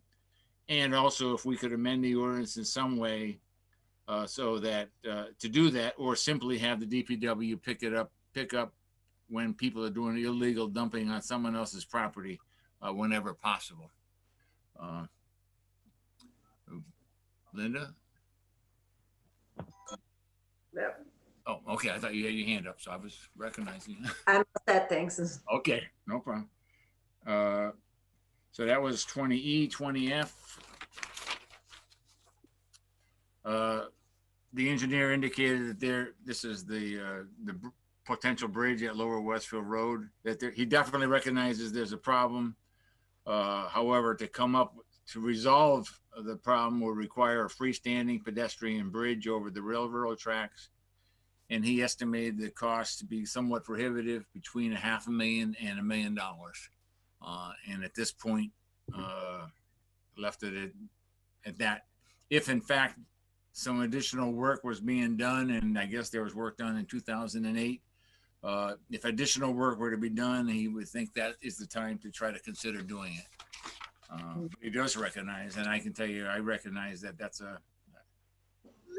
dangerous place for people to be walking, and I see people on bikes there as well. So 20G, discussion on the additional actions against negligent landlords. Councilor McGee considered changes to the LLC state laws for landlords, which I'm all in favor of doing that. I'm not exact. I think it was Councilor Bartley or Councilor McGivern or no, it was Councilor Sullivan, talking about using police calls and fire calls for certain buildings when we go to land court. So they're recognizing that not only are they having issues in terms of their building, but they're also causing us to spend a lot of money in terms of police and fire calls. And we have certain buildings that are definitely qualified for that. And Councilor Sullivan and I both indicated the need to fund demolition, including the fire chief also mentioned this, when building cannot be rehabbed, that we need to get moving on them. And the last one is 20H. And the DPW research did indicate that making the intersection a T would reduce confusion for vehicles entering Appermont Highway from Rock Valley Road.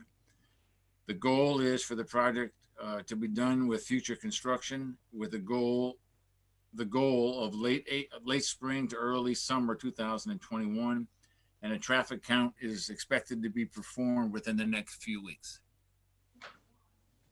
And that's all of the public safety reports. Oh, thank you. Yeah, Councilor Bacon. Thank you. I just want to thank the chair for taking up my orders And I'm particularly encouraged by the information that we were able to get from Superintendent McManus relative to the T intersection on Apremont in early 2021. This has been an issue for a number of years. And so I'm really looking forward to that resolution. Thank you. You're welcome. Thank you very much. Thank you, Councilor Murphy. So from A to H, motion that they've been complied with. All those in favor? Aye. All opposed? Aye. There was no public service. Off to DGNR. 22A, Committee on DGNR. To was can we- referred in order that the City Council approve the resolution for certified housing development tax, or TIF, as it for the Hotel Jess at the following parcel. Recommend that be approved. Motion to suspend to take A and 22A and B together as a package, please. All right. Motion to suspend rules, take up A and B together. All those in favor? Aye. All opposed? B is the Committee on DGNR was referred that the City Council approve the resolution of the certified project and the tax increment financing agreement with the Hotel Jess, same map and location. Recommend that that be approved. Motion Any receive, adopt, discussion, the commi- Counselor? motion receive, adopt the committee report and to approve the financing mechanisms. Motion to receive and adopt. Under discussion? Yeah, so this was at the back end of the December 7th meeting. We had Mr. Marrero with us, guiding us through. We had the petitioner, Mr. Whitman. Mr. Whitman owns the Hotel Jess. Just to orient ourselves, it abuts the train station that this same committee worked for many hours on relative to securing the site. And now we have a train station in Holyoke again it's underutilized, but I'm going to suggest to you again the hard work of this committee, rejected a awful proposal for 1 Cabot Street and voila, and that was Mr. Marrero and Mr. Morse. We rejected that, but voila, they came back with a better one, and we accepted that. And so now that gateway, and this is the train track coming from the Willimantic. That's the first building you see on the right when you cross the rail track and enter Holyoke, 1 Cabot. Now that building's turning around. This is the building that abuts the actual train station. And so Mr. Whitman, I think he's a known entity to all of us. He's got a lot of properties through Holyoke and around the city as well. He started out in the receivership program. Again, credits to attorneys Corshane and Wilson, and then Attorney McGee, Councilor Bresnahan, Councilor Leahy, Councilor Jordan, other councilors, myself, that really pushed the receivership program in this city. And Mr. Whitman is, he's been a beneficiary of it, but I'm going to suggest to you the city of Holyoke's been a beneficiary of it. So his work speaks for itself. And so I swore I would never support a TIF again after the horrible proposal that I sadly voted for on Appleton Street. But this one is kind of a step down process, kind of like people getting off nicotine. So it starts at one level, and after 5 years, you're paying taxes, and the city of Holyoke ultimately benefits. The project itself is going to be what the petitioner expects as a restaurant on the first floor. Maybe a coffee shop, maybe a wine bar, hard to say. Maybe the city of Holyoke can finally use one of the 13 or 14 special all alcohol permits we have for the downtown wards. Maybe we can finally use one or two. I think we use one, but maybe we use another one. And then the other 2 floors are going to be 4 single bedroom apartments. Councilor Graney raised a good point. Are they going to be handicap accessible? And the answer is no. But the petitioner said that there's an exemption, which we didn't dig down to it, but if there's an exemption, there's an exemption. So there's certain tax credits being used. The building we found out is almost 140 years old. So it's Councilor Sullivan kind of guided us through what these buildings are like, and they're difficult buildings to rehab. But overall, with the quality of the applicant itself, and his work speaks for itself. The program is not a permanent tax giveaway like we did on Appleton Street, Mr. President, which I'm ashamed to say I voted for that. And, you know, we all did, but I'm ashamed of it. And then, but in this case, it's going to be incentive for the developer taking a building constructed in 1880 and making it to something that's going to really be attractive for Main Street, hopefully to create more investment in that corridor. Thank you. Councilor McGivern. Just like to speak in favor of the project. The two separate votes represent one that is the typical TIF that we do for the commercial development, and the residential has to be a separate vote. I think Councilor Bartley touched all the key points. It's a good project. I like TIFs because they free up money that could be put into the renovation, that could be put into the development of the redevelopment of the project itself. And I think the uniqueness of this project is it's not only saving an historic building, it's returning an historic building to what it once was. The Hotel Jest near the railroad station was a gateway hotel where immigrants who came to this country by boat took a train into the city of Holyoke, and many of them stayed 1, 2, 3 more nights at the Hotel Jest until they found a job or until they acclimated with family in the area. And I think restoring it to what the developer is proposing is wonderful. As Councilor Bartley said, he has a great history throughout the city of Holyoke in just recent times. Councilor Tallman. Yeah, thank you, Mr. President. Great projects, great for the city. Councilor Bartley stated everything perfectly. And I think this is, I think to thank Mr. Whitman for his investment in the city and for him taking over several properties in the city. And it's going to really do well for that neighborhood. I appreciate everybody's support for this project.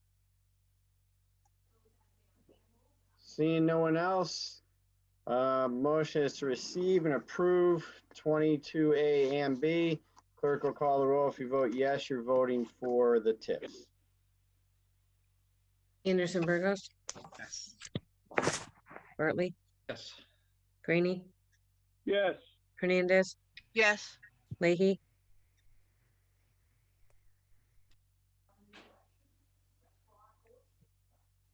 LeBron Martinez. Yes. Lisi. Yes. McGee. Yes. McGivern. Yes. Murphy. Yes. Sullivan. Yes. Tallman. Yes. Bacon. Yes. Unanimous vote.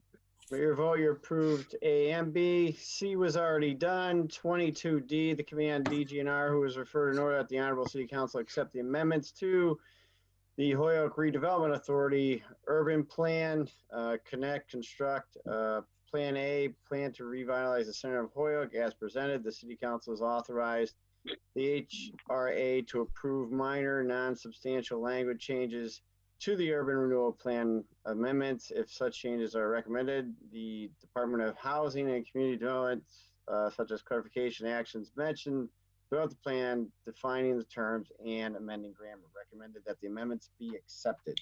Motion to receive and adopt the committee report, approve the amendments. Motion is receive, adopt, under discussion. This was a incredibly arduous, lengthy process. We met in public hearing and almost in joint committee with the HRA over the course of 4 separate meetings.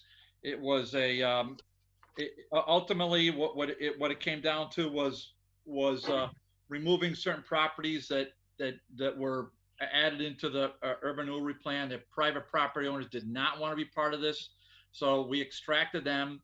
The main event on this is what's happening at the South Holyoke Homes project for affordable home ownership.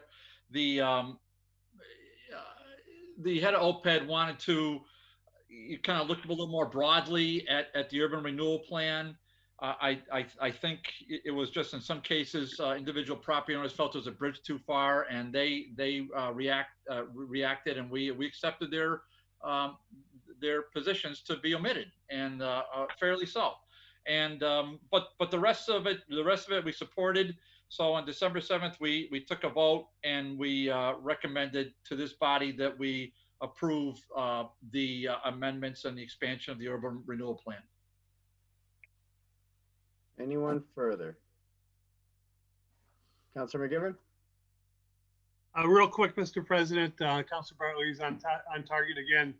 I thank the OPED director and the members of the redevelopment authority who amended the plan to make it a little bit more palatable and at the same time keep important parts going forward. I think right now the focus is on the South Holyoke projects itself, and I'm sure Councilor Murphy appreciates that. But at the same time, you know, they took into consideration some of our concerns. When we recreated or reconvened the redevelopment authority some years ago, we created or allowed the existence of a body that has a lot of responsibility and a lot of power when handed to them. And I think they appreciated our comments, and at the same time, we're allowing them to go forward on some very important projects. Anyone further? Seeing none, recommended that receive, adopt. Do you need a roll call for this one, Councilor Bartley? Yes. Okay. Clerk will call roll. If you vote yes, you're voting for accepting the changes. Anderson Burgos, Yes. Bartley, Yes. Graney, Yes. Hernandez, Yes. Leahy, Yes. LeBron Martinez, Yes. Lisi, Yes. McGee, Yes. McGivern, Yes. Murphy, Yes. Sullivan, Yes. Tallman, Yes. Bacon. Yes. Unanimous vote. You vote, you approve that. 22E was done. 22F, DGNR was referred a special permit application for Eric Todd for the construction of a new duplex at 102 Beach Street. Recommended that the special permit be approved with the following conditions: that the permit only applies to the current owner, that the project must be commenced within 2 years of the permit being issued, and that 3, that there be 4 offset street parking spaces, and 4, that the term of the building commission, in the terms of the building commissioner's letter dated November 30th, 2020 are fully implemented. Motion is receive, adopt the committee report, grant special permit as conditioned. Second. Motion to receive, adopt, granted. Under discussion, Councilor Bartley. Yeah, pretty good summary in the revised order. If this order looks familiar, it should, because we already approved this, but there was a little glitch in the public notice, so we took a second bite at the apple. We did hear at length from one of the abutters, and we appreciate very much her comments, but the forum for which she wanted relief, Mr. President, was really not that committee, sadly. So what happened was the petitioner purchased this at auction 5-6 years ago for $500 and sat on it, and now he wants to build a duplex. He needs there's some issues with the setback. The building commissioner was very helpful in this process, participated in the meeting, and provided that the aforementioned letter, and the letter really had to do with the density of the project in that area, relative to the, I'm not going to get into the technical language of it, but it was all within reason, and the petitioner felt as though the conditions that we added were acceptable, and it's going to add more housing, and it's going to add another tax-paying entity in what is now a vacant lot. And so the committee voted 4-0 to recommend adoption. Thank you. Anyone further? Motion is to receive, adopt, and grant the special permit. The clerk will call the roll. If you vote yes, you're voting for 22F. Anderson Burgos, Yes. Bartley, Yes. Graney, Yes. Hernandez, Yes. Leahy, Yes. LeBron Martinez, Yes. Lisi, Yes. McGee, Yes. McGivern, Yes. Murphy, Yes. Sullivan, Yes. Tallman, Yes. Bacon. Yes. Unanimous vote. But your vote, you're approved 22F. 22G, Command DGNR, who was referred a special permit application for a motor vehicle service station rebuild, adding a third pump at 679 to 689 Main Street and 0 Boulay Street. Recommend that the special permit be approved with the following condition: that there be a third pump added. It would be mandated to be at the north of the current pumps. Motion to receive, adopt the committee report, grant the special permit. Motion is receive and adopt, grant the permit, under discussion. Committee had a really good discussion with the petitioner. This is a interesting project in a particular part of Springdale that is, I think it's got some great potential. And just to orient ourselves, it's very close to the 391 entrance in the Springdale section on Main Street. The Ward 2 counselor was there. He spoke positively for it. The petitioner has plans to ultimately demo the little cube that he's in, rectangular cube, and then build a much larger, a 14,000 square foot facility just beyond where he's located to the I guess he said the southwest corner of the lot. And then once he demos that area, he will add a third pump to where his current little convenience store is located. And if you recall, this is kind of a rush on gas stations in Holyoke, I guess, because we had one on the whole other side of the hill in near the Fruit Bowl 2 or 3 meetings ago, and we approved that. And that was a gentleman from somewhere in Connecticut, and here's a gentleman who's got businesses throughout Holyoke. He's invested in Holyoke in quite a few things, and the committee voted 4-0 to approve the special permit. Thank you. Councilor Murphy. Yeah, I just want to speak in favor of the investment, and I also want to make sure that the city works with the proposed project and doesn't create too many roadblocks. And I know this is only going to happen if the rest of the project happens. He's not going to do the third pump station until he knows he's got the other process going. And there's a few snags. So I'm hoping that we can get through and site plan and all the other things and work on the traffic that they're concerned about, because I don't think we're talking 50 to 60 different cars coming off in a half hour. It looks more like 10 to 15 probably in an hour. But he's made a commitment to invest, I think it was $4.5 to $5 million. This is just a part of making that gas station thrive like it once did, and it hasn't for quite a long time. So I mean, he's certainly made impression on me in terms of his commitment and in terms of commitment to revitalizing economically that corner. Thank you.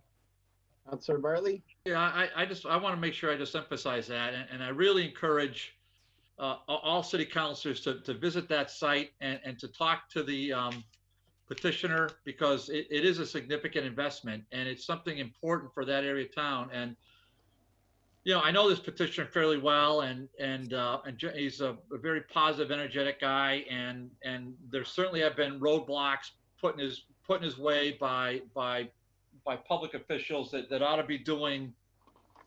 Listen, they're doing their job. I get it, but let's speak in terms of where that is. There's a dearth of activity right there.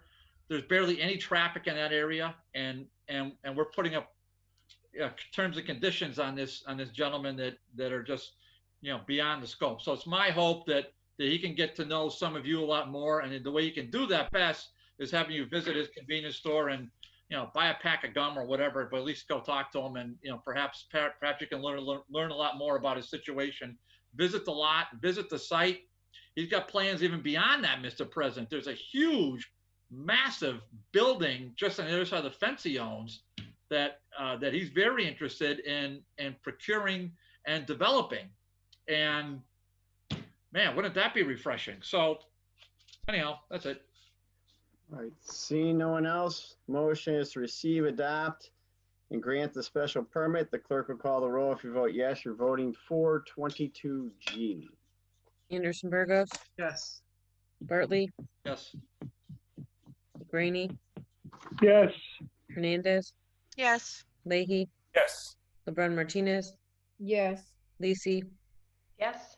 McGee, Yes. McGivern, Yes. Murphy, Yes. Sullivan, Yes.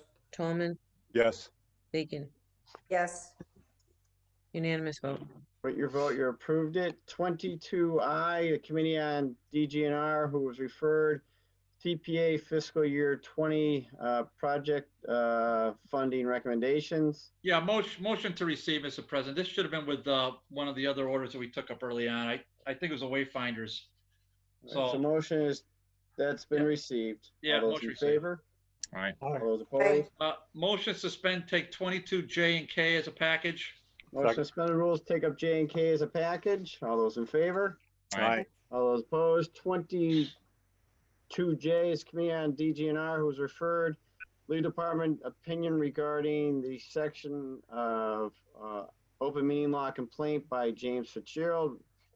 And then 22K is Committee on DGNR, was referred an open meeting law complaint from James Fitzgerald. Motion to receive, adopt the committee report, and also to, which included authorizing the law department to issue the updated letter to the Attorney General saying the open meeting law complaint was had no merit.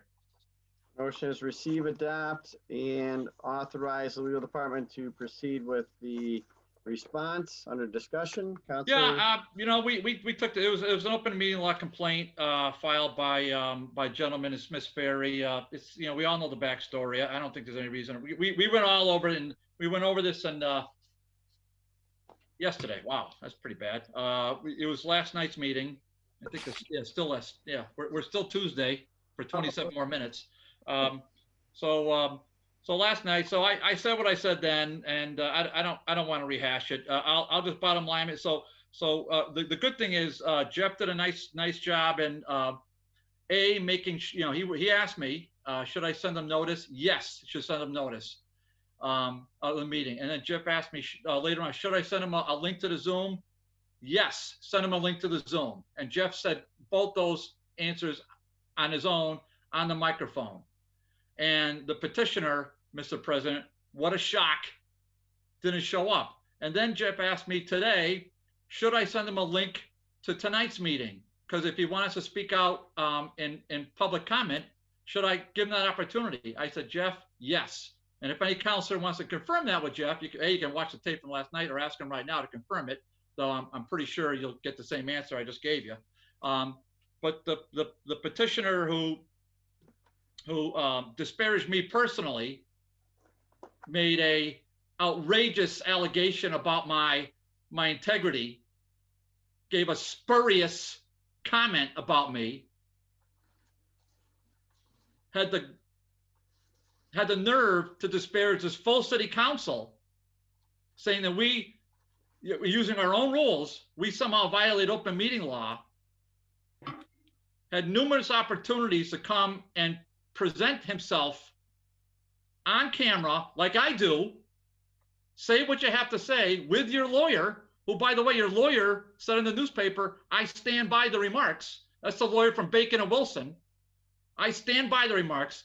All of them were noticed. Not one of them showed up. No shows last night, no shows tonight.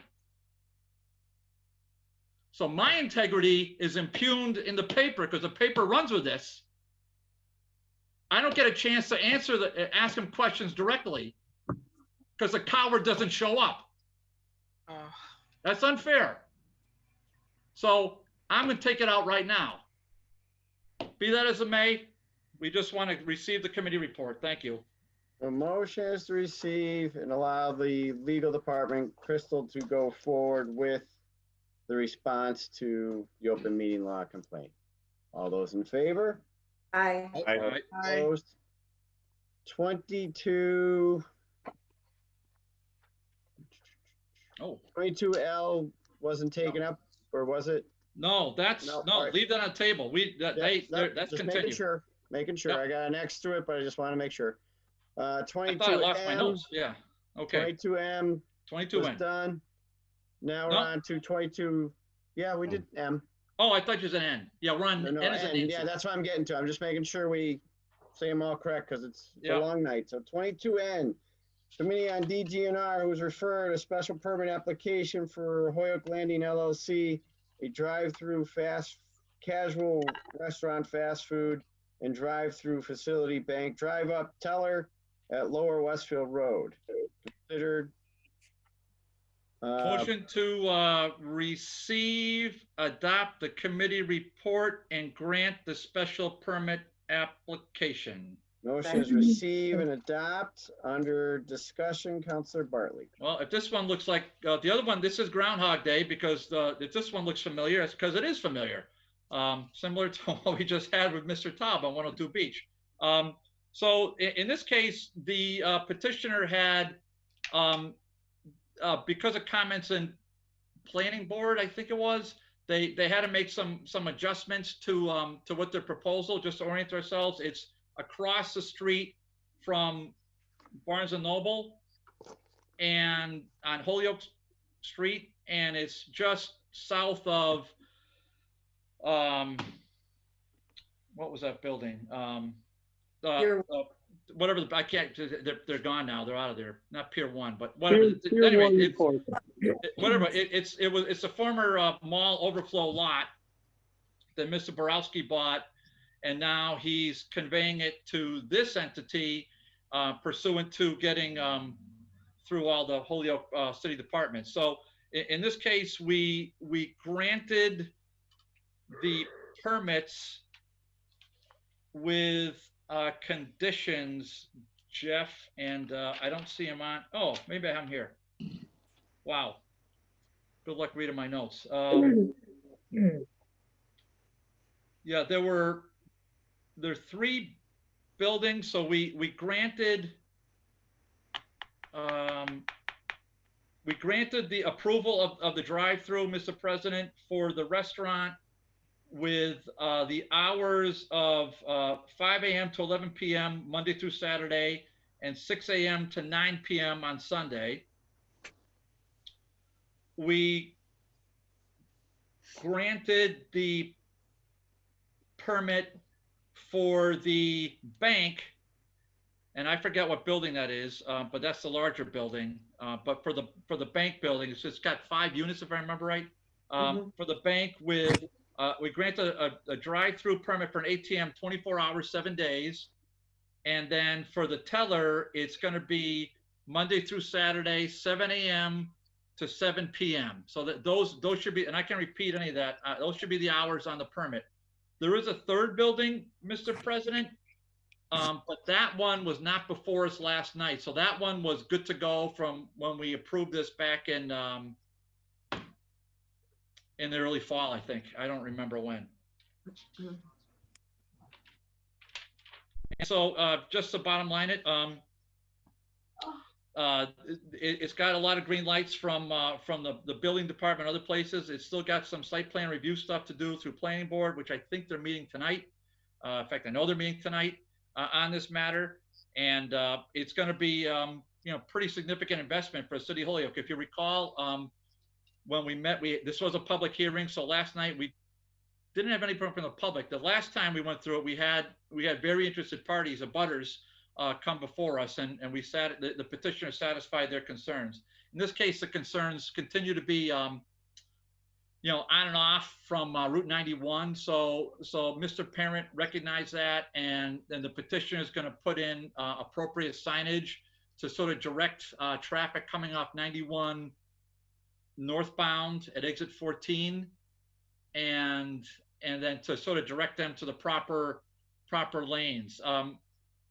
We still felt, or at least I felt, that there might be some issues with merging traffic, especially when you're driving on Whiting Farms Road and you're heading south directly into the mall. That's kind of a one-laner, and it depending which way you go, it can be a little hair raising if you're trying to negotiate the traffic going from that lane over to the Barnes and Noble. And I'm going to suggest it's going to be similarly hair raising when you're coming from Route 91, going around that clover leaf, and you're going to try to go over three or four lanes to get into It's going to be a fast food restaurant.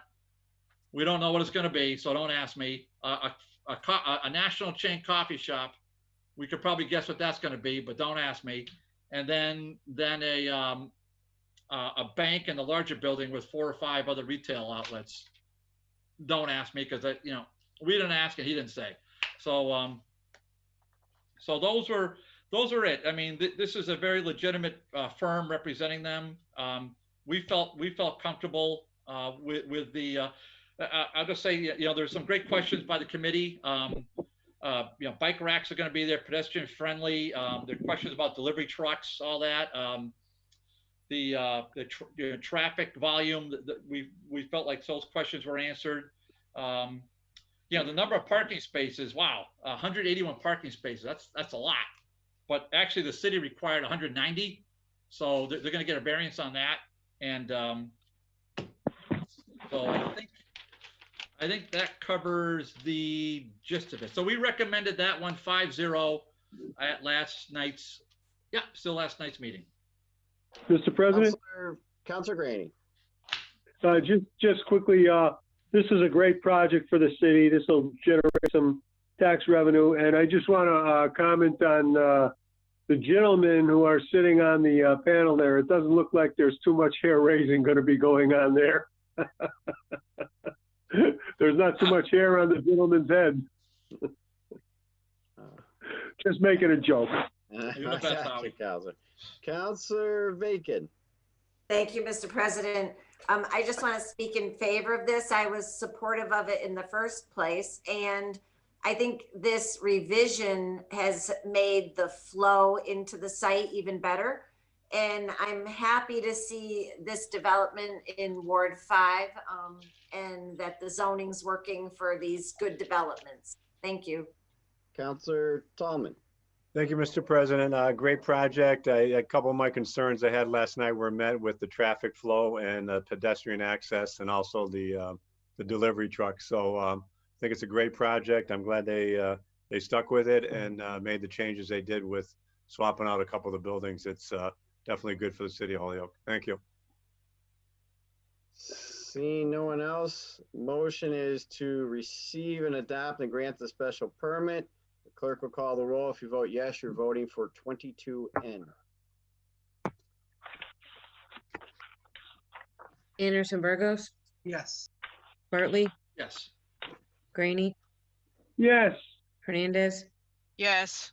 Leahy, Yes. LeBrun Martinez, Yes. Lisi, Yes. McGee, Yes. McGivern, Yes. Murphy, Yes. Sullivan, Yes. Tallman, Yes. Bacon. Yes. Unanimous vote. With your vote, you're approved. 22N. There was no charter and rules. There was no joint city council and school. Off to motions, orders, and resolutions. If it's going to committee, debate it in committee. From Councilor Anderson Burgos, order that the manhole cover at the sewer drain in front of 203 West Franklin Street be replaced. The resident at the location, as well as others, have reported that the damage is degrading, also is causing drainage issues, resulting in excess water on the sidewalks into the property of heavy rain. To receive, adopt, send to DPW? DPW, Public Safety, and City Engineer have them invited. All right, so receive. Copy to DPW and to Public Safety. All those in favor? Aye. All those opposed? 26 is from Council Bartley that the DPW Suez City Engineer develop a plan to regrade the top of West Glen Street due to the current grading. Water is not flowing to the catch basins, resulting in dangerous road conditions. Once the plan is developed, please consult with the mayor and the city council to implement the financing. The departments in this order are the residents in the area, including the south end of Martin Street, are aware of the needs. Refer to public safety and finance. You want to go to public safety and a copy to finance, or? Yeah, that's right. Okay. Public, so please send to public safety and a copy to finance. As well as, copies to DPW Suez and the engineer. With a copy to Mr. all President? the departments. Yep, but Council Graney. I'd like to sign on to that one. This came before the committee before when I was on the council before, I think, or a very similar order. I'd like to sign on to this with the permission of the maker. Sounds good, Howie. All right, adding Council Graney, so 2 public safety, copy to finance, and a copy to all the departments. All those in favor? Aye. Aye. All those opposed?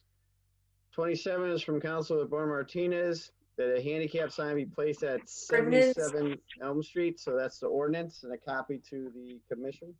Yes, yes, ordinance commission, yep. Thank you. Welcome, I just want to put it all together, it kind of fell apart. Do we have everything?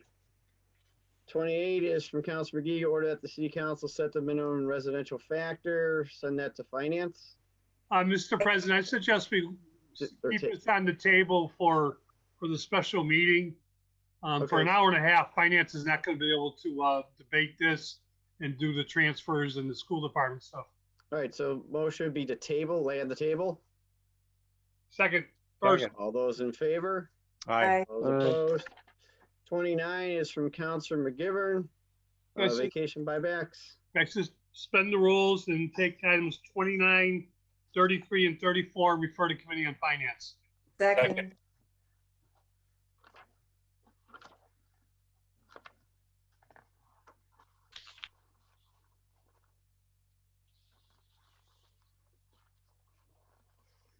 And the rules take 29, 33, and 34 as a package. All those in favor? Aye. All opposed? And then the finance 29 is taking money, $2,760.28 from various line items for vacation buyback. 33 is the road safety program grant. And the brine grant is 34. All to finance. All those in favor? Aye. All opposed? 30. Make a motion to suspend the rules to take 30, 32 together and adopt. Second. 31 and 32. Motion is receive, adopt, pass the first reading. 30 is the $13,864.08 from firefighters to injured on duty. 32 is $10,508.74 from patrolmen and sergeants to injured on duty. So motion to receive, adopt, pass the first reading under discussion. This is an accounting a measure that we take up almost every meeting now. Any firefighter, police officer injured on duty could be very temporary, like a day or two, or it could be long-term. It's long-term with reason.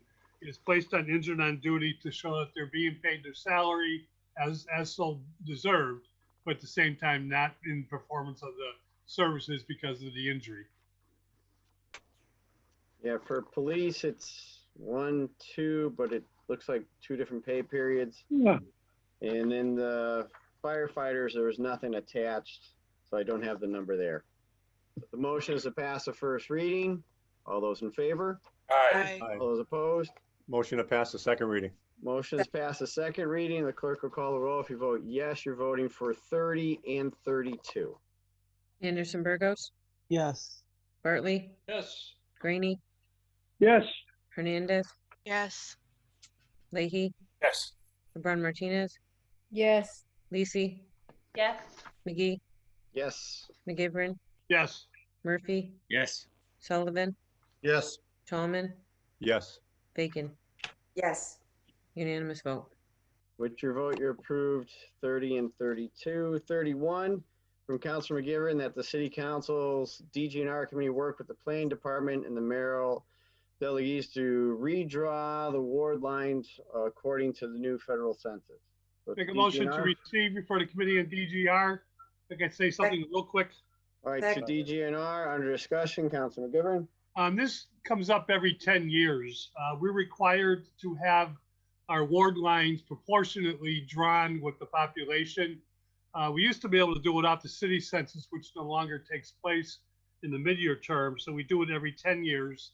I was working with the city clerk and talking about when the federal census is going to be certified, which should be sometime soon. It's not just our responsibility, although we have the final say, but we need the planning department, any mayoral designees to work with us. We'll certainly, talk to the school committee about any of their thoughts. Usually this is pretty cut and dry by numbers, but sometimes there's proposals where if you're not careful, games can be played. To the Ward 4 counselor and Ward 6 counselors, there was a year when Ward 4 was being cut up, where Hoyok Towers and Sycamore Towers were going to be removed from Ward 4 and put into Ward 6. Now, from a numbers point of view, that might have made sense. But if you look at the people in those elderly towers who all walk down to St. Paul's to vote, it made no sense to have them walk through 2 cemeteries to get to the synagogue to vote. So we had to kind of step in, and now we try to do it with the appropriate department heads. Thank you. All right, so to DGNR, all those in favor? Aye. Aye. Opposed? 35, if I'm on track here, from Councilor Murphy, order that the mayor and the receiver meet with the finance committee to update the city council on the potential of receiving MSBA approval for building 1 new middle school with MSBA assistance. Please provide an update when the city might know the status of the proposal, the financial implications, and the of any approval. So a motion be received in the finance copy to the mayor and the receiver. Yeah, just quickly under comment. I mean, we were kind of, in February, I remember us getting really motivated and pushed to accelerate a process in order to get into the queue with MSBA, and now 9 months later, we haven't heard anything. So I just want to get an update and also, know if we are being considered, and if so, what the potential reimbursement for the city is, because obviously we need to plan for this financially if we're going to do it. Okay, so that is to finance. All those in favor? Aye. All those opposed? 36 is from Councilor Murphy. Order that the DPW paint traffic lines dividing the 2 southerly lanes on Main Street from Jackson Street to the 91 traffic light. Make a motion be adopted and referred to the DPW. Motion is to receive, adopt, send to DPW. All those in favor? Aye. All opposed? 37 from Councilman Murphy. Order that the receiver appear before the joint committee to discuss concerns about students potentially falling behind grade levels, and plan being designed to address that once students are fully back in the classroom, is there a potential, especially in the early grade levels, that students might need to stay within their current grade and receive extensive additional instruction in order to catch up to the grade level? What impacts might they have on classroom size, the need for additional teachers, and funding? Make a motion be referred to the joint committee with the school committee. Motion is to send to the joint committee. All those in, Councilor Murphy, sorry. Can I? First, Councilor Murphy. Yeah, again, this is, I mean, I hear from people, and I go to the Y where I see the pods, where they're doing some, I think 7 pods at the Y. I know the Boys Club is doing some pods, but I'm consistently hearing from people that they think their child or their children, especially in the early grades, are falling farther and farther behind. So, and I know prior to Dr. Reich leaving, I had touched base with him on the fact that we had just missed a couple of months in March and April and May, and we were talking about what was going to be required then, and it was like a month of intensive study in September. Now we're talking, basically kids have not been in school potentially for close to a year, and hopefully not much longer. And we, for a number of reasons, we need to make sure that we don't let these kids fall behind. And everything you hear, when kids fall behind by the 3rd grade, it's when they start losing their interest in school. It's when they start having other issues. So, I mean, it's important that we get this right, and we need to get some communication. I know we aren't the school department, but what goes on in the school department has an impact on the quality of life in the city and the quality of life for those kids, which is crucial to us. So I'm just hoping we can get a meeting together soon, and the receiver and anyone else, what are we planning on doing to make up for the time that has been lost? With the permission of the maker of the order, can I be signed on to that one, please? Absolutely. Thank you. You're welcome. Thank you. All right, so this is to the joint committee. All those in favor? Aye. All opposed? 38 from Councilor Murphy, or that the police and fire chiefs appear before the finance committee to document how much the police overtime total of $266,682 expended. Let's see here. Expended through the end of October is covered for vacation, sick time, injuries, so on. The same information was requested for the fire department and their expenditure of $157,305 through October. In both cases, how many persons per staff being absent led to the use of overtime? The goal is to the order is determine where we are most cost effectively of staffing levels without jeopardizing public safety. Make a motion to be referred to the finance committee. So to Councilor Sullivan. I'd like to offer a friendly amendment to that, just to add after sick time and injured on duty status to add and grant related details. I'll second that. All right. And I'd like to be added to the order as well. I'll okay that as well. Thank you.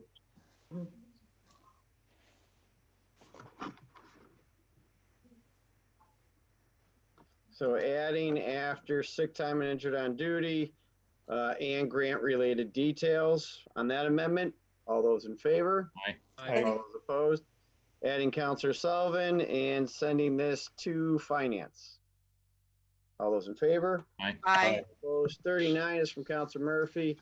Order that the Hoyoke Gas Electric examine the possibility of putting in lights which would shine into the alleyways between High and Maple Street, one from Sargent Street and one from Hampshire Street, if that is possible without doing or causing lighting to shine in the apartments and homes. Then please install at the earliest convenience. The alleyways have a serious concern for trash dumping and drug use. Make a motion to be referred to the Public Safety Committee with a copy to the HG&E. So the motion is to Second. receive, refer to Public Safety with a copy to HG&E. All those in favor? Aye. Aye. Aye. Opposed? Mr. President? Yeah. Councilor could I- Tallman. With the maker of the order, could I be added onto that order? Absolutely. Thank you, Peter. Thank you. Can I ask a question? Is this the one the request for the High and Maple, is it behind the convenience stores at the corner?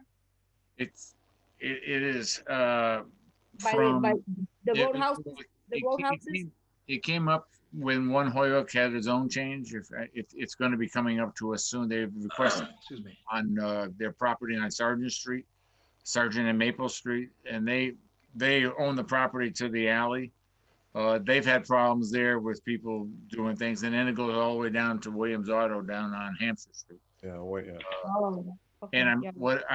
And I know we tried to potentially close the gate and create lighting. Now it's been suggested to me that we may be able to have the G&E create lighting that would in effect light up most of the alley and go away from the residences, but make it so that it'd be very clear and hopefully keep some people from out of the alley doing things that they shouldn't be doing. Can I get signed on to that order? Because I was. Absolutely. Thank you. Adding Councilor Tallman and Councilor Martinez. And that is sending to Public Safety. Public Safety. G&E. All those in favor? Aye. Aye. All those opposed?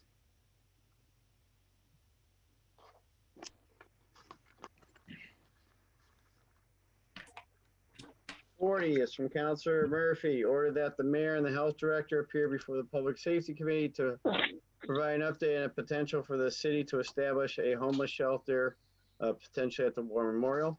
Make a motion to be referred to the Public Safety Committee. So to Public Safety.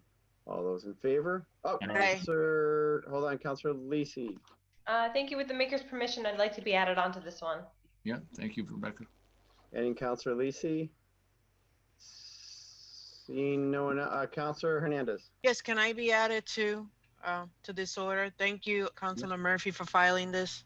Yep, you're welcome. Thank you. Very important. Seeing no one else. If I could just make one comment. Yeah, sure, go ahead, Councilor Murphy.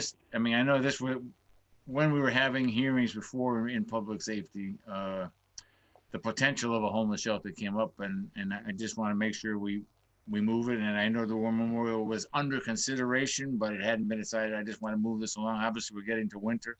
I'm going to try to include this on the January 6th meeting that I'm going to have for public safety, so that we can try to get whatever we are going to do in terms of homeless, get it established and try to have it functioning within the next 3 or 4 weeks.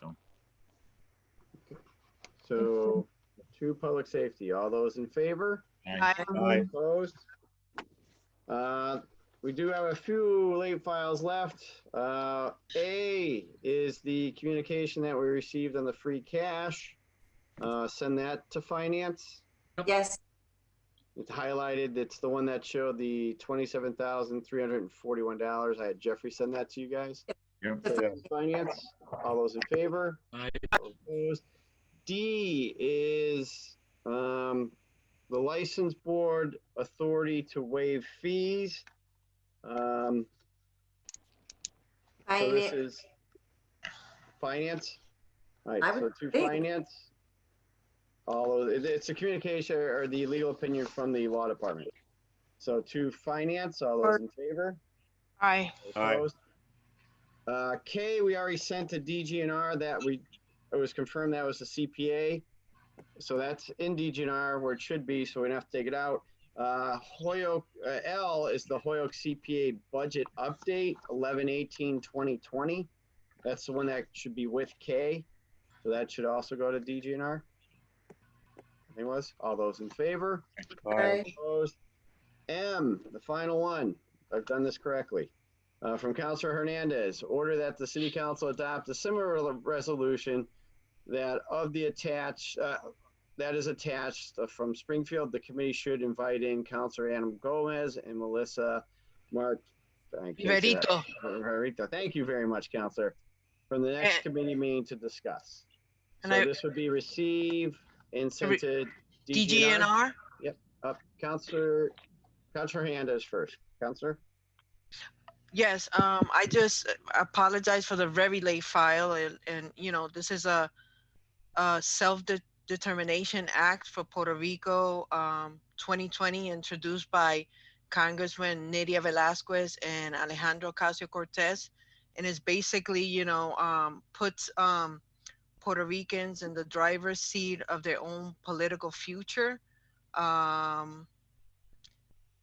And we're not going to spend a lot of time discussing this because I know it's going to be sent to committee, but I look forward to working with the committee and chair of DGNR to mold this and modify it to what Holyoke, you know, represents and the Puerto Ricans in this community, and to see how we can help with moving this forward and for a more independent Puerto Rico in the future.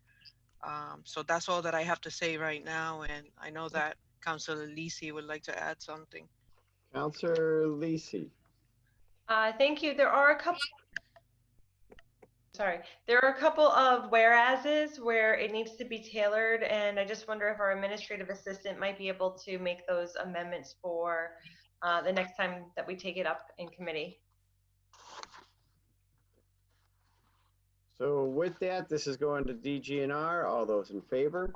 Aye. Aye. Those opposed? That is it. We got to 12:05. We tried to get before 12. But that is it. So motion is to adjourn. All those in favor? Aye. Merry Christmas and Happy New Year, everybody. Friday. Don't forget that. See you Friday, 5 o'clock. Save your Merry Christmases for Friday. A bunch of humbuggers. Good night, everyone. Have a good night. Good night. Good night.